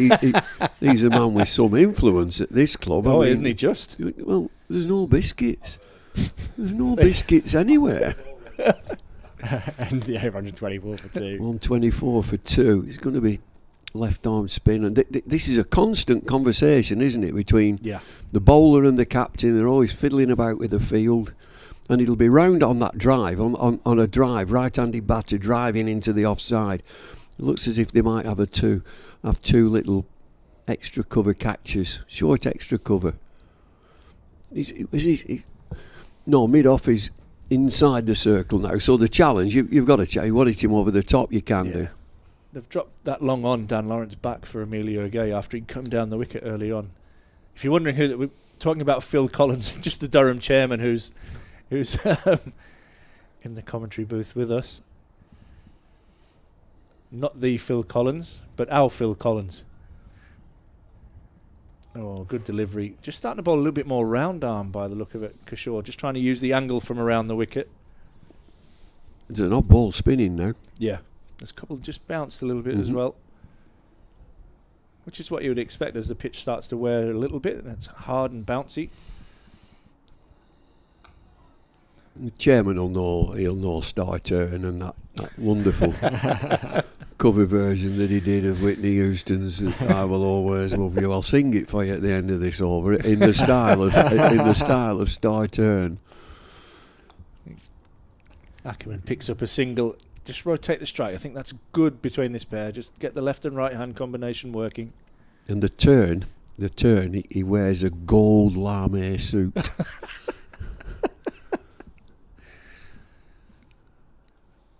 Have you still got your Elvis suit from... No, that was Flintoff. Was it? Flintoff was that Elvis. Did you not put an Elvis suit on No, as well? he was no? very... No, I was dressed up as Johnny Cash. That's right. My apologies.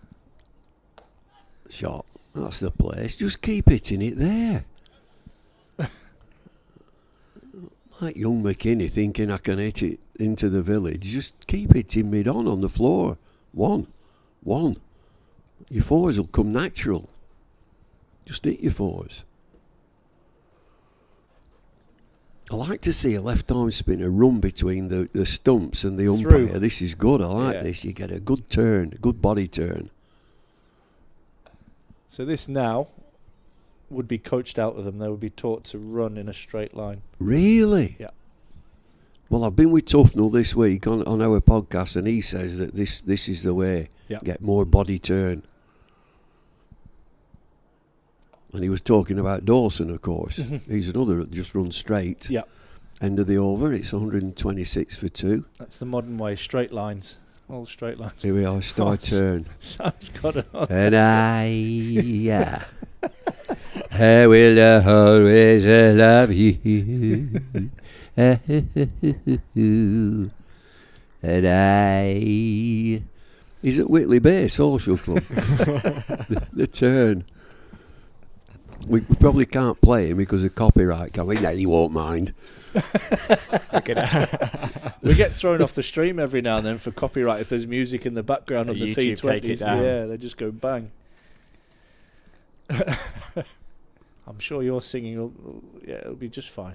I'll have no copyright on that. No, definitely not. Pushed down the ground by Gate. He's been doing that all day. Merrily, 73 he's got now. That's his tick over shot, isn't it? You just tick over. The best thing, like young McKinney, he's now stood at the other end and just have a relax. look round and relax. And Just relax, switch off. over to you. Rotate the strike. Especially with 70 under your belt and thinking that that's nowhere near enough. Are you joining us tonight at the Members Forum, Phil? Yep, brilliant. Some Members Forum here after close of play. Tim Bostock and Phil Collins. Should be an interesting evening. And I believe you're joining us as well, Bumble? Will they all be there, all the members? Every single one of them. Every single one of them. Yeah. We'll just do what we did last time. Me and you had a pint with the mic. Yeah, we did. We did indeed. Aye. And that was against Lancs. There were some Lancs members in, weren't there? Yeah. They get a bit frosty. Yep. Big shot from Ackerman. Lovely shot. It's that hockey shot. So African hands, wristy, whippy, through extra cover, 4 runs. 14. I bet there's a few in there tonight that know star turn. If you give that shout out. Well, we will. We'll ask. Yeah. I bet you get a few hands. And there's one of his songs, he's going through it in the Working Men's Club at Whitley Bay. And Mrs. Patel's in the audience and she has a bit of a turn. And the compare comes on. Can somebody sort Mrs. Patel out? She's not very well. Oh dear. Brilliant. Got a lot of company around that back, Colin Ackerman. He's a bit of a candidate for LBW early on, and also that leg slip position I like is a the good leg one slip for him. Yeah. Seen it a few times with him.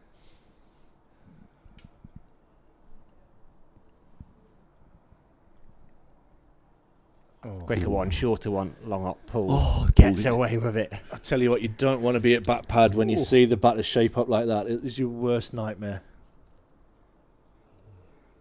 You just hope and pray that misses. Mm-hmm. Copped a few of them right in the middle of the back or the backside. It spreads a little bit for Emilio Gate.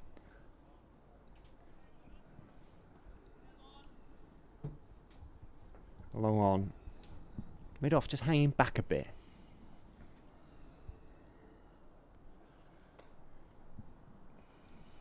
Waits and cuts it. And they'll take a comfortable single to end over 31. Leads down to 36 now for Surrey, 132 for 2. You just look at this stadium here. I mean, it's a super stadium, and then next year there are 4 test matches in London.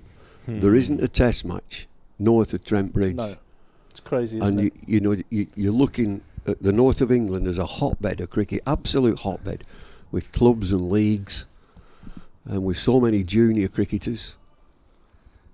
I don't know who comes up with these things. It's crazy. I don't know who comes up with them. The 4 test matches in London, that's including the women's.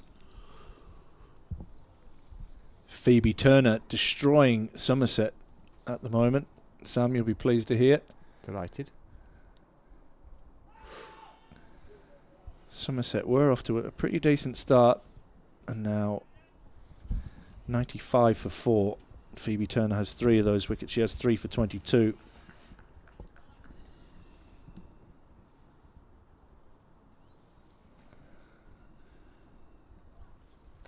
Of course, Durham posting 315 for 9, with Susie Bates cracking 163 from 140 balls, 18 fours and 3 sixes.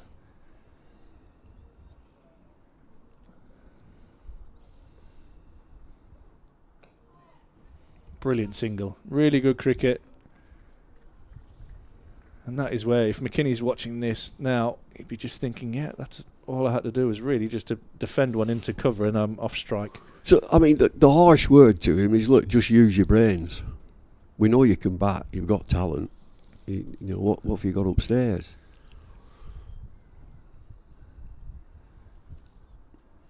And I think it's come back to that thing you just said about one of the greats, obviously Viv Richards, just having, okay, it's not going my way, I'm just going to have 10 minutes sit in. Yeah, sit in here.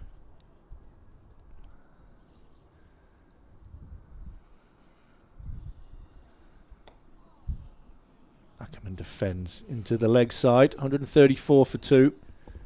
Just chipping away here. Yeah, just keep these just build your partnerships. Be patient. Sam Curran just loosening up. That's what you want to do. Just force Surrey into doing something that they don't want to do here. Build a partnership, and the spin has been effective, created chances. It looks like they're going to have to go away from spin.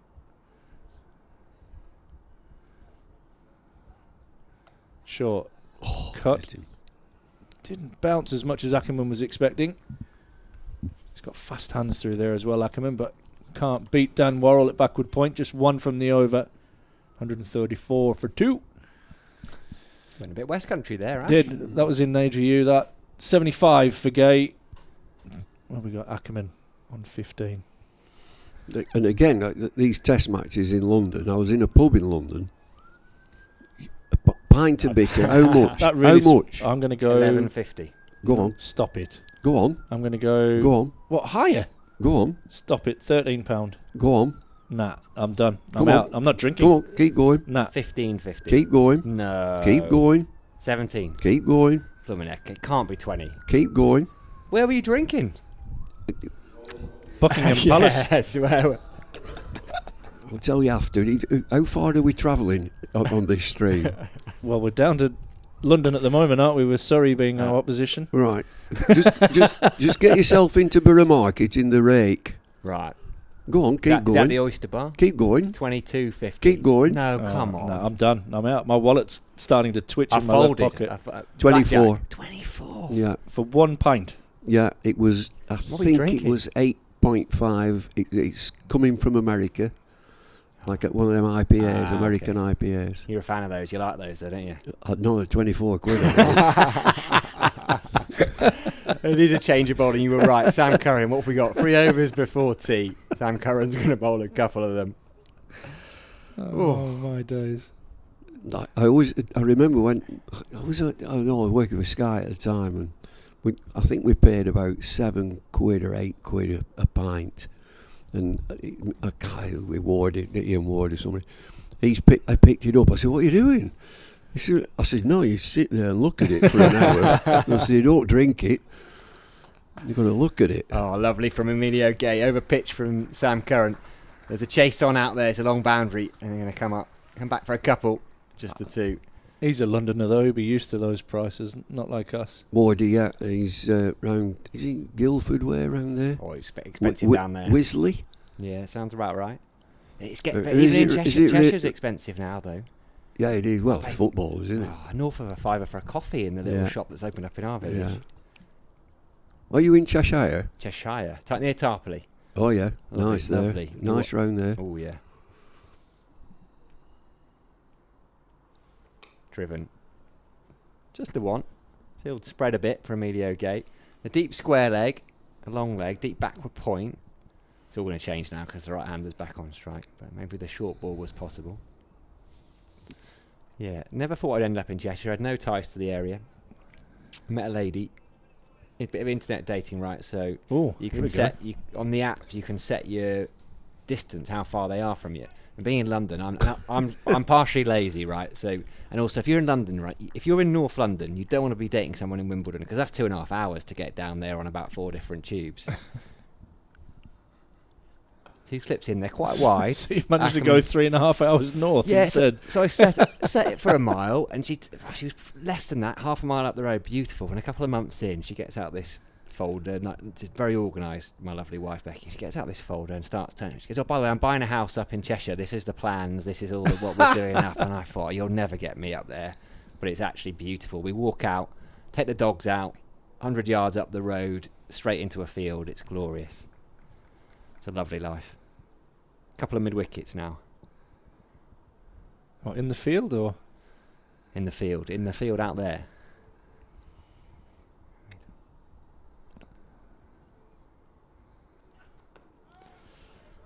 And my wife is a late sleeper and I'm an early riser, so there's this lovely window of about 3 hours usually, pre-baby. We've had a baby about 10 months ago, lovely window where I just get a bit of peace. And that's changed recently.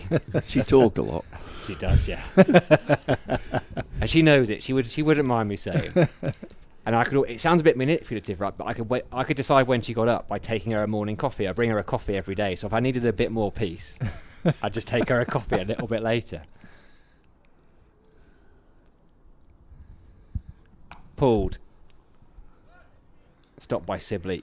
And one of those 2 catching mid-wicket positions.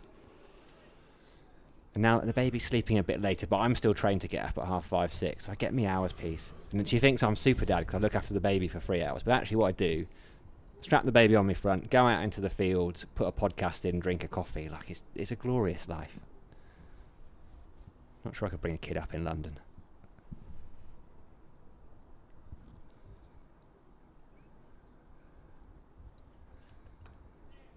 Good cricket.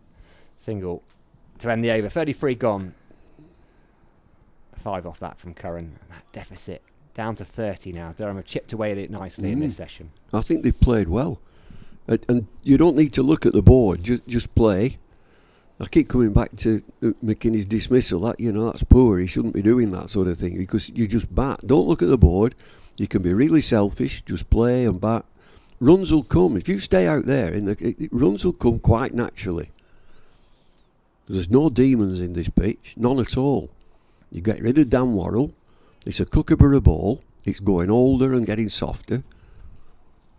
Stick in. Kershaw is going to continue from the Finkel end. Rory Burns out of slip and just trying to block off that mid-on easy single. And he does beautifully there. Just picks the gap between Burns and Cameron Steele. Had a horrible feeling for a moment. He was going to just go straight into a reverse sweep early, but sticks to his process and his strengths. What's McKinney's dad called, Ash? Is it Neil? Neil, will he? Yeah. He'll think I'm not getting at him. It's just a young kid. We'll get at him more than that. Don't worry. All right. Okay.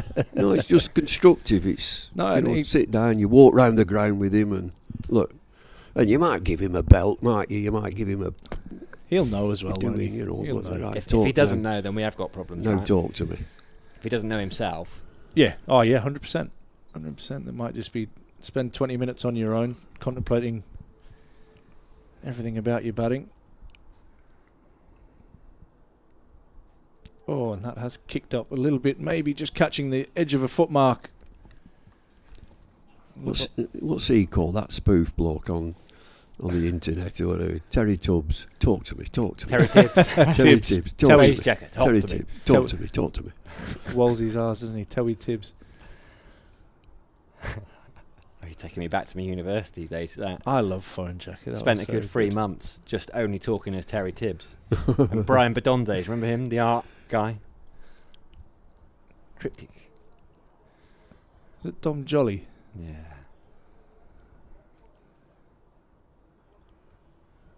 His massive phone on the. I'm on the train. Will that be leg buys or is it No thinking shot. dead ball? He's thinking, no, buys. Must have missed a lot. There you go.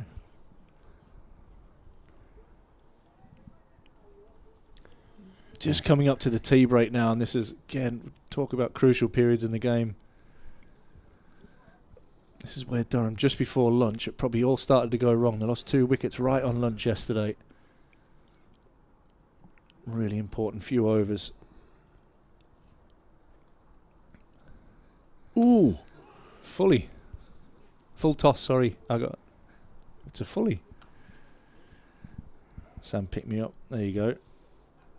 Apparently my dog's missing me, apparently, my wife says. How old? She's not. My wife's not. He's 2.5. What do you think of him, Bumble? Little sprocker. Probably not going to get a signal now. Yeah, I got him. Yeah. What is he, cockapoo or? He's a Sprocker Spaniel. Springer. Yeah, Cocker. cross between called Rooster. Right. He's got he's got like a rooster's comb on the top of his head. I'm not sure if you heard the term in Australia of a good-looking rooster. I reckon he's a good-looking dog. Not your traditional dog name. But then again, there's probably not a lot traditional about me, to be honest. I got Springer. No, I haven't. I've got Fox Terriers. I used to have Springers. I've got Fox Terriers. Scrappy and Spot. Beautiful. My daughter's just got a new Cavachon, little puppy. She lost hers and she was distraught, but she's just got a newie. Oh yeah, they're lovely. Wouldn't be without ours. Have free run of the place, mate? Yeah, no, they don't go upstairs. Do they not? No, they're not bothered. Sam Curran to continue. Emilio Gay on strike. Yeah. Pulled away hard. Oh, Straight to the sweeper out in the deep. Tom Laws. 2 overs. 11 balls now till the tea break. Where if the chairman was any kind of bloke, he'd have sourced some biscuits for you by now, Bumble. Surprised he hasn't been on his phone. Uber Eats or Just Eat or something. I got told there's some biscuits upstairs in a cupboard, but there's a lock padlock on it. Not a lock, a padlock. I bet he's got biscuits over in the office over his side.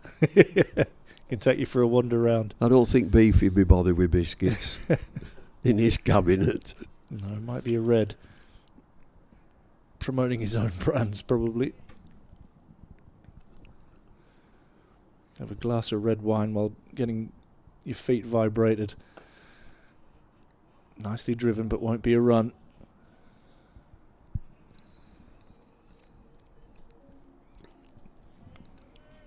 Who's next in?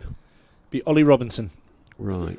Yeah. There's a Comes in big at job 5. to do. Yeah, this he's is got to bat for a long time. just said throughout this whole game it's been just a partnership. This is what Emilio got 82. Colin Ackerman on 16.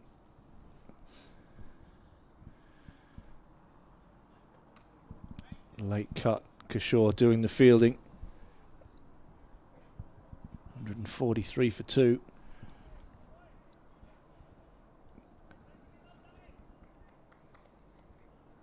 Well, he's on 82 now. He's gay. They might stop out at tea time and allow him to get 100. Have a handshake? You're a bad man. Oh, they're all piling in, aren't they? My wife said to me this morning, "Oh, you're getting some stick." I don't care. Oh, that's wide and driven.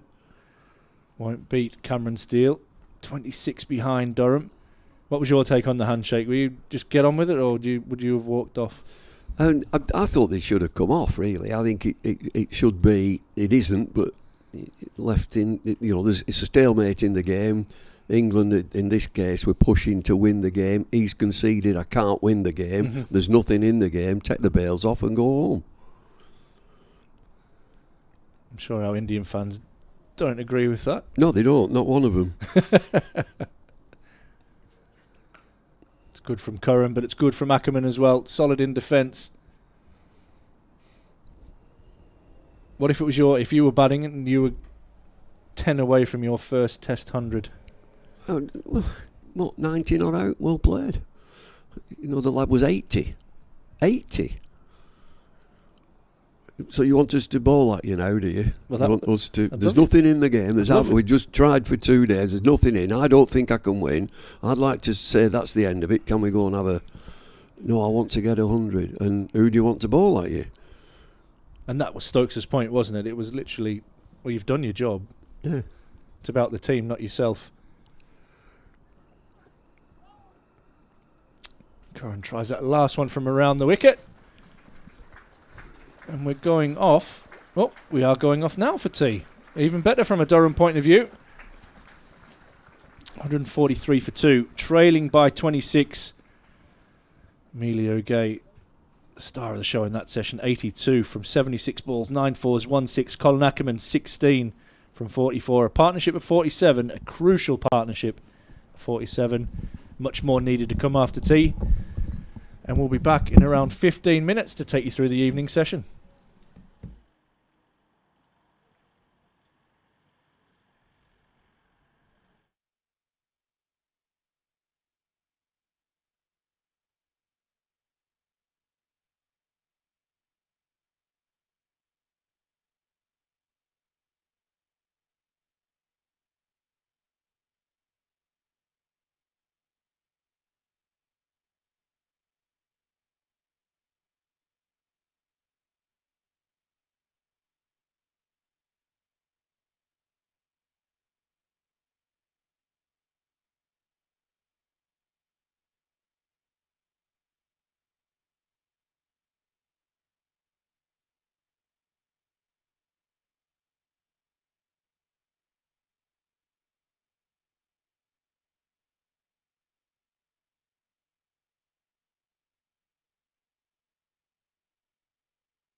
The evening session, day 2 of the Rothesay County Championship game between Durham and Surrey.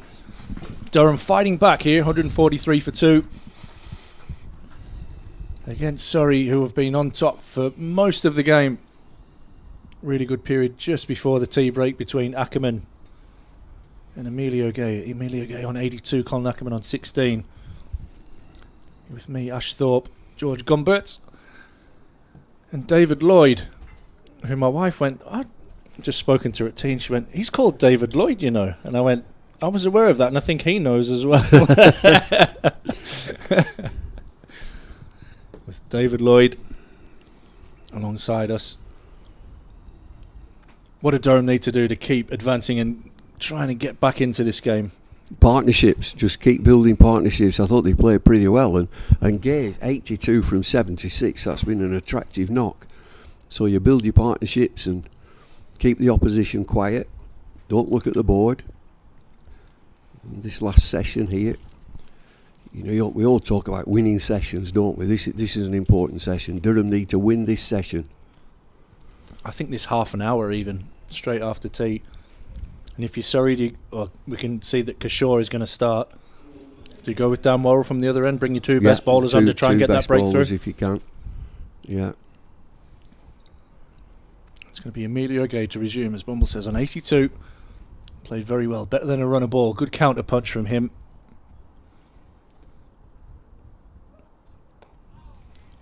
You just got to be careful after that break that you get back into the rhythm.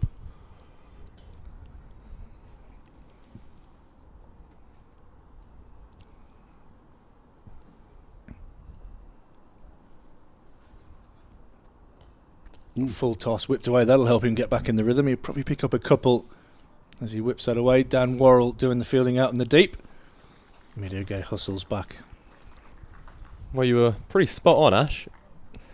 You said with 10 overs to go in the last session before the tea break, you said a good end to the session for Durham will be 2 down and a deficit of 30.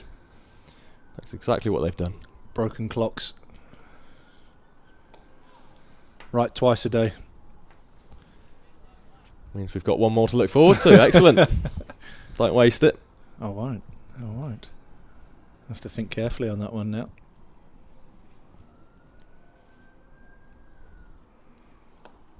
And again, he finds that gap really nicely. He looks calm and composed. Don't want to put the mockers on him.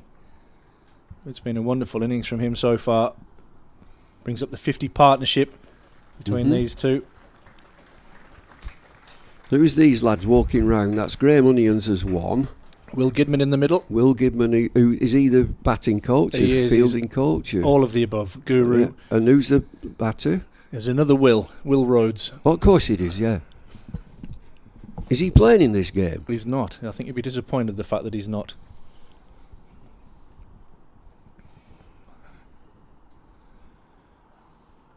Oh, a little bit of turn there from the rough and from wide. Had a couple of decent outings in the white ball stuff, did Will Rhodes? He did well, yeah. Will Rhodes on the left there of your picture. Graham Onions in the middle. Will Goodman on the right.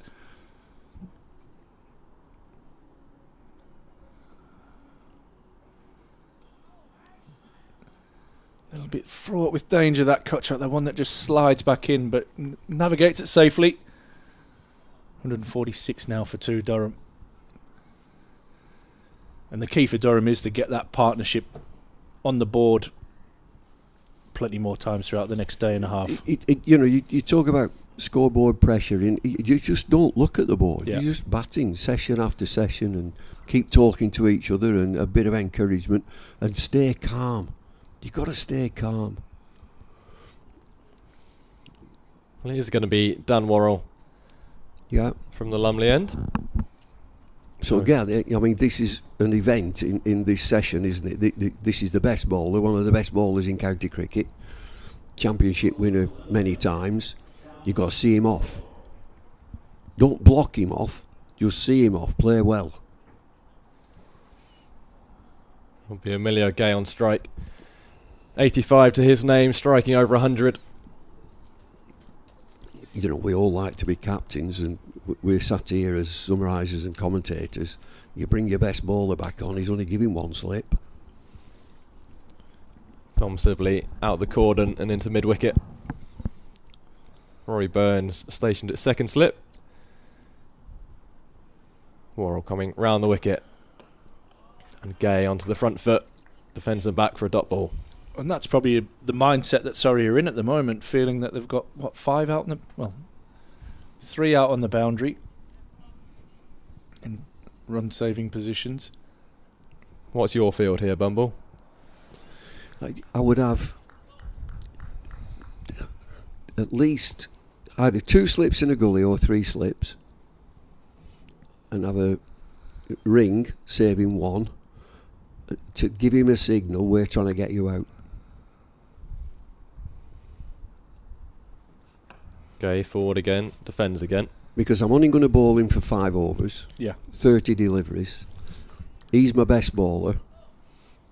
You look round the field, you see 2 slips in a gully or 3 slips, and run saving at mid-off, or a extra cover point, square leg mid-on.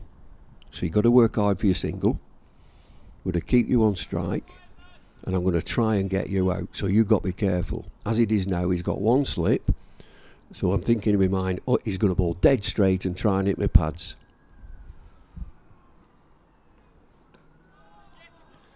And a quick single called through by Ackerman. And Gay gets off strike. That's what you want to do as a batting pair as well, especially left and right hand combination. Just keep rotating the strike. Keep making, if nothing else, keep making the Surrey fielders move around in the field. Keep making the bowler have to adjust their line. See, just take it back, and I'm going like a time warp. Malcolm Marshall's bowling, best bowler. He's playing for Hampshire. And he sets a field at 4 slips in a gully. Or he sets a field with 3 on the boundary and 1 slip. I know when it's the same bowler, 4 slips in a gully. This is tasty. This is I've got to be absolutely A1 here. Ryan Patel right in the eye line of Colin Ackerman. It's just to his right hand side. No run. And as you said, Bumble, it's a new session, it's a fresh start, and these 2 in the middle have to reset, they have to get going again, and I suppose from a Surrey point of view, that's half an hour they can really target.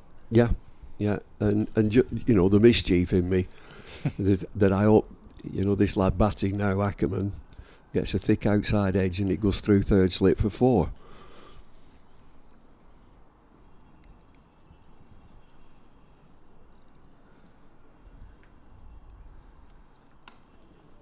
Punch into the offside to the cover boundary, and they'll jog through for a single. Just came a bit wider on the crease with that one, Worrell. But I mean, again, you in this position, I'm a summariser here, and we all like to. What field would you have? Would you win the toss? Are you going to bat? Are you going to bowl? We've all got an opinion. It's nothing to do with us. It's Rory Burns. But you can say, well, this is an option that he's got. He could go all out attack and say, right, we're in business, and get a bit chirpy.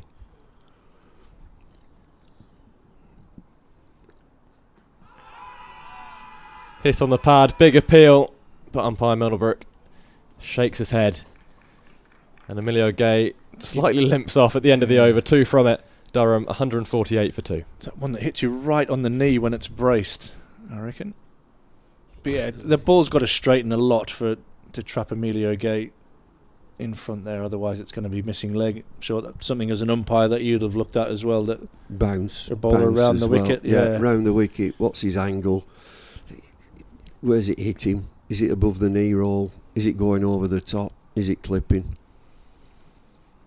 So you say not out. It's not hit you like a flash of lightning. Yeah. Change from the Finkel end. Sam Curran, just 1 over from Syker Shaw. Maybe they feel that Sam Curran is the man, the wicket-taking option. Put a 2nd slip and a 5th slip or a gully in place. Oh, and he hits it straight over the top of Dom Sibley. And away to the boundary for 4 for Ackerman. That's what Curran does, though, doesn't it? He's played that, hasn't he? Yeah. He's played that up and over. So Sam Curran, there'll be bit of all sorts here. He'll let a bouncer go. He might bowl a slow delivery. Do you reckon we can? Will the lads show us that LBW shout at the end of the last over? George will get your little replay up. Looked to be going down leg from what I could see. Here we go.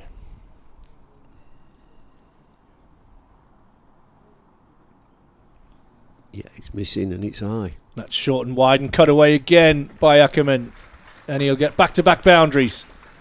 Not the start that Sam Curran was looking for, but this is... I find the danger with somebody like a Sam Curran who will bowl you these balls, and then all of a sudden he'll bowl a wicket-taking ball as well. And he's the type of chap, he's Sam Curran, he's forgot them two. Yeah. So he's gone 4-4, forget it. Well, Durham now surpassed their first innings total. They've done so for the concession of just 2 wickets.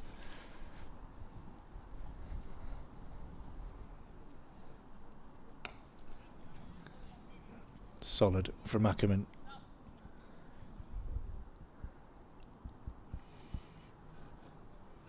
Good from Curran, and we all look at gamesmanship. Just watch Curran, left arm over. Just look at a little bit of gamesmanship. Which way that he turns at the end of his follow through. Just watch him turn. The end of his follow through.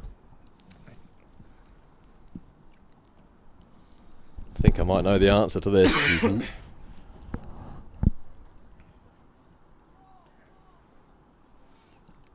Straight back down the pitch. Straight back down. Look, he's walking straight back down. Do you reckon his guide is that little danger area guideline for the umpires next to the stumps? You know, the more studs that are on that area, you get a bit of roughness, which will help his spinner. Well, I'm hoping it might come back to bite them on the backside maybe on day 4 if Durham can get a lead. That's the danger. Durham, man. You never know.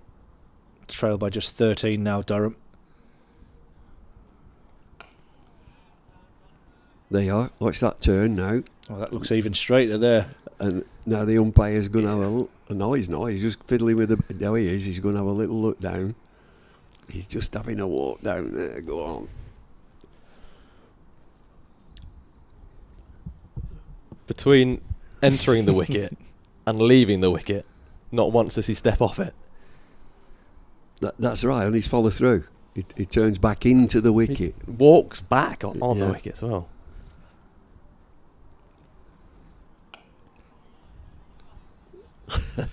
Here we go. Is this the word? No. Maybe just... No, end of the over. Giving his Well, hat back. if he doesn't walk on the danger area, there's literally nothing that the umpire can Oh, there say. we go. There's a little word. I think that's about the front line rather than... No, he's looked at his second stride, which he's fine. I mean, he's only a little chap, so he's not... But it's that, good pro. It is a good pro that it's just manoeuvring it and coming back up the pitch and might be disturbing because we might need some wickets from the spinner. And Well, Dan Worrell has toiled for 6 overs. No reward yet. But he's on for a 7th. Emilio Gay shaping up at the other end. Worrell coming round the wicket. There was the LBW shout in the last Dan Worrell over. Hit the pads of Emilio Gay. High and wide, according to Bumble. So I'm with you. I think we talked about this a little bit earlier. If he follows through down the middle of the wicket, I think they should let bowlers follow through down the middle of the wicket. But I don't like the fact that he's walking back down and he's going back to his mark on the pitch. But I think natural wear and tear on the pitch is going to be more helpful than, especially with these Kookaburra balls, might enhance results. Forward, driven. That's a good diving stop in the covers from Ryan Patel. I may be getting this wrong, but did Sam Curran not get into a bit of trouble a couple of years ago for in his warm-up? It was his brother. Was it his brother? Yeah, in the Big Bash. Ah, right. Tom. So he ran. He tried to mock his run-up, and the umpire says you're not allowed to go on the pitch before the start of the play. He did it on the actual track, didn't he? Yeah, and said a few things to the groundsman in the process.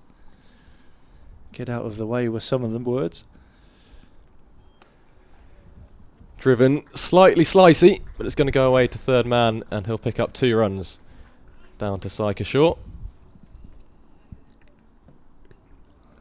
There's been a lot of groundsman anger discourse over the last 2 days. They're in the spotlight, groundsmen. Yeah, they are. Well, what have you made of the tracks provided for the Test summer? Chief executive wickets, last 5 days, revenue for the venue. And they have all gone 5 days. Mm-hmm. Well, it was 2-1, isn't it? So there's been 3 results. Mm-hmm. 1 draw, and England tried their best to get that result on the last day. They were in a position to win. Slightly edgy from Emilio Gay, through the cordon, or round the cordon rather, and all the way to the ropes for 4. You know, this is a good shot. There's no third man down there, and he's played defensively, but he's played it so softly that it's gone down. And Rory Burns is at second slip. He's not at there's 1 slip, but he's at second slip. So he's giving wicket-keeper folks plenty of time and room to dive across. Well, it's a good shot. Played it softly. Single digits now, the deficit.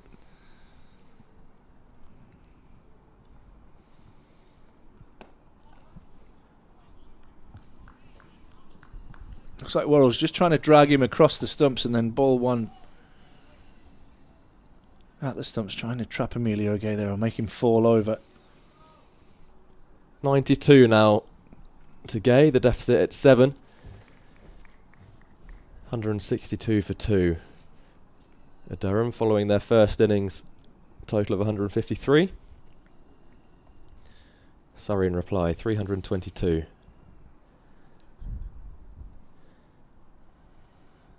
Final over, final ball of this Dan Worrell over. Brings Gay forward, defending into the offside, and it's 6 from it.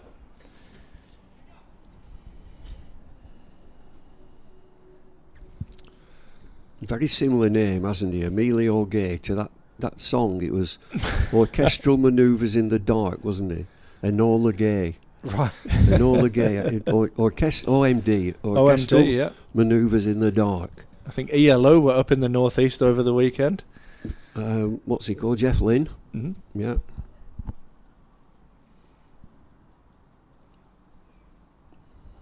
Sam Curran's going to continue. Durham just 7 away from parity now.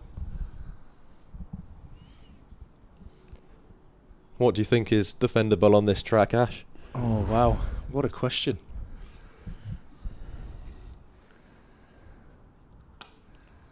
I think after yesterday, any lead that we get, I actually didn't think we were going to get into a lead, but they've batted really well today. I think you thought Surrey were going to still be batting right now. I did. I think Durham have done well to bowl them out. I think Surrey will be disappointed that they haven't driven home more of an advantage by bowling out Durham for 150. There was a thought, wasn't there? This will finish today. Yeah, there was. I think they've done really well. No, I think Durham have done superbly well. They have. I agree. But they'll need another 250 at least. You're right. I mean, again, from this position now, 163 for 2, day 2. Still loads of time in the game, isn't there? Right. How do we win the game? Yeah. How can we win this game? Well, Absolutely. you've got to get 400. Yeah.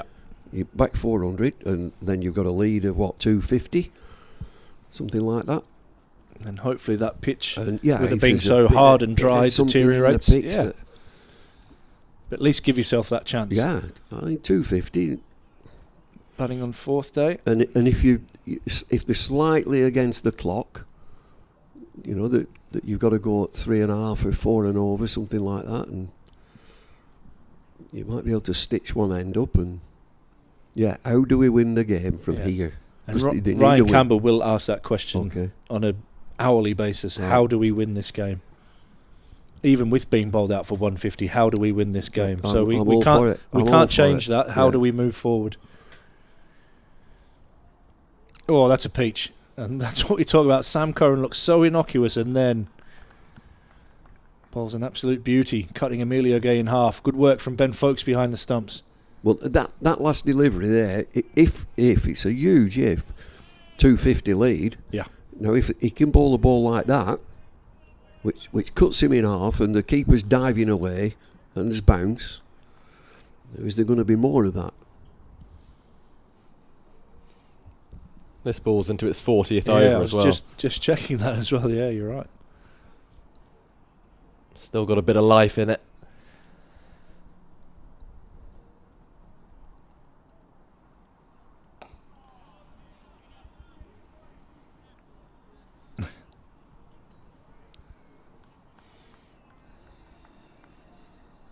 I think for most of these 163 runs, Durham have just batted sensibly. They have. They've been putting away the bad balls. They've been running well between the wickets. They haven't been too anxious about getting a move on. Built good partnerships. You say that the scoring rate for Durham over 4 and over. Emilio Gay going at around a run a ball. Exactly a run a ball. Well, that's been ruined. I wonder if Sam Curran's still in England's sights, because he's just a useful cricketer. At the age of 27. 27. He bowls tidy left arm, bats 4. Competes hard.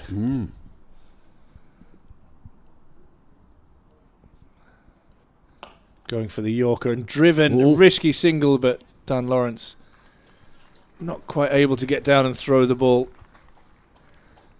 I said yesterday, I think I was on with Sam at the time, that Sam Curran just seems like a very Bazbalian player. Bazbalian, I love when you say Love that. it. He's got the mindset, he's got the skills. He bats, he bowls, he does both with aggression. Mm-hmm. I think his batting from when he was in the England setup is so much more now. Well, there's so many. I mean, Sibley's a far better player than when he played for England. Yep. And Ameed at Nottingham is a miles better player. Yeah, we got 200 off him here earlier in the season. Yeah. Mm-hmm. He got 200 off us, rather. No, I meant as in we were here. Yeah, I see, yeah. 200 from him. Yeah, it was a classy knock. It was beautiful knock. Proper player. Like you said, that was my worry about McKinney kind of being thrust into the limelight really early and then put on the scrap heap. Mm-hmm. Earn that place and then hopefully keep your place. Dan Worrell, how long will this spell be? Because vital importance to the rest of this game. He's bowled 7 so far this innings into his Third, third, is it? Third of the spell. So again, just looking forward, Dawson jettisoned from this next Test match. Yeah. So it'll, for Australia, it will be Bashir and another spinner. It's got to be Rian Ahmed. It has to be.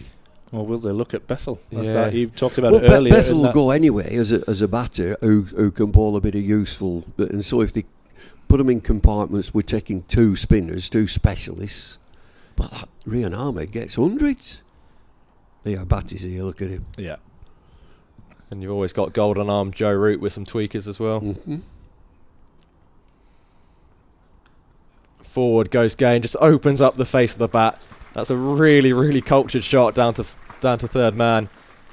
Picks up another boundary. And the runs, again, risk adverse, continue to flow for Durham. I just said Batty's here, and people might be thinking, what's he talking about? Well, Gareth Batty is the coach, and he's walking round and he's got to Sam Curran. He's the Surrey coach, and he's got to Sam Curran. And he's giving him instruction. Very directive. Emilio Very Gay moves on animated. to 97. Doesn't look a happy man at the moment, the coach.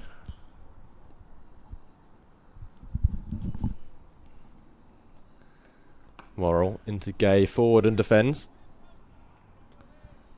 It's something I've seen more and more creeping into the Yeah, game, and I don't know it whether is. it's just the last couple of years, but coaches are now they're lapping more, they're actually going out and speaking to their players. Do you not think, Ash, it's because the boundaries you can walk round now? You It's might like be a right. club. It's like a club Yeah. round. Let's have a walk. Come on, who's coming having a walk? You might be right, yeah. I love it. I think that's great. I do. Not be long in a year or two's time. The players will be walking around doing that, playing lawn They bowls. will. They're Remember playing with the bowls flags? like we used to play bowls round the ground. Short. Pulled. Straight to the man at deep square leg. Emilio Gay moves to 98. And we are level. That's what the round of applause is for. Well, that's a damn good effort from Durham. They could have subsided. They've got to get something from this game. Sam Curran's going into a fielding position. He's away from the coach. He's coming back. Gareth Batty's had a word. Animated word. Love it. He always looks like he's up to no good for me, Gareth Batty. Like, steam. It looks like he's scheming. You know what I mean? There's always something on his mind. Worrell into Ackerman.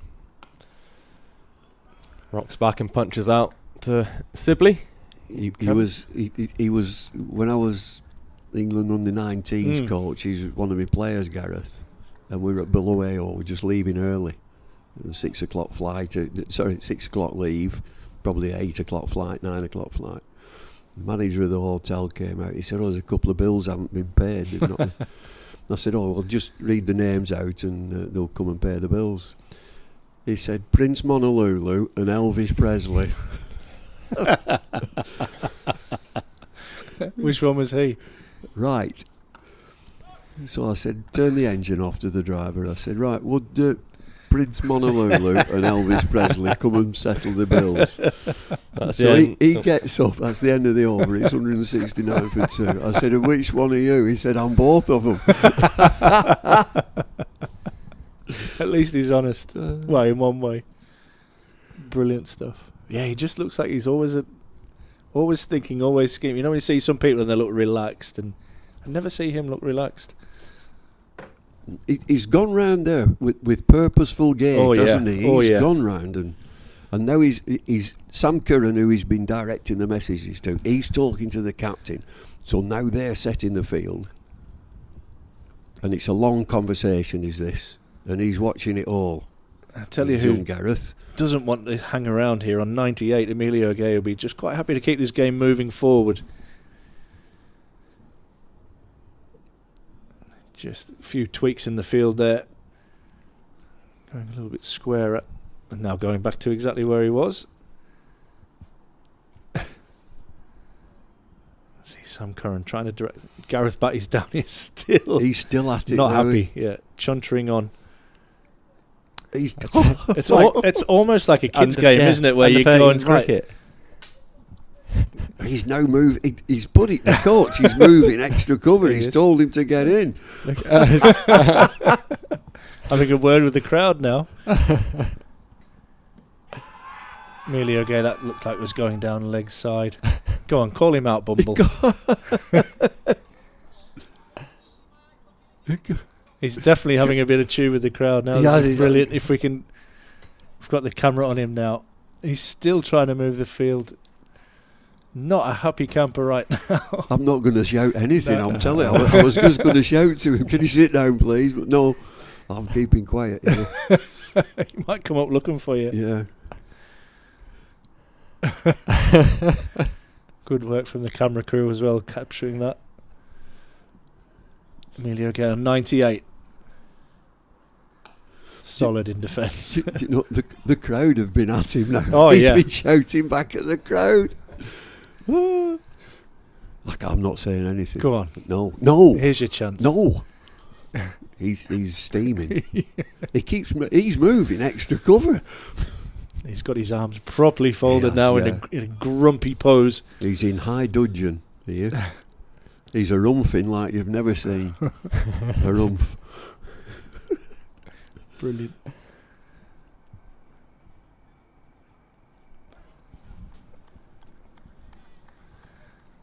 I would say about Gareth Batty, people remember him as one of those classic white line fever, right? He was a fierce competitor. He had some run-ins with players down at Somerset, but off the field he is a lovely man, and he has given us plenty of time for County Cricket podcasts. You ask him to come on, he always wants to come on and speak and be very open, and his love for County Cricket really does burn brightly. I can see his passion just there. As a coach, you quite easy just to sit back and let the lads get on with it, let them figure it out. But He's right. You may as well have gone square leg umpire. You go off. I'll take it from here. And it is almost like a kids' game there, where your coach is just marshalling the field exactly where he wants them. I love it. It shows how invested he is, and definitely shows he cares. Not that I'm encouraging all coaches to get out there and show how much they care, but the jukebox has gone again.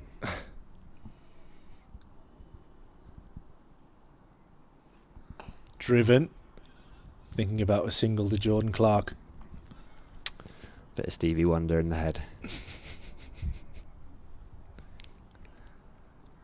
I love the fact the crowd give him a bit as well. That was brilliant. In fact, he gives it back. Yeah, As well. And he gave it back. We've got to wait for this next episode because Sam Curran he's going to come might back. have to come back down here. Can we follow him, see if he hides? Curran just goes off to deep square or somewhere else, yeah.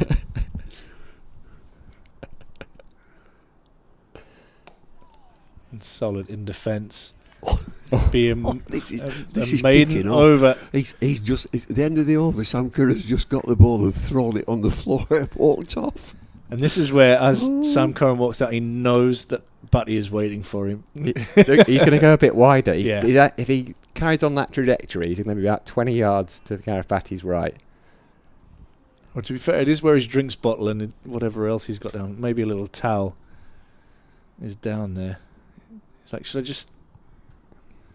Is he staying up in the ring there with it being the right hander? He's saved for now, saved by the bell. In the seat. I think Worrell's going to continue from the Lumley end. But what we can surmise from all of this that's going on is Surrey are feeling under a bit of pressure right now. They want a wicket. They've dropped a couple of catches. That frustrated them. Down on one knee now, Batty. Intensity. There's a straight catching mid-on, catching mid-wicket. Burns is at slip. He's at a second slip, covering a big old area. He's like Bielsa, the former Leeds United manager. And how does how's captain feel when he's moving extra cover? Get yourself further in. And also, it's not a chap who's captaining his first game either. It's a triple championship winning captain.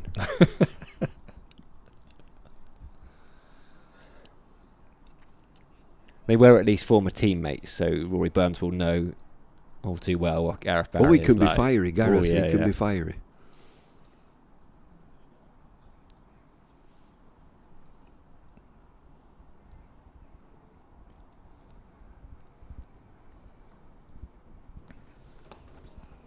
Solid from... Sorry, go on. No, go on. I've just had a message. Can I do TalkSport previewing the Test match on Thursday? What time? 8:15 tomorrow morning with Alan Pardew. There you go. He's popular around here. Be popular on the live stream. He was Newcastle manager, wasn't he? Got us to Europe, yeah. Yeah. He did all right, didn't he? Didn't he do all right at Newcastle? All right's probably a good term. I think his 8-year contract is just about run out now that Mike Ashley, his mate, gave him. Yeah. He wasn't the most popular by the time he left. We had a classic with Mike Ashley. He has an interest or owns a company in Accrington, where that's my own hometown. And he wanted this company is near to Accrington Cricket Club, and he wanted to land his helicopter on the cricket ground. So the cricket club had a meeting, and they said, "Oh well, he'll have to pay." It cost him 70 quid if he. So they put it back to him, and he knocked him down to 40. I love it. Oh well, they'll buy a match ball. No, it won't. No, more than that. Not at the moment. Yeah, it's very true. Comfortable single off the back foot. A Duke ball's £80, isn't it? I think probably for a county standard one. I think once you knock it down, knock it down a little bit for club, you probably I think our league is sponsored by Duke. You can see Batty there, just contemplating life at the moment. Oh, he's got Sam's back. He's gone wider. Sam's gone away from him. Sam Curran. Did you just squirt him with your water bottle there? Has he got enough distance? Emilio Gay, I think, Amidst all this, there's 98. 104 balls he's been out there. Batted beautifully so far. Who was it? Pardew? He headbutted somebody, didn't he, Pardew? It was Myler from Hull. He did. Conduct befitting of a football manager, that.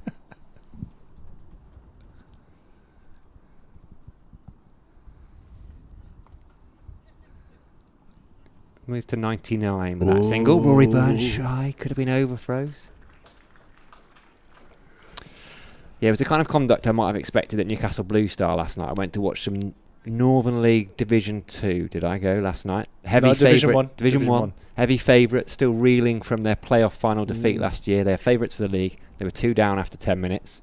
Lost 4-1. But their managerial group are a big bunch of lads. They gave one of the opposition players some real stick, calling him an effing this and a cheating that when he was down on the ground. And the poor bloke couldn't walk off the pitch. His hamstring had completely gone. He was helped off by 2 others, and he's just looking at them thinking, come on, give me a break. Yeah, it's a ruthless league. Single. Maybe even a couple for Ackerman. Gets it into a gap. It starts, EFL starts this week. Yeah. With Accrington Stanley, that's the end of the over. It's 173 for 2. Accrington Stanley play Gillingham at home. And it's just a bit too far for me, really. I'll go and watch York City. What's going on with the grass? Was there noise about floodlights or noise or something? Council, don't get me going about the council in the wisdom of trying to shut the club down. There's a chap, Accrington? Yeah, a chap who lives close by says that the midweek activities, the functions and what have you, it's too noisy. Noise abatement, so there's been somebody around with some earphones like these on and a Geiger counter and checking it. For goodness sake. Yeah. Sam Curran to continue. Emilio Gay on 99. Can't beat point. Well, I was there a couple of weeks ago. Well, I messaged you, didn't I, when I was on my way to Accrington and said, it's quite a nice little stadium now. Lovely actually. stadium. Yeah. Beautiful bar area as well. So that's a function room for 450. You know, the best function room around there. And this one person who is embarrassingly from Accrington Cricket Club. Oh, never. Oh, he were an absolute pain then. We'll have him named by the end of the over. Slow ball. Oh, all the temptations were there. When you talk about slow balls, that was a real slower ball. The old Jeremy Snape moon ball, wasn't it? Yeah, I copped one of those. He had the best one, didn't he? Do you remember the Franklin Stevenson? Oh yeah, well, a bit before my time, but Franklin Stevenson. Bold gas as well, didn't he? So come on, Emilio. One. It's amazing what one run can mean. Out. And that one run is not going to come as he's flicked one straight to Saika short mid-wicket.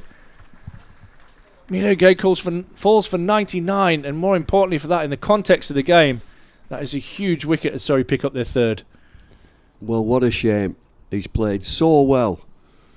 And you just felt it. I think we knew that, he's just getting a bit fidgety. And it's that shot again that you'll see time and time again. He just leans across the offside, clip, middle of the bat. One of them great shots in the nets. Great shot in the nets.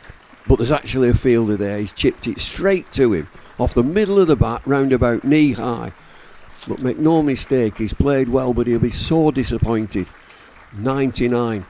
Yeah. And what pays the rent, if you want to get into an England team, what pays the rent? Centuries. Yeah, that's your currency. But that does end an excellent innings from Emilio Gay. He'll be devastated. We thought that we were going to see a century earlier today with Lawrence. He fell in similar fashion, chipping one into mid-wicket.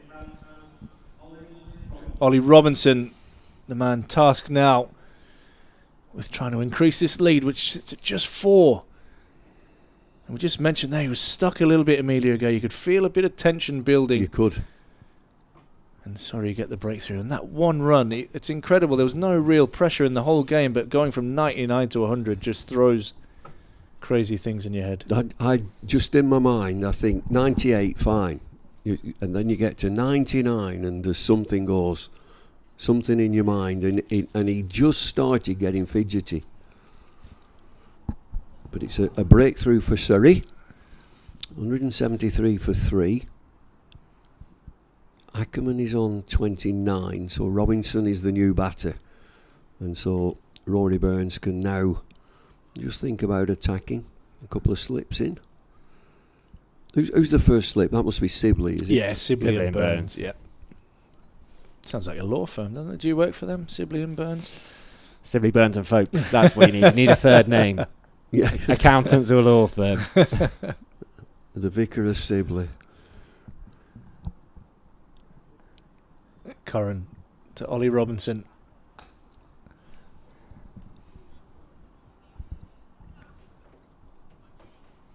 Oh, big wicket in the game, that huge wicket. I'll blame you two.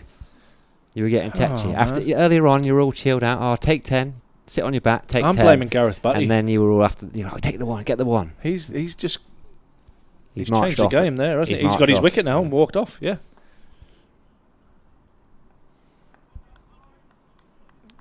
Durham women have Somerset 9 down for 210. Oh, that's a big shot, Ollie. Don't want to be nicking those.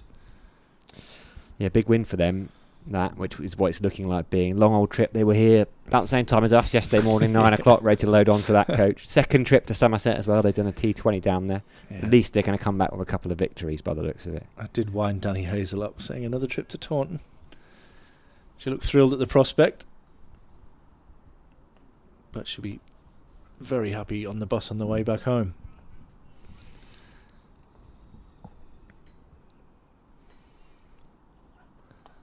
Oh, and he does drive, and this one gets through, slips. Sam Curran is not impressed that has got past Rory Burns at all, but Robinson picks up a boundary, and Durham need Robinson to build another partnership here with Ackerman. If Ollie Robinson stays in for any period of time, that scoreboard will move quickly. Natural scorer. He was superb last year. Hasn't quite had the same year this year as Ollie Robinson. It's been a bit tougher going for him, I think that's fair to say. Yeah, and I mean, you're not always in great form, but I really think the England situation probably messed with his head a little bit. I've just looked at the Lancs score. 139 for 9.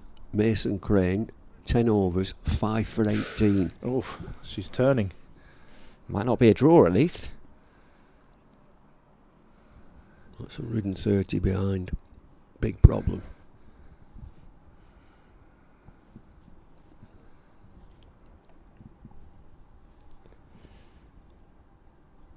Worrell to continue over the wicket to the right hander, one slip. Big period in the game there. We say that a lot. Yeah, but having said it for 2 days. All that hard work they've done, right? And you look at the scoreboard, just before Emilio Gay gets out, 177 for 2, now 177 for 3. You think, okay, that's decent. Then you look in the bottom right hand corner, you just see the number 8, and they're effectively 8 for 3 here. So they've got to start again. There's still the same amount of work, if not more, to be done. I'm not sure 150, 200 in the lead does it. Nowhere near does it. It's a good pitch to bat on.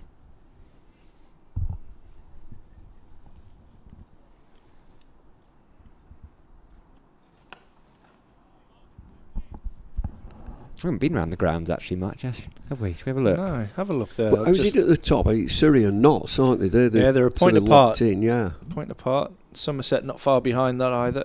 For the time being. The only surprise to me in this game is that we haven't seen 100 yet. Had a few that looked. I can't believe Lawrence didn't get one. Yeah. Or Gay there on 99 naturally, but not 230 for 2 in reply to Somerset's 438. Be a weird scorecard that Somerset one. Yeah.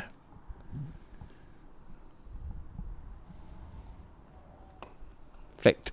Didn't quite time it though, and it was a dive in about 4 stages at mid-wicket from Campsdear. One of those dives, the old school drama class, when you get taught how to go down without hurting yourself. Dive on the square as well. That square is very, very firm. Yeah, those fielders that are in cover or mid-wicket, by the end of the season, they've got no skin on their arms or knees.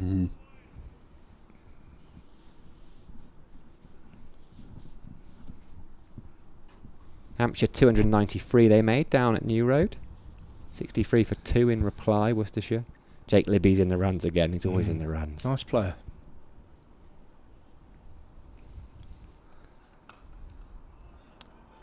Comfortable single. He's a nice human being as well, Jake Libby. At one point, he was in, because he went to Worcester, having been in and out at Notts, and he probably averages north of 50 for Worcestershire. And he was quite close to the England side at one point. In another era, he probably would have got to go. In the era where they used almost every opener who scored any runs in county cricket.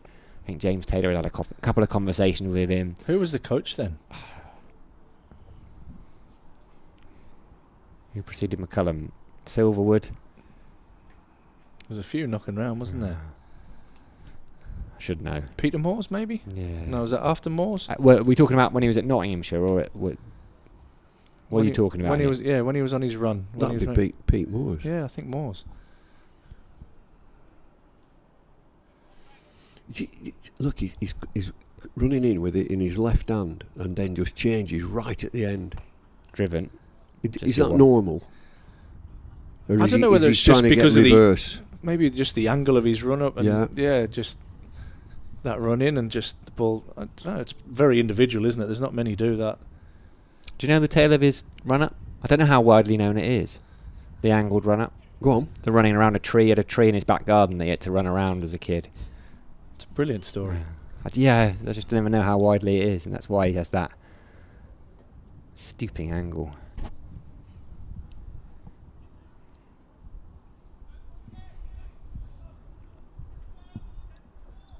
Was pretty common back in the day, wasn't it, Bumble, the angled run up? Yes. Trying to get side on. Big shout for LBW going down the leg side, I think, by the looks of where Ben Folkes was. Adam Live, 115 at Scarborough. Of course he got runs at Scarborough. He churns them out, doesn't he? Oh, yeah. He's out now. 250 for free, but they're in the lead. They need a result. Well, that's not a great position, that game for Durham, is it? No, it's not.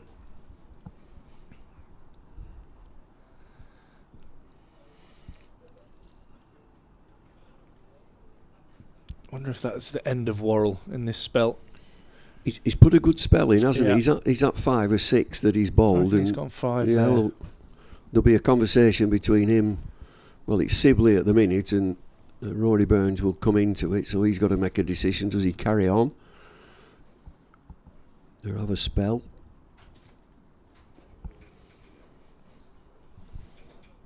Second slip and a very fine gully now. Yeah, 5 overs in that spell, none for 19. Little change of attack round the wicket. Probably misses out there, Ackerman, short and wide.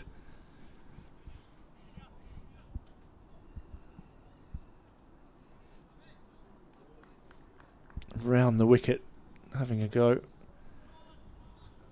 Catches at cover, catcher at mid-wicket. A second slip and a fifth slip or a fine gully. A very deep backward point.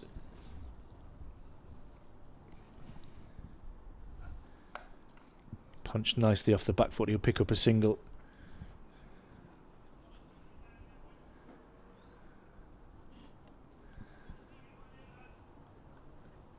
Big result that for Durham, isn't it, in the Metrobank Cup? That puts them right back in They're with a right in the shout mix, of the semi-final. Yeah, up to 5th. 10 games gone. Is that Point finished behind now? Surrey, yeah. Yeah. Well done, the girls.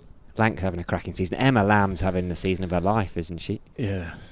Scoring runs. I was for nervous fun. when they had the international here and then Durham played Lancashire a couple of days later, and unfortunately saw that Emma Lamb had just left her kit here, and I was like, oh, she might not play, but once she'd left her kit here we knew she was playing a couple of days later. But Durham got an excellent win there as well.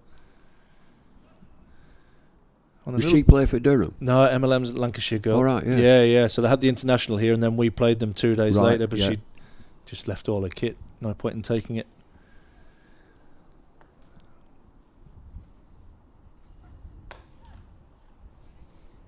She got 130 odd the other day, didn't she? Averaging 73 in 50 over cricket, 100, 550s. Average 56 in the T20 comp with 450s. She's done really well, improved over the years. She played at Bramhall Cricket Club, in Cheshire, as you know, at Bramhall in Cheshire. Yeah. And With she Danny. played in the men's side, senior side. We're brothers at Sussex now, isn't he, Danny? Yeah, I don't think he's playing that much, to be honest. He's not quite there, is he? He had a few loans out from Lancashire. Did he go to Warwickshire? Or did he play for Warwickshire? He went to Gloucestershire on loan. He went to Somerset on loan in the Metro Bank Cup. He might have gone to Warwickshire. I'll have a look. I'm sure he played here a few years ago.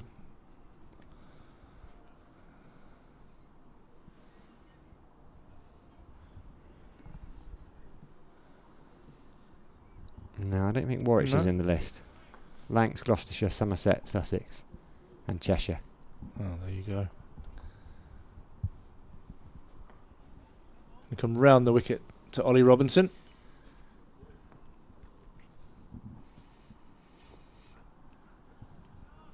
Allows that through to the keeper.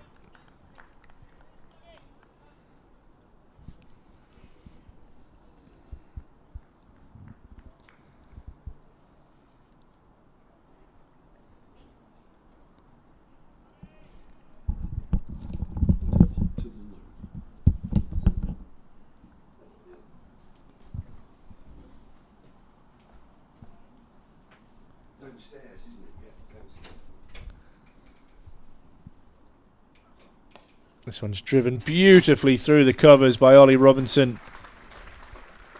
Almost a signature shot from him. Time to perfection, away for 4. Just lent into it, didn't he? He was there to be hit. I feel a little bit better about life now, Ollie Robinson. Big chance for him, this. Team need him. Desperately need him. It's hard this though, isn't it, mentally, when you look up and see that scoreboard. The amount of work you have to do to have any chance of saving this game is gargantuan, really, isn't it? How do you do it? You ever been in this position? Yeah, lots when I played. Lots of times. What do you do? Break it down? You've just got to do partnership by partnership. Try and, I think Bumble said earlier, win that session. Going to see a bit of spin. Change of bowling. Dan Worrell is out of the attack. Syke is short. Change of ends for him. He's going to come on at the Lumley end. We've got 21 overs left in the day, a minimum of, but it's already 6 minutes past 5. So I think it'll be 21 overs and done. No issue with the light. It's as nice as it's been across a couple of days, actually. Beautiful. A glorious evening up here in the northeast. A couple of spectators, t-shirts off, a few hiding away in the shade. Rory Burns just trying to sort his field out. What we're going to have. Burns at slip.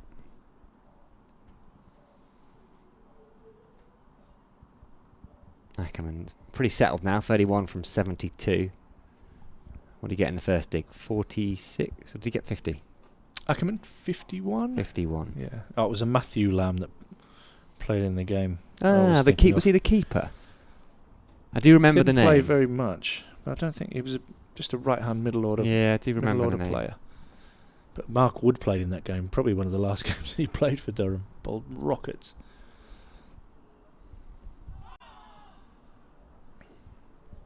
Good change, this. Like it? Yeah, good change. I think Worrell was done. Give everything. And I think if Surrey are to knock Durham over, this is the man to do it. Watchful from Ackerman. Oh, I was hoping to steal a bit of juice from you, but what do you need, got mate? The wrong size connector. Oh. Apologies. I'm on an old Mac. You don't need to apologise. It's nice that you did. It shows you're a lovely maybe human. Put the C connector in? Will that charge it, or is that a output? This is an old Pro, old iPhone. So I never know what the connections are so called. I've got nothing for you. You've got nothing for me, mate. Not for the first time. You're offering me absolutely now. As usual, yeah. But the thought very much counts. Thanks, mate.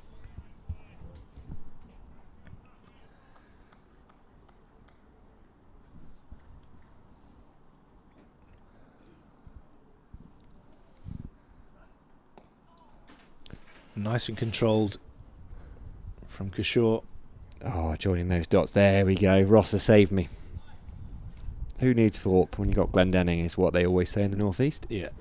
You often hear it chanted. Bit disappointed with his level of technology, if I'm honest. if he's supporting that. Ends the over. Maiden for sure.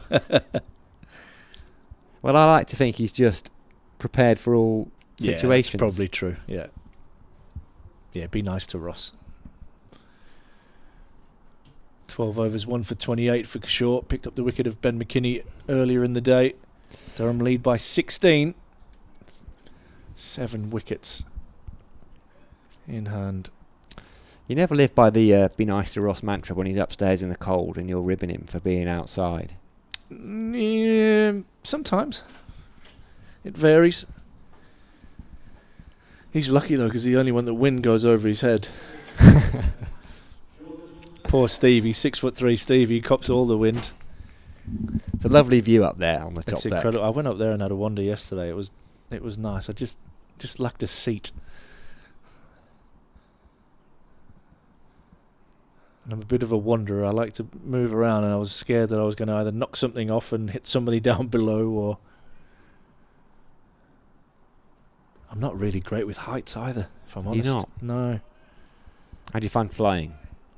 Yeah, I can't control that. I'm enclosed.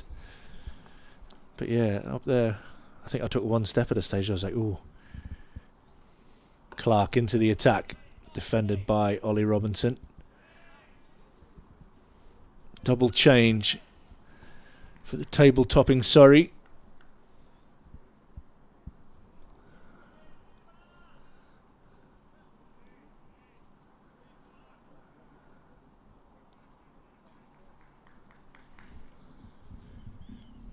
Just the one slip in place, catches either side of the wicket.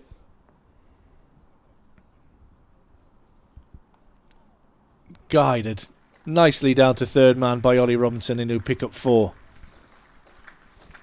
Yeah, and all these runs will feel that little bit nicer because they're putting Durham further into the green. They're not getting rid of red. Yeah, this absolutely. is all green stuff. And Ollie Robinson scores quickly. He's already 13 from just 10 deliveries. One fortunate boundary, 2 lovely boundaries, that late cut there, and a beautiful cover drive in the over before.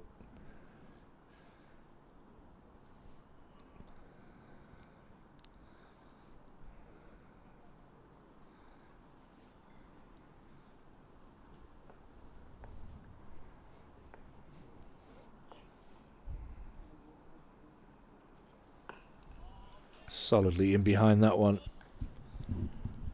189 for 3. 20 in the lead now, Durham. You just wonder how Surrey are feeling about those missed chances. What was Ackerman on? 3 when he was 3, dropped? yeah. Simple catch as well, wasn't it? Emilio Gay was probably in the 30s or 40s when he was put down, caught and bowled.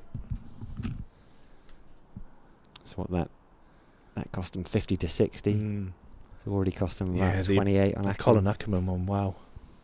It's a very different scorecard.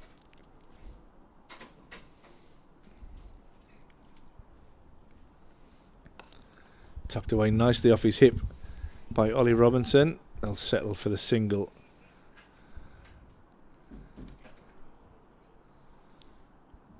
Captain Burns running over.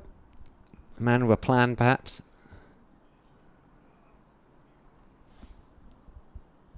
Just need to keep going here, don't we? Keep plugging.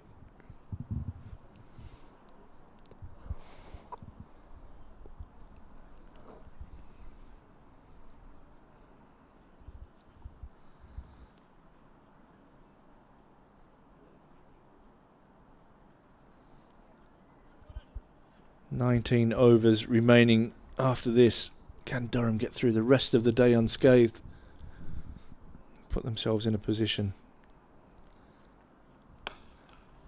where they can think about setting a really competitive total to turn this game around and give themselves a chance of winning after being knocked over on day one for just 153.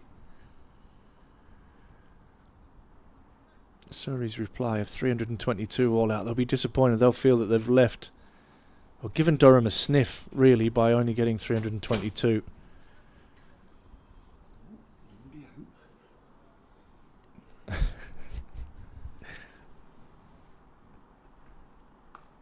Ackerman up tall in defence.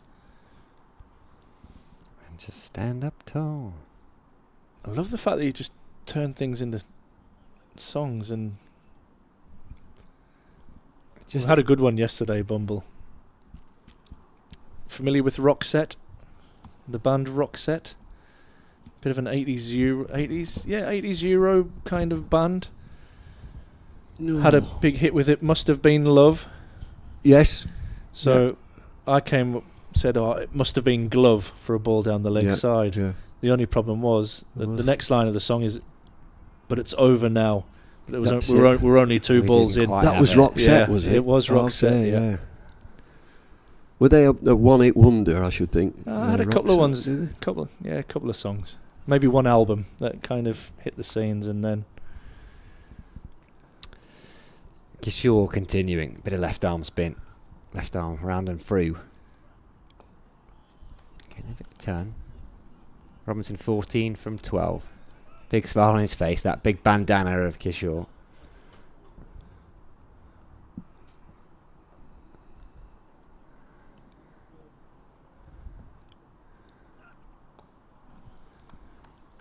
Off to be an extra in a Frat Pack movie later on.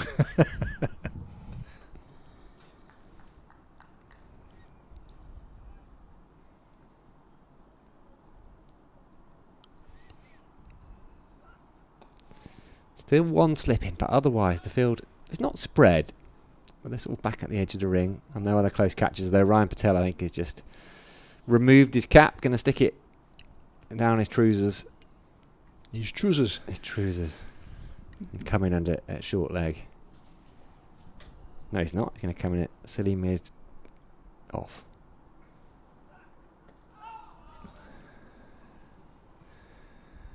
So I'll take you back to yesterday. They brought in the silly mid off, and Ollie Robinson came in, and he went back to a ball. It was a good ball that got him out, but I think if the back pad hadn't been in there, he'd have gone forward. So I think this is good captaincy. Just throws a little bit of doubt in your mind. Whether something happens or not, it just makes you do something potentially that you don't want to do.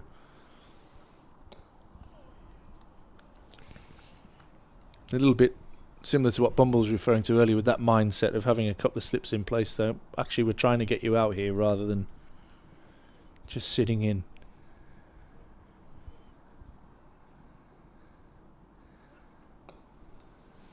And they're overdone. 49 of them in the innings. 18 left today. Well, there's no threat, but it's accurate. Left arm spin, slightly round arm. You'd expect accuracy from an Indian spinner. I bet he's a handful on a pitch that's really ripping. Yeah. Because he'll drive it in like Jadeja does. Slide that one on, challenge both edges, yeah. Yeah. Are you in with us tomorrow, Bumble? I'm here tomorrow. Excellent. I'm going to have to bring some product placement items in. That keep switching to you all the time here. I reckon I can make some money out of you being here. What can we have? We'll have a meeting tonight.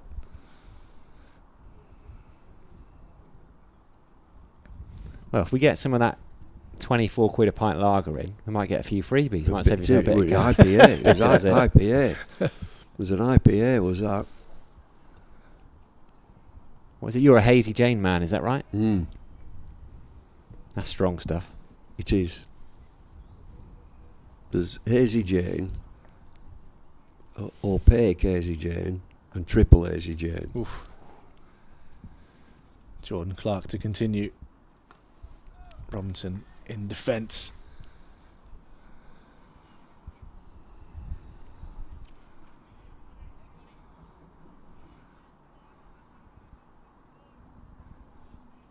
Durham will like this. Just a bit of a quiet period in the game here after the wicket. Thought Surrey might have been a bit more up and about, trying to get 4 and 5 before the close of play, which still may happen. But Durham at the moment.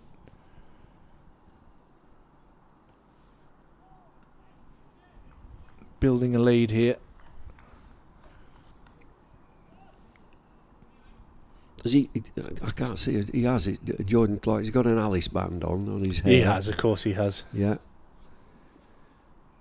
They give them out at the age of 5 in Cumbria, I think. Everybody gets one. Mandatory. Yeah. It's a good flowing lock of hair. That just staring on jealously. Yeah, absolutely. Follically challenged here. Just noticed that the Worrell did it. I was going to call him Frankie there. Dan Worrell did it, and Clark seems to be doing it as well. Just bowling wide of the crease and really trying to target the stumps and just seeing if there is any natural variation in this pitch. That's good that he can use the crease and bowl close to the stumps, wide of the stumps, just create a different angle.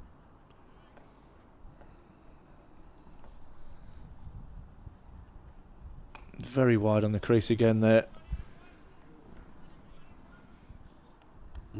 I always home in on things like Alice bands, and you were chatting about football earlier when. There he is. He's putting his Alice band back in place for you. Sort it out. Get it in place. When years ago, centre halves at football, come near me and I'll kick you straight over that stand. And now they've got gelled up hair, earrings. Robinson pushes that one away out to the sweeper on the point boundary and pick up another single. And they've got tattoos of a bunch of flowers. Centre halves, come near me and I'll kick you straight over there. There was one of those playing last night, the number 6 for Newcastle Blue Star. He was a big unit. Get stuck in. There was a similarly sized centre forward, mind you. Yeah. There are some big humans in that Northern League. We'll play against a few of them tonight, actually. Yours are just kids, really, aren't they? Yeah, they are. Oldest is 21, I think. It's a fascinating league. It's a proper Northern League. So there's your classic sides in there: Shildon, Newcastle Blue Star, Jarrow Roofing. They still Jarrow Roofing? No. No, they've lost the roofing. The roof's come off. The roof. I think they were 2 separate clubs. I see. I think one was a company. But then you've got 2 student sides, Newcastle University and Durham University students, and then the school that Ash teaches at, the former pupils play. So they must get some stick. The posh kids of Durham and Newcastle University must get. Durham United, they're called, under Durham University, have just come into the league. We've been in it now for, I think, our 4th year. Has just changed our name to our school name in Parkview. And Newcastle University have been in that league for quite a while now. So it's good. Actually, some of the games when you play against those sides are just totally different to some of the more established and older clubs. Tell under the helmet again. Into that eye line of Ollie Robinson who's driving. You remember when we used to play football in the schoolyard and you'd have 2 captains, they're the best one, and you all line up, I'll have him, I'll have him, I'll have him, I'll have him, I'll have him, I'll have him.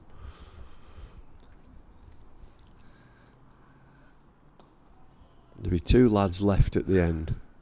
You have him, and we'll have him, and put him in the goals. In the goals. Shove him in the goal. You get in the goals, you're hopeless. Get in the goals. Put them gloves on, you'll be okay, you're in the goals. And then the good one, he'd say, don't give it him in the goals, keep it well away. And it's the same now in Premier League football. They're on 300 grand a week. And what do? It's the same. They've put him in the goals because he's hopeless. They keep giving it him now. They keep kicking it to him. He thinks he's turned into George Best. That's some of the best passes of the ball now. The goalkeepers. Driven. Just one, mate. Manchester United lately. I have, thankfully. I have. He trips over it, tries to do a step over. There are definite exceptions. 1-0. Right. 1-0.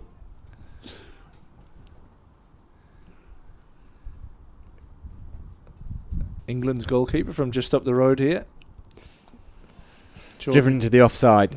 Jordan Pickford territory. Just a single. So what was the crossover like in terms of playing football, cricket? Seasons. But because I'm talking about, because like Botham used to play both, didn't he? Were there a few others? He played a little bit for Scunthorpe, yeah. Bit Yeovil. There's a wonderful quiz question, which was he called George? Our man. Yeah. G. Another single. That'll end the over. Got old Arnie as well, Ryan Sidebottom's dad. Yeah. 196 for 3. It's not relevant to this game, which is a pity. But there's no catch to the question. It's not a catch. There's 2 Lancashire cricketers who played in Wembley Cup finals. Well, there's no catch to it at all. Two. What generation are we talking about? Well, I played with one of them. That's misleading. I played with both of them. One of them very briefly, and one is a League Cup final, Right.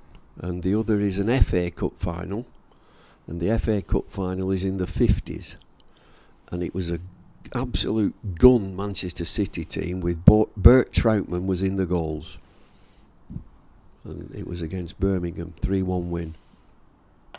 Clark in right on the money. And this chap played as number 10, and it was in the era of Don Revie, deep lying centre forward like a false number 9, and he played for Lancashire cricket in the summer, played for Manchester City in the winter, and scored in the FA Cup final. What a good life that.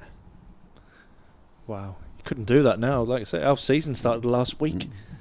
There was EFL Cup games on last night. And the other one played for 4 counties and became chief executive at Lancashire. An opening bowler. Not a quick bowler, an opening bowler. Became chief exec and played for 4 counties: Surrey, Lancashire, Warwickshire, Worcestershire. There you go.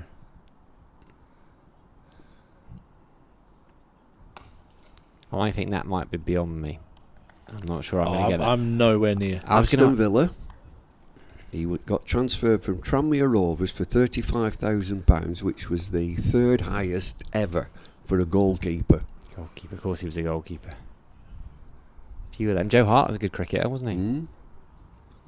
And you'll know the name. He was responsible for the redevelopment of Old Trafford. I feel like we should know the name as well. I'm thinking Jack Simmons, but Yeah, he was chairman for a while. He wasn't chairman then. right, okay, Jim Coombs. right, okay, I know that I have heard the name. Yeah, yeah. I would never have got there in a million years. right. And, Well, the he City was, number 10? Go on. Jack Dyson.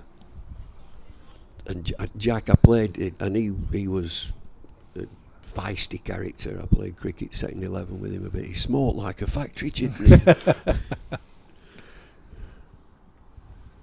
Driven beautifully through extra cover from Colin Ackerman. The best of him, and 4 more to Durham. That's a sweet shot, isn't it? It's a lovely flow of the it bat brings he up has. 200 for Durham, and just an effortless shot where you just actually lean on it. It's come through at about 80 miles an hour. You come forward and he's leaned on it through extra cover for 4. 200.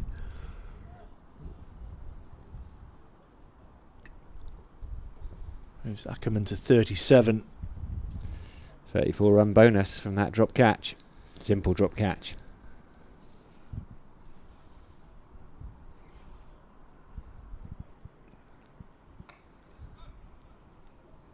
Ends the over. 200 for 3. Partnership of 27. Ollie Robinson on 18. Colin Ackerman on 37. That wind is picking up. Mm-hmm. What have we got a lead of? 31. Well, 31 for 3. That's, yeah. How many overs? About 16, 15 left today. 15 left today. Oh, right So on. it's so important that you see this out round about an hour's play. Will there be a night watchman who's the designated night watchman here? Be Parky, I would have thought. He'll be desperate. He'll be sat there in his pads. Helmet on already. Kishore's going to continue from that Lumley end.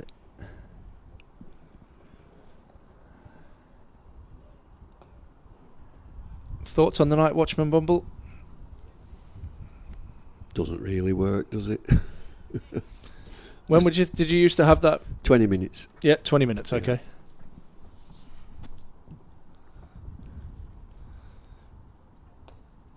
We've got about an hour left this evening, I would say.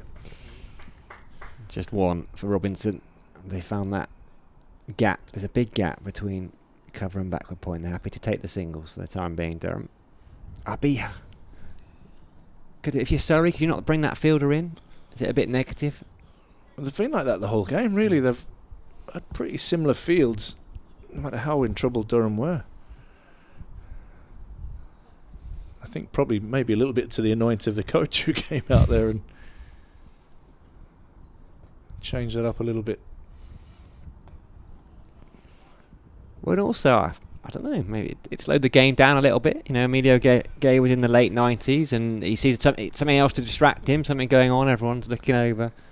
Because Gareth Barrett's doing that, slows it down. Suddenly he clips one to mid-wicket. Happy to sit on that front foot, Ackerman. Patel's got his cap back out of his trousers. Do you remember the Donald Wears Your Trousers song? I've been singing that to my little girl. Andy Stewart. Was it Stewart? Yeah, I think it was, yeah. Stewart, somebody? My daughter loves it. And there's nothing I love more than the laughter of that little 10-month-old girl. It's incredible, isn't it? Oh, yeah. Laughter of kids. Donald Wears Your Trousers. Who's warming up at mid-on? Someone was. Dan Lawrence is up mid-on. Yeah, I think it's Lawrence. End of the over, 53 gone. Drink being run on. Durham past 200. No bonus points, though, available in the second innings. 201 for free, 32 for free. Really. Yeah, it's normally the drinks that get run on for the batsman, but there's a drink being bought on and maybe a message. A massage in a bottle. With a bottle. Dan Lawrence, the man, having a slurp. Another conversation between Rory Burns and Bowler. Alice Band off, Alice Band back on for Jordan Clark. Ever wear a bandana or anything like that when you were batting? No. Did Graham Fowler? Would he have worn? Strikes me as a bandana kind of guy. No, I don't think he did. I can't remember that far back. Probably get one round the beard at them. If he's still got his beard at the moment. Last time I saw him, he had a big bushy grey beard. Attempted Yorker, well kept out by Robinson. Was he Accrington man as well? Graham Fowler? He was a fabulous player, him. Did he make a double 100 with a broken neck or something like that? Well, he got a double 100 in India, was it? In India, Chennai. Neck? Gatting got a double 100. No, I don't think he broke his neck. Gatting got 200 and so did Graham Fowler.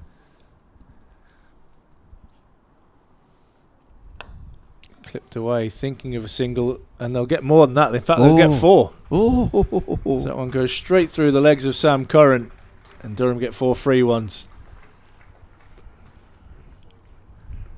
Maybe took a little bobble off the wicket end before it got to him. Probably being kind. You're being very kind. Gareth Batty would not be happy now. Actually, he comes back out now. He'll come stomping back round here. Oh, dear me. I saw him this morning, Gareth. Had a good chat with him.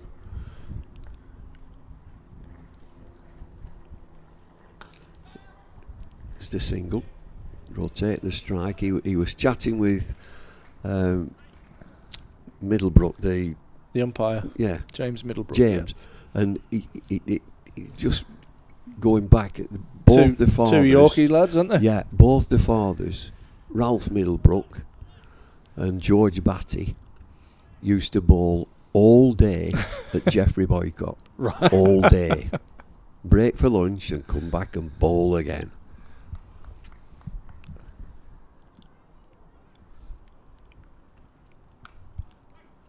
Ralph was a medium pacer and George was a leg spinner. Okay.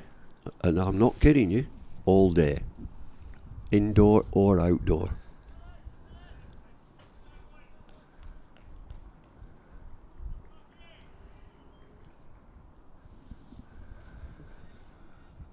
I bet they were thanked at the end of the day.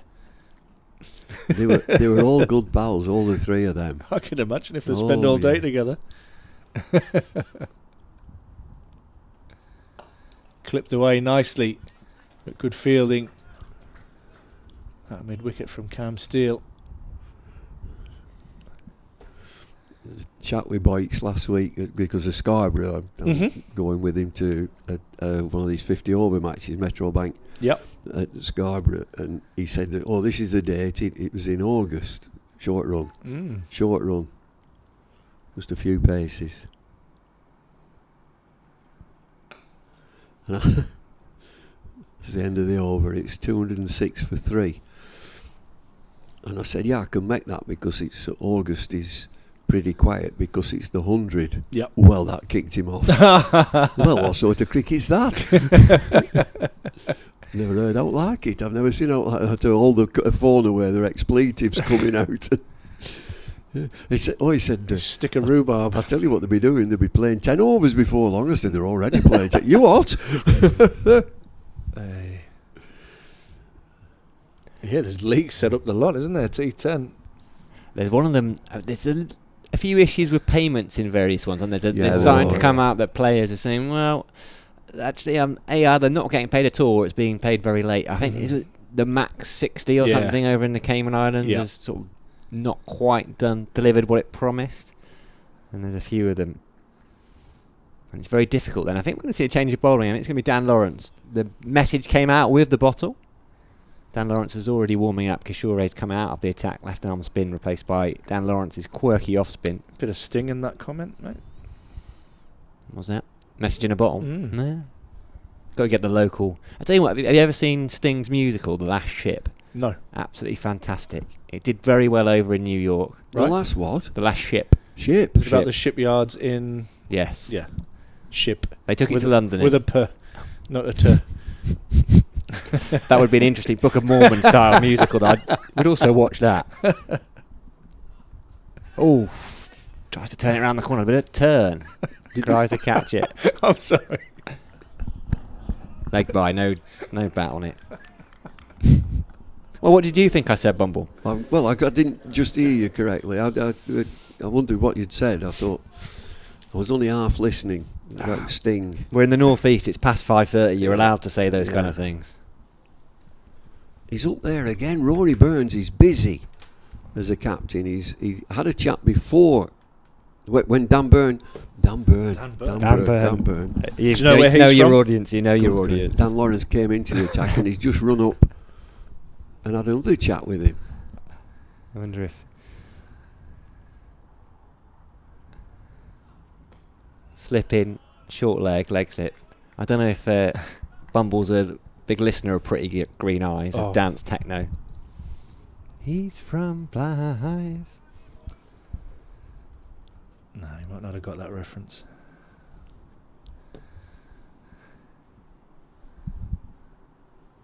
Swept. Not in control of that, Colin Ackerman. Top edge. Brings him one down to Dan Worrell. It's good intent in the sweep.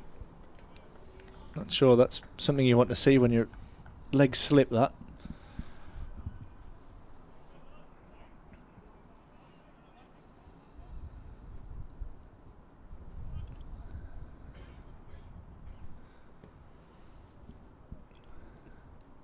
The fielder comes exactly where that ball landed, off that top edge sweep. Robinson on strike now.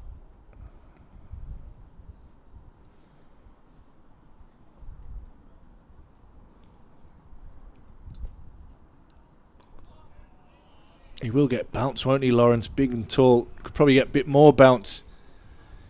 Just collapses down a little bit in his action. And he's pushing himself forward. He wants to become a genuine all-rounder. I think that's part of the conversations he may not have had with England. Getting to that side as an off-spinning all-rounder. Or batting off-spinner, really. To be a genuine option.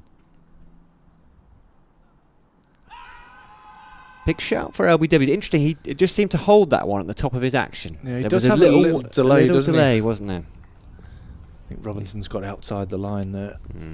He's got a good loop, hasn't he? He's not like the left arm spinner who drives it into the pitch. He gets a little bit of a loop.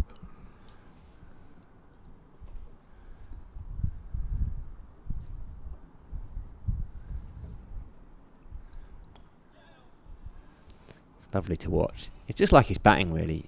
Not necessarily orthodox. You wouldn't coach it into somebody. It's beautiful. It's natural.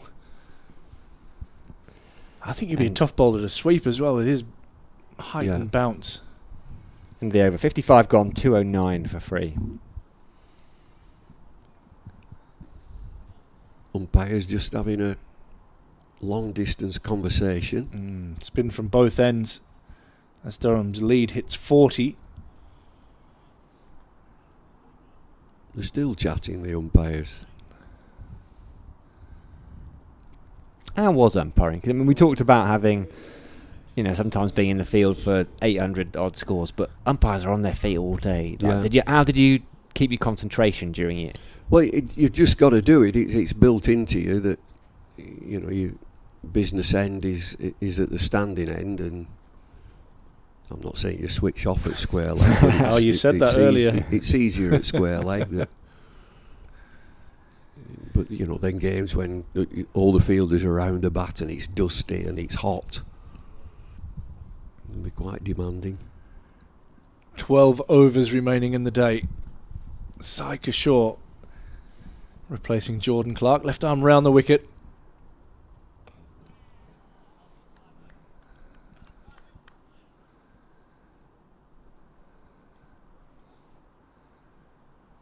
Did you have anybody in particular who used to give you a hard time when you were umpiring? No. Anyone used to give a hard... Oh, Robinson. No. Robinson chips one in the air. Gets a leading edge. And Dan Lawrence takes a comfortable catch. Running back. And as that lead hits 40, Durham lose their 4th wicket. Ollie Robinson has to go for 25. So it works, doesn't it? The sucker punch when mid-off is not on the boundary, he's not saving one, and he's just challenging. Go on, hit me over the top. And he'll be walking off now, Ollie Robinson. What have I done? What have I done? Durham may well look back on this game and see a couple of starts and a couple of soft dismissals against the left-arm spinner. 209 for 4. It's a good fielding position. It's just a challenge, an attempt. You go on, you can hit me over the top if you want. Get me over the top. It's a false shot. He's just chipped it up, and Lawrence does the rest. And you've got to walk off thinking, what have I just done? Effectively 40 for 4, Durham. The fall of Robinson. Graham Clark comes to the pitch. He's just trying to hit it over mid-on. It's a leading edge. I don't think Saika Shaw can believe it either. Yeah, big leading edge. This now 11.4 overs, 70 deliveries remain tonight. And again, we say this is a huge phase of the game. We've been saying it all day. But you feel if Surrey to pick up 1 or 2 more here, that could well be the end of the game. That's a gift, that last one, a gift. It's nice and quiet. You've got to play that last hour out. 12 overs to go. Another good change from Rory Burns. Right, we'll change it again. He's changed ends a few times, hasn't he, the left-arm spinner, Kashaw?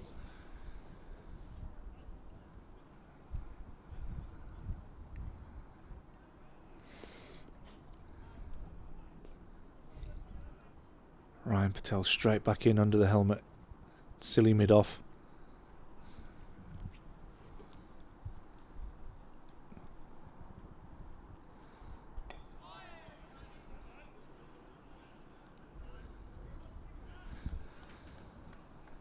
Big moment in the game. Ollie Robinson caught at mid-off off a leading edge.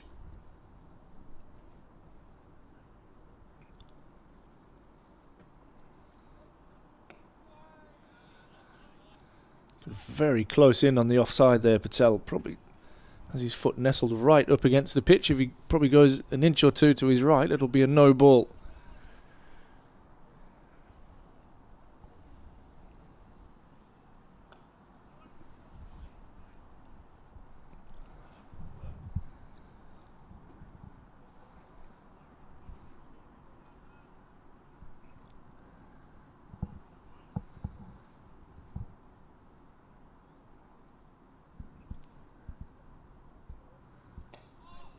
Good bowling there, a little bit quicker. Just trying to find the right pace, just slightly varying his pace ball by ball It's a wicket taking over for Sai Kishore. A wicket maiden. He has 2 for 34. Durham now 209 for 4, leading by 40, and in real desperate need of a big partnership. They are, and you could see it quickly going the other way as well.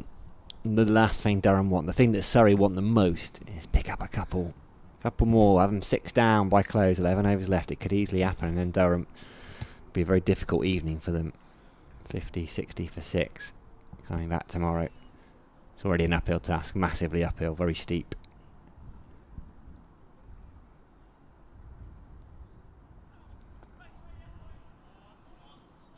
Ackerman's the big hope, I think. That lifeline on free he had. He can't afford to give him too many chances. Like many batters, he's susceptible early, but once he's in. 50 in the first innings.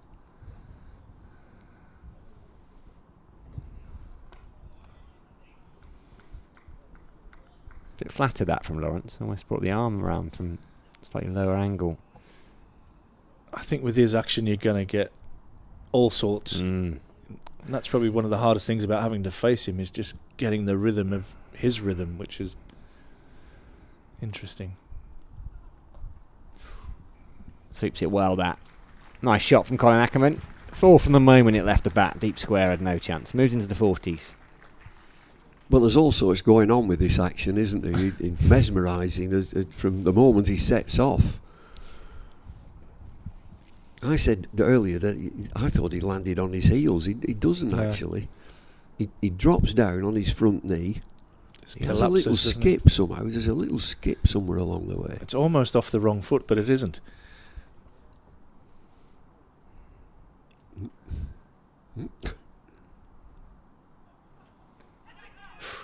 Tries to catch it. Falls short of Patel under the helmet. You don't know where to look. There's so much going on. I wonder if he used to bowl off the wrong foot, medium pace as a kid, and has changed it up. So almost his last step, his delivery stride, looks really deliberate.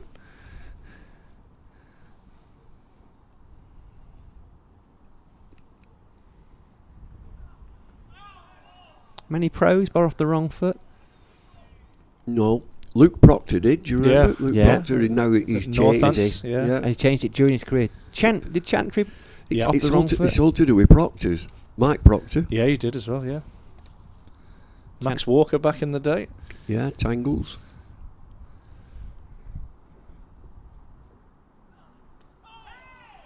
Chantry an umpire now? Jack? Yeah, still umpiring. End of the over. 57 gone. 10 left in the day here at the Banks Homes, Riverside. 213 for 4 is the current score for Durham. Doesn't tell the full picture. They're effectively 44 for 4. Been under the pump for most of these 2 days. Yeah, and again, we're just going over all ground at partnerships. It's not a spicy pitch, isn't this? They've gifted a couple of wickets, so 4 down, 213 for 4. They've gifted 2. Lees was got out.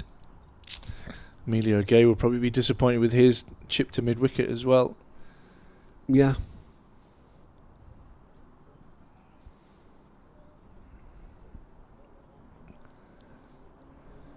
Graham Clark on strike, yet to get off the mark.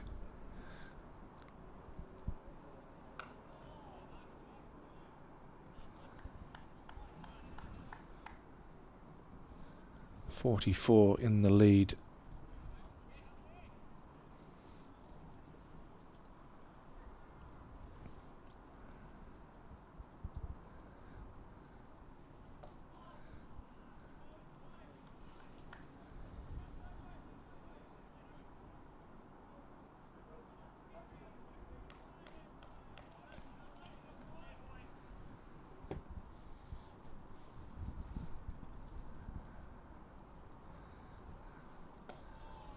I like that line. Really challenging, especially for the new batter coming in, trying to adjust to the pitch. The height and the pace of this spin from Kishore.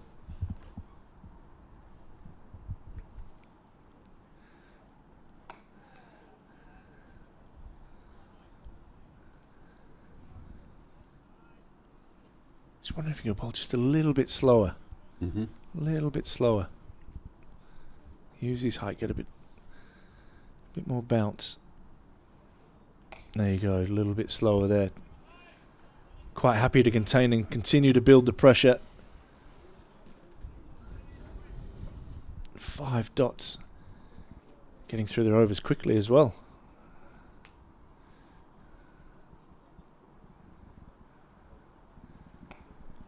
And that ends a maiden over from Saika Shaw. Stay at 213 for 4. 4th maiden of the day. Good set of figures, those. Control, the threat, a couple of wickets. Going at 2 and over. Just here for a couple of games, this stint, Saika Shaw, but I was going to say by all accounts, but by the account of the couple of people from Surrey I've chatted to, he settled in really well, loves it. They do pick their overseas in terms of characters really well. They look after them as well. Good insight. I was talking to Mark Church, who works for the BBC, and he was saying that Vikram Solanki was the one who recommended him as part of his Indian connections with the IPL. I used to love watching Vikram Solanki as a kid growing up. Ackerman reminds me a little bit of Solanki's bat flow. Very, very Good player, elegant. Solanki. Yeah. Another one who did a bit of all sorts. Bit of keeping, bit of spin as well. Yeah, definitely kept for England, didn't he? Like Trez.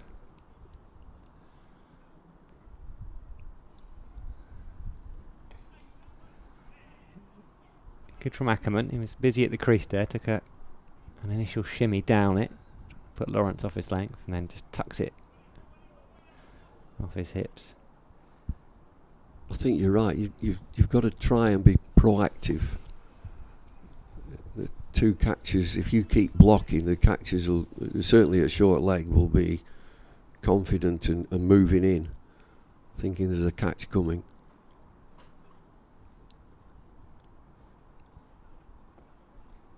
Good work. Brilliant work. He's got, well, all bar one occasion, he's had brilliant hands. Ryan Patel, he's looked very good. He did drop Ackerman. I wonder if just the helmet that has got in his vision, or he just thought it was that easy.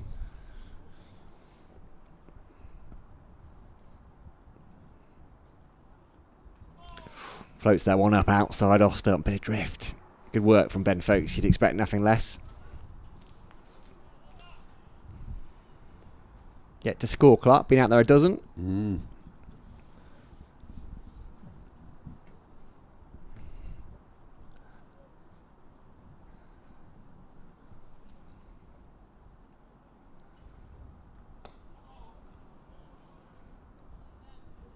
Haven't seen Cameron Steele yet. I wonder if it's worth a... I mean, Lawrence looks pretty threatening, but is it worth 2 right-handers in trying to get the leg spinner in? Spin the ball away from the bat. Got plenty of options. They just drop mid-on down to the long on. Really happy to give Clark the single.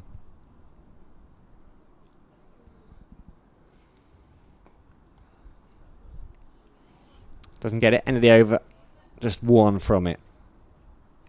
But, you know, from all the whirls and twirls of Dan Lawrence, it lands. It's all right, isn't it? Yeah, it lands. It gets in the right place. He's got a good little bit of drift. Ball 1 there, a little drifter outside off stump, which enticed a drive. The left arm spinner here for 2 matches. He won't know anybody. He's had a week They've been away. Yeah, they've been away. They've been Scarborough and Durham, so he might not even have been to the Oval. No, I think they've stayed up here as well in between. Yeah, nice little holiday by the seaside. Beautiful. Well, they've got the money, haven't they?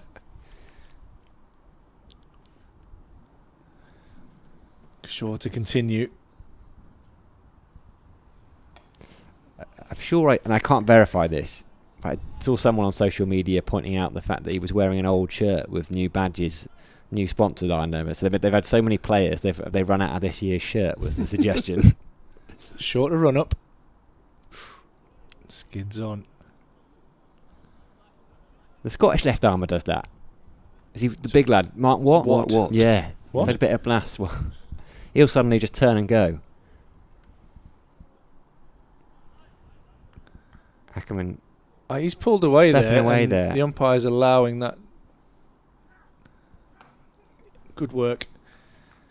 Ackerman just going, hang on, we'll do this at my pace. And Kishore decides that I've had enough of them fun and games, we'll go back to normal. It's about control, isn't it? He's taking control back there.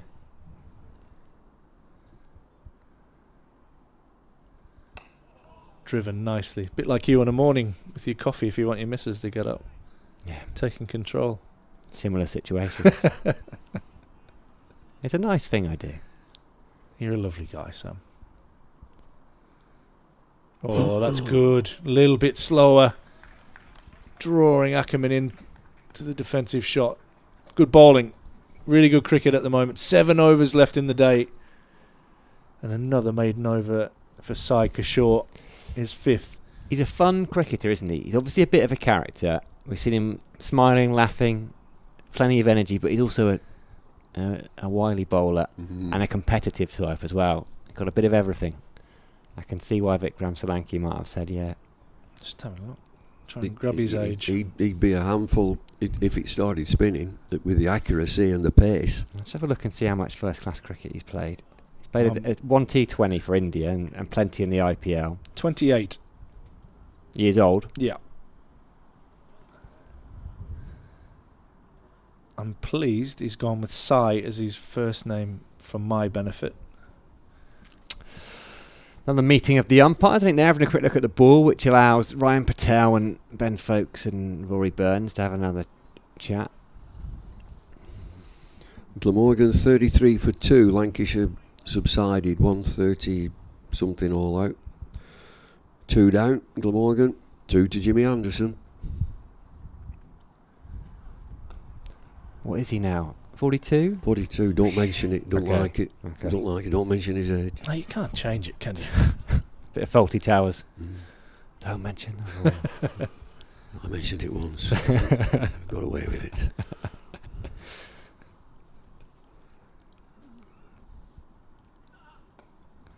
Effort ball from Yeah. Lawrence. That groan. Trying to put the batter off. Sai's first name is Ravi Srinivasan. Srinivasan. Yep. Mr. Srinivasan.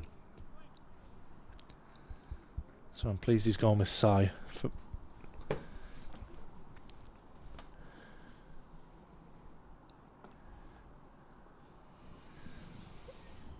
Halfway through the over, 3 dots.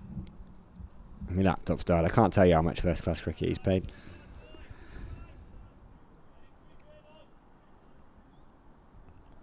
I'm on it. 47 first-class games.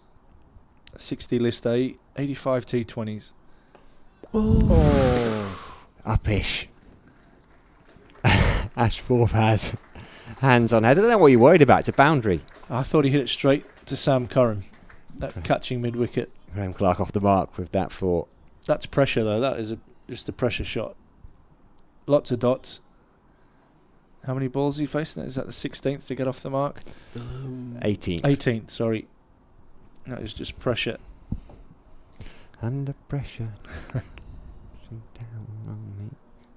The Jedward version, obviously. Oh, yeah, of course. No. I knew you'd know who they were. Wow. Oh, that's a bit of turn. It's gone inside the bat, I think. Between bat and pad. Even Ben Foakes couldn't hold on to it. I think it's hit him in the chest. He's just giving it a little bit of rub. Hit him right on the Vicks. So he's shrinking now. He's a 6'3" left arm spinner from Tamil Nadu. He's played 3 T20 internationals. 25 matches in the IPL. Starting right across his stumps there, Clark. Almost batting on off stump. And the over, just that uppish boundary from it, 61. I'm never quite sure when I look at the first-class stats, though, of Indian players, and it used to be the case with South African players, when they've got different tiers of first-class cricket, you can never quite tell. Yeah. It doesn't immediately distinguish between the different tiers, so you can never be sure the level at Tamil which Nadu, who were one of the big dogs, aren't they? Is that how they would describe themselves, you think? I think that's the Tamil Nadu Big Dogs. I think that's the franchise Is that the name name. of the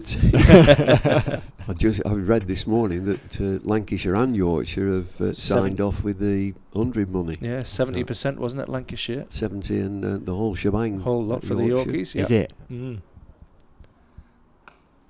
So what are Lancashire going to be? It's going to be the Manchester Superchargers, are they? I assume so, yeah. Something like that. They're changing the name. So how are they? Super Giants, are they? Super Giants, that's Super it. Giants. Yeah, not the Northern. It's not a Lancashire, Imagine Yorkshire just- mega mix. No, that wouldn't work. Super Giants, they're going to be. Have to be a red and white rose or something as the badge if that was the case.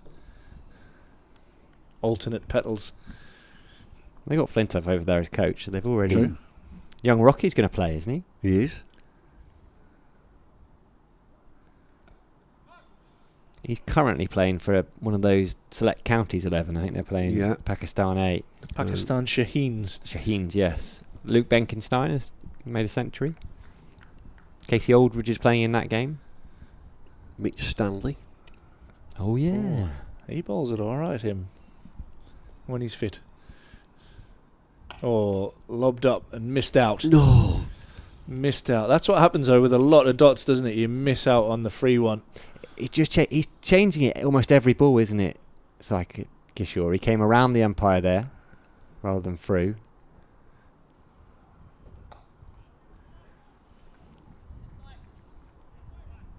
Scorers are getting RSI from his end, that is for sure. One ball away from a third consecutive maiden.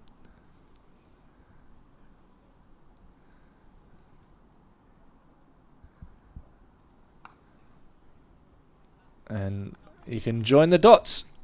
Another maiden over. Not sure Durham will mind that at the moment, as long as they're not losing wickets and can go into tomorrow. Yeah.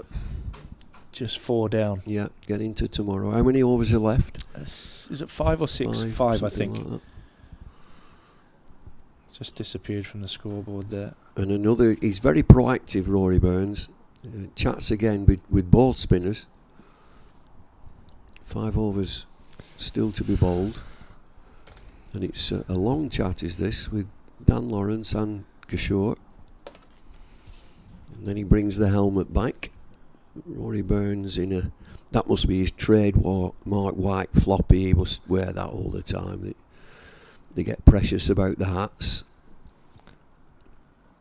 What's the lad at Derbyshire? Madsen? Madsen, that Sweaty one. that hat, honestly, Yeah, it's lost all the colour, all its shape. Needs reviving. Yeah. Half a shout for Elwood. They come through for a leg, but there was a change of the field there as well. Dom Sibley has gone to a catching 45, and there's a man just behind him to his left. Do you know what? I think that's a great run. I think Graham Clark was just stuck at that end for a little bit there, and under a little bit of pressure. I think that's really good batting in partnerships at Ackerman deciding to take the strike. Look at where he's batting. That back foot outside off Miles stump. outside off. Uses his feet. Cries of catches. He's been given.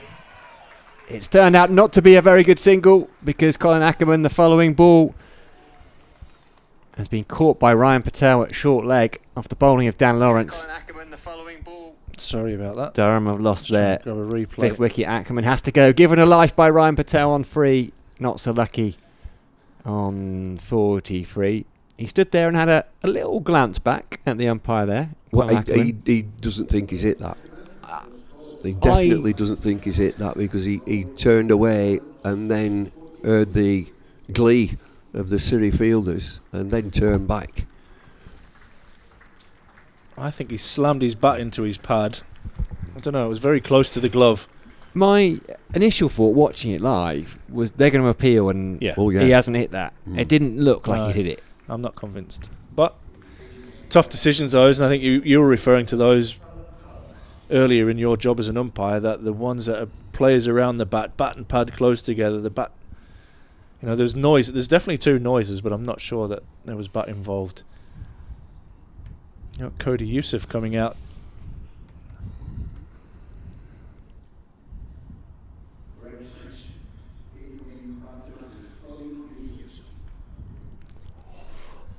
I'm not sure he's hit that. No, I don't think he has. No. It looks like it's come off the top of the pad. Like I say, I think bat slammed into pad. That's a tough one for Durham to take. It's an important wicket into the last 5 overs of the day. No, he's not hit it. What a shame. I don't think he's that close to it. No. Like, as I say, in real time, I thought, well, it was one of those appeals that the fielding sides, they go through the motions.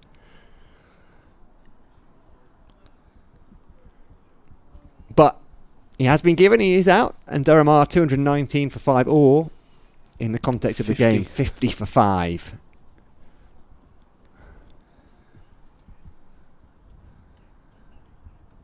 This is good from Surrey. I mean, they've got a little bit of luck there.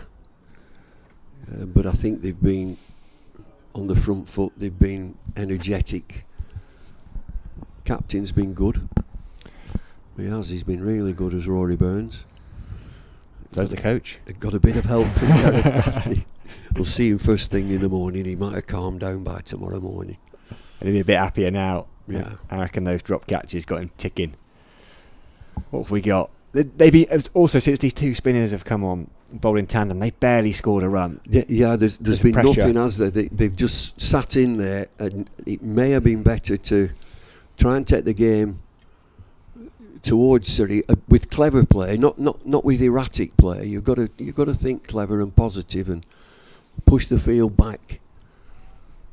I mean, there were 2 sucker punches. They've had 2 sucker punches that they've given wickets away. There's one which is unfortunate, as we've seen on the replays. Sorry, won't mind one bit. Going to surround Cody Youssef. Yeah, they're just waiting for Adam Sibley to stick his pads on. Even all this as a batter is really annoying, and you just want to get into your innings. How's he with the bat, Youssef? He's okay. He's not watching. I'm surprised that Parkinson hasn't come out, if I'm honest. He left one in the first innings and got knocked over. Use your bat. It's a good bit of advice. It's simple game, isn't it? Use your bat. George just slipped back in. You got a late Devil's quiz question, George, for us? Are you ready? I'm sure you said you had one earlier and you kind of dogged it. Nervous now, isn't he? Because he can't get the question right, let alone the answer. Yeah, you put him under pressure. What have we got? Slip, leg, slip. Short leg. Silly mid off. Silly cover. It's a big human to have in front of you on the offside. Flatter one. Bit more buoyancy, bit more bounce around those Surrey fielders. A quizmaster, he must know this. Which England cricketer appeared in the film Chariots of Fire?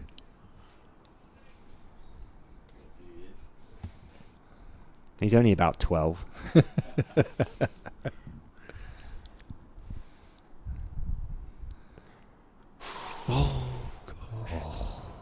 Dan Lawrence.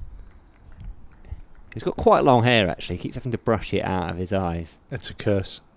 Oh, if only.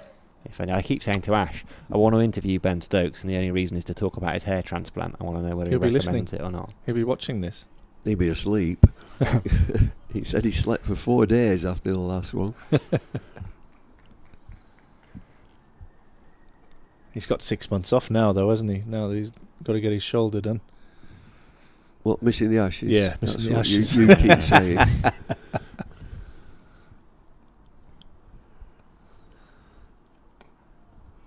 Like the official Durham Cat and Cricket Club line, Ash? I don't think so. Is that a statement on behalf of Durham? Because you're wearing Durham kit while you're making that statement, so... I was going to say something that I've just changed my mind. Keep it. Probably keep sensible. It. Probably sensible. Yeah. To do something with the brand of your shirt yesterday.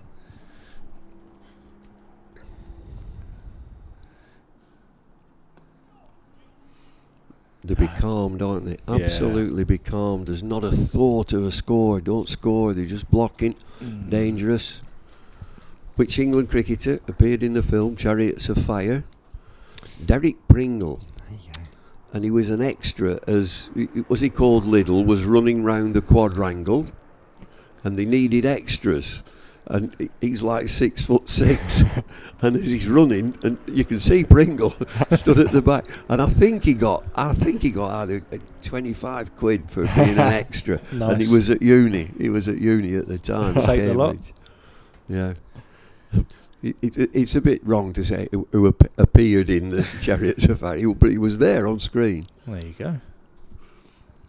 4 overs remaining in the day. Durham lead by 50. 5 wickets down. Precarious position. And Surrey smell blood. 2 slips. Well, a slip in a gully, I guess you would say, for the spinner. Still having a chat with the umpire. Saika Shaw. Ryan Patel in at silly mid-off. There's been lots of discussions today with the umpires.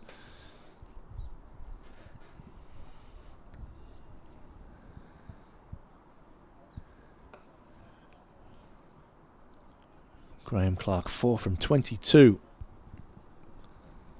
It's been stuck. Hit that one boundary. Just the one scoring shot. Aerially past Sam Curran at mid-wicket. It's good from Clark. Looking to score. Getting off strike as well and bringing the night watchman Cody Youssef into strike. And I'm not sure that Saika Shaw will be all that bothered about that. I'm sure he'll think I can get another wicket here and then bring in the next batsman.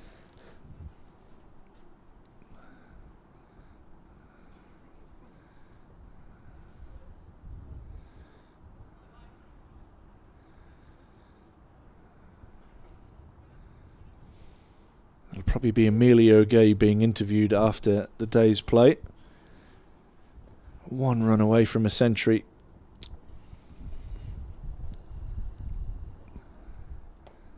Nicely played by Youssef. How are you going to open that one up then, Ash? Why didn't you get 100? No, not it. It is a tough one, actually. Chuck that one away? Yeah, we'll have a chat about the state of play, I think, before I rush into his own innings. I love watching him bat Emilio Gate. Yeah, Bumble was saying he was impressed. That's a good player. In the Lions, he'd be roundabout. He's pretty versatile as well. Has opened the innings for Durham. Has batted at 3. What would that have been? His 4th ton of the summer if he'd made it? I think he's got 3. Oh. Where'd you do the interview? And normally just on the outfield. Okay. Yeah, I did it on the balcony last night because it was too cold. And Durham being the lovely hosts that we are, there's heaters on the Durham side of the balcony and there's not on the away side. I've got a lot of time for that though. Yeah, I'm absolutely all for it. The old football dressing rooms where the home side get acres and the away side are in a tiny little thing. And in the when it's hot, they pump the heating on.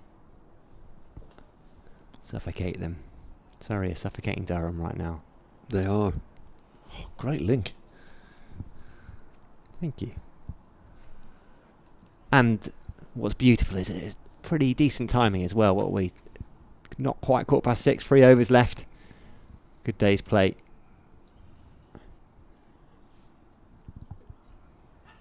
And McCrive catch it. They're playing him as if he's Jim Laker. Just there were a couple of balls that Ackerman started to try and move around and say, "Oh, move your length," but they're just sitting there. Clark, what's he been there? 24 balls, 5 runs. That one boundary that was in the air.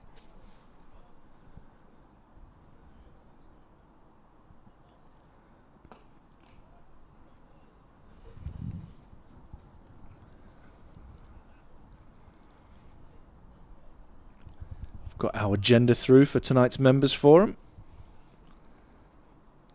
Interesting, that will have a big discussion around the ECB domestic review. It's basically how much cricket we'll get next year, how the championship will look. Yeah, I think Tim Bostock and Phil Collins will be in the hot seats for that one. With a few questions from our members, no doubt, and just to discuss the changes there.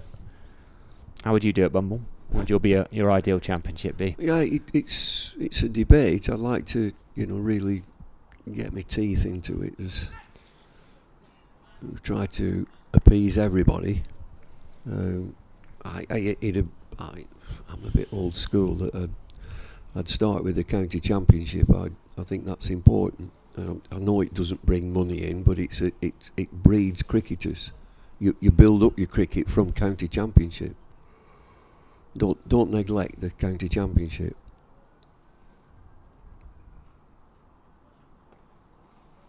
Turned away. I think, the sensible thing now that the 100 has been franchised and sold, I feel sure that the owners will turn that 100 into a T20 franchise competition in the UK. So therefore, your T20 Blast is obsolete, which has been a wonderful competition. But you can't have two T20 competitions, I would have thought. And that frees up an amount of time. If you got a T20 franchise competition, which is in line with the rest of the cricket playing countries, you can still play a 50 over comp, and you play a county championship.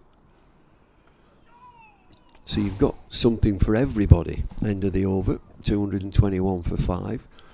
What I'm disappointed in is that don't put county championship in a backwater, and make it important. I'll tell you how I would make it important anyway, which I'll say tonight. People will be watching this stream and won't be there. If we've just got £500 million into the game, which we have, 20 million to win the county championship, now you'd get some players. Now they play, and you'd play on good pitches, and you'd play in summer. That's another thing. I've got a cunning plan. Let's play county cricket in summer. So I don't know what this county's, I don't know how they see it. I think they could redistribute it much better amongst the live stream commentators, Bumble, if I'm honest with you, rather than just focusing on the cricket. I'm on 4 figures a day now. I don't know about you. Definitely not. 11 balls left in the day. What's the current prize money? Do we know for the Champo? I have no idea. It'll be interesting to find out. Google. My laptop's died. Feel free to use mine, mate, if you want. I'll try and Hey Siri it. All of our phones go off at once. Hey Siri, how much money do you get for winning the county championship? Cricket. Oh, Siri's not. $1 million.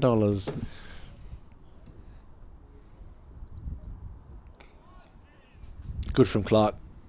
Getting off strike. The idea of having the night watchman in is that he takes as many balls as possible. Richie Benno would be thrilled with that score. Choo choo choo 5.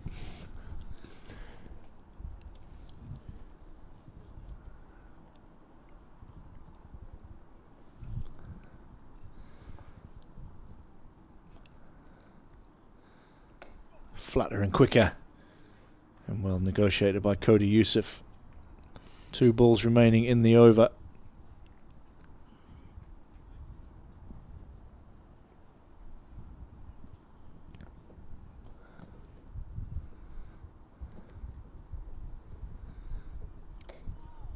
And again, nicely played. On a quick Google, I can find the latest figure from September 2022 when it was 580 grand. That's a bit of a bump up then, Bumble. Mm-hmm. Shows a bit of emphasis on that competition. Slower. And ends the day for Syker Shaw. Has been one of Surrey's stars. But you're right, though, because money talks, right? So you say, hey, Chelsea, you had a long season, you played 60 games. Do you fancy coming to America for 6 weeks to playing a tournament that no one really wants to watch or talk about? Or do you want to go for a rest? I know we'll have a rest. You'll get 100 million quid if you come over and play that tournament that no one wants to watch. Suddenly the answer is yes. Yeah. All the first team players are going. I look at the tour Newcastle went on last year to Australia. Straight. So your broadcaster will be interested, Yeah. big time. Your players from overseas, and you could say there's 3 quarters have to be England qualified in each team. There's all sorts you can do. Push to Kishore for no run. But in a weird way, it's not the overseas you need to attract, because they love it. Right? The big players want to come over and play in the county championship, particularly the Aussies. They see it as the holy grail still. It's the domestic players almost you need to convince to be available and to prioritise. And the ECB tried something. Was it in the winter they were sort of blocking? They were saying, right, if you're on a Red Bull deal, they were not going to give you no objection certificates to go off and play to these franchise leagues that clash. But then all the players did was renegotiated their deals, well, as you would. Mm-hmm. So they're no longer Red Bull contracted, so they might play even less.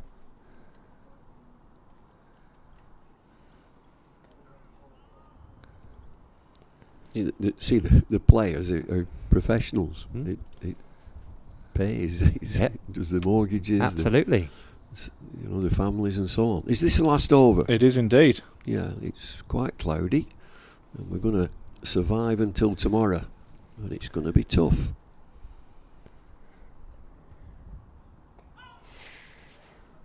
Couple of balls left for Graham Clark. He's been out there for 35 of them now. Just got the 7. Cody Youssef has done his job as well. 0 from 12. And these two, unless something dramatic happens in the last 2 balls, will start again tomorrow.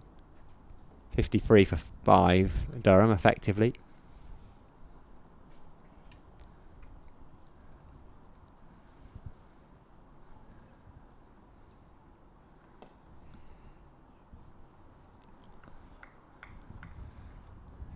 One ball left of the day.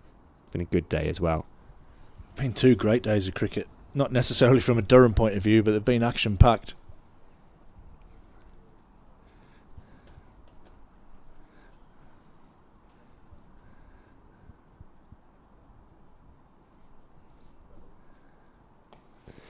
And it concludes with a Graham Clark forward defensive. Warm round of applause for those left here at the Banks Homes Riverside. Durham 222 for 5. And they lead by 53 runs. It's been another good day if you're a Surrey supporter.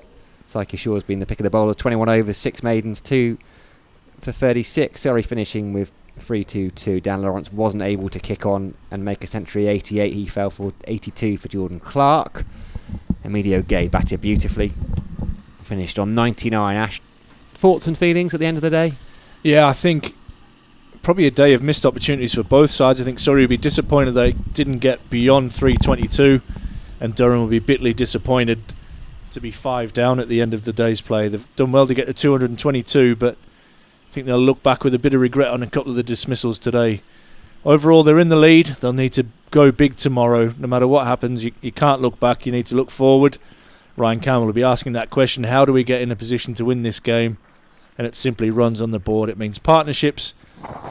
Maybe a little bit of a miracle, but at the end of the day, they're still in the fight. It's not over yet. Durham will resume tomorrow, 5 down. What are we in the lead? 54? All to play for. Surrey on top. We'll see you tomorrow bright and early.